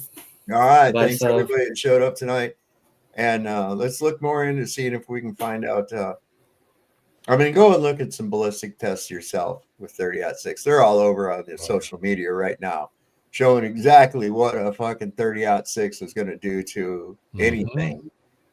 And if you understand physics, even from just a rudimentary bit, you'll understand that, hey, even if it stopped the bullet, the inertia had to fucking go somewhere. I mean, we would have either the bullet is going to disintegrate or blow apart, or it's going to knock Charlie Kirk off the fucking chair. It didn't. He just fell off the chair.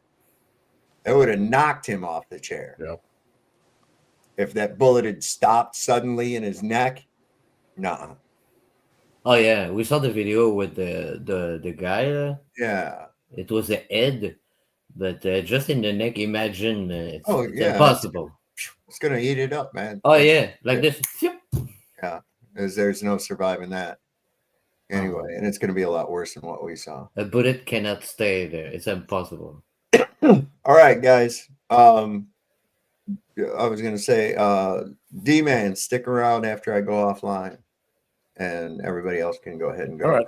I'm gonna give you something here. Take it easy, guys. All right, bye. And like we always like to say, don't forget, the Lord loves the working man. Don't trust Whitey. See your doctor and get rid of him, because he'll probably kill you. And if you heard the shot, probably wasn't meant for you, especially if it was a 30-06. We'll see you next time on Sovereign Soul, Unchained Mind. Good night, everybody.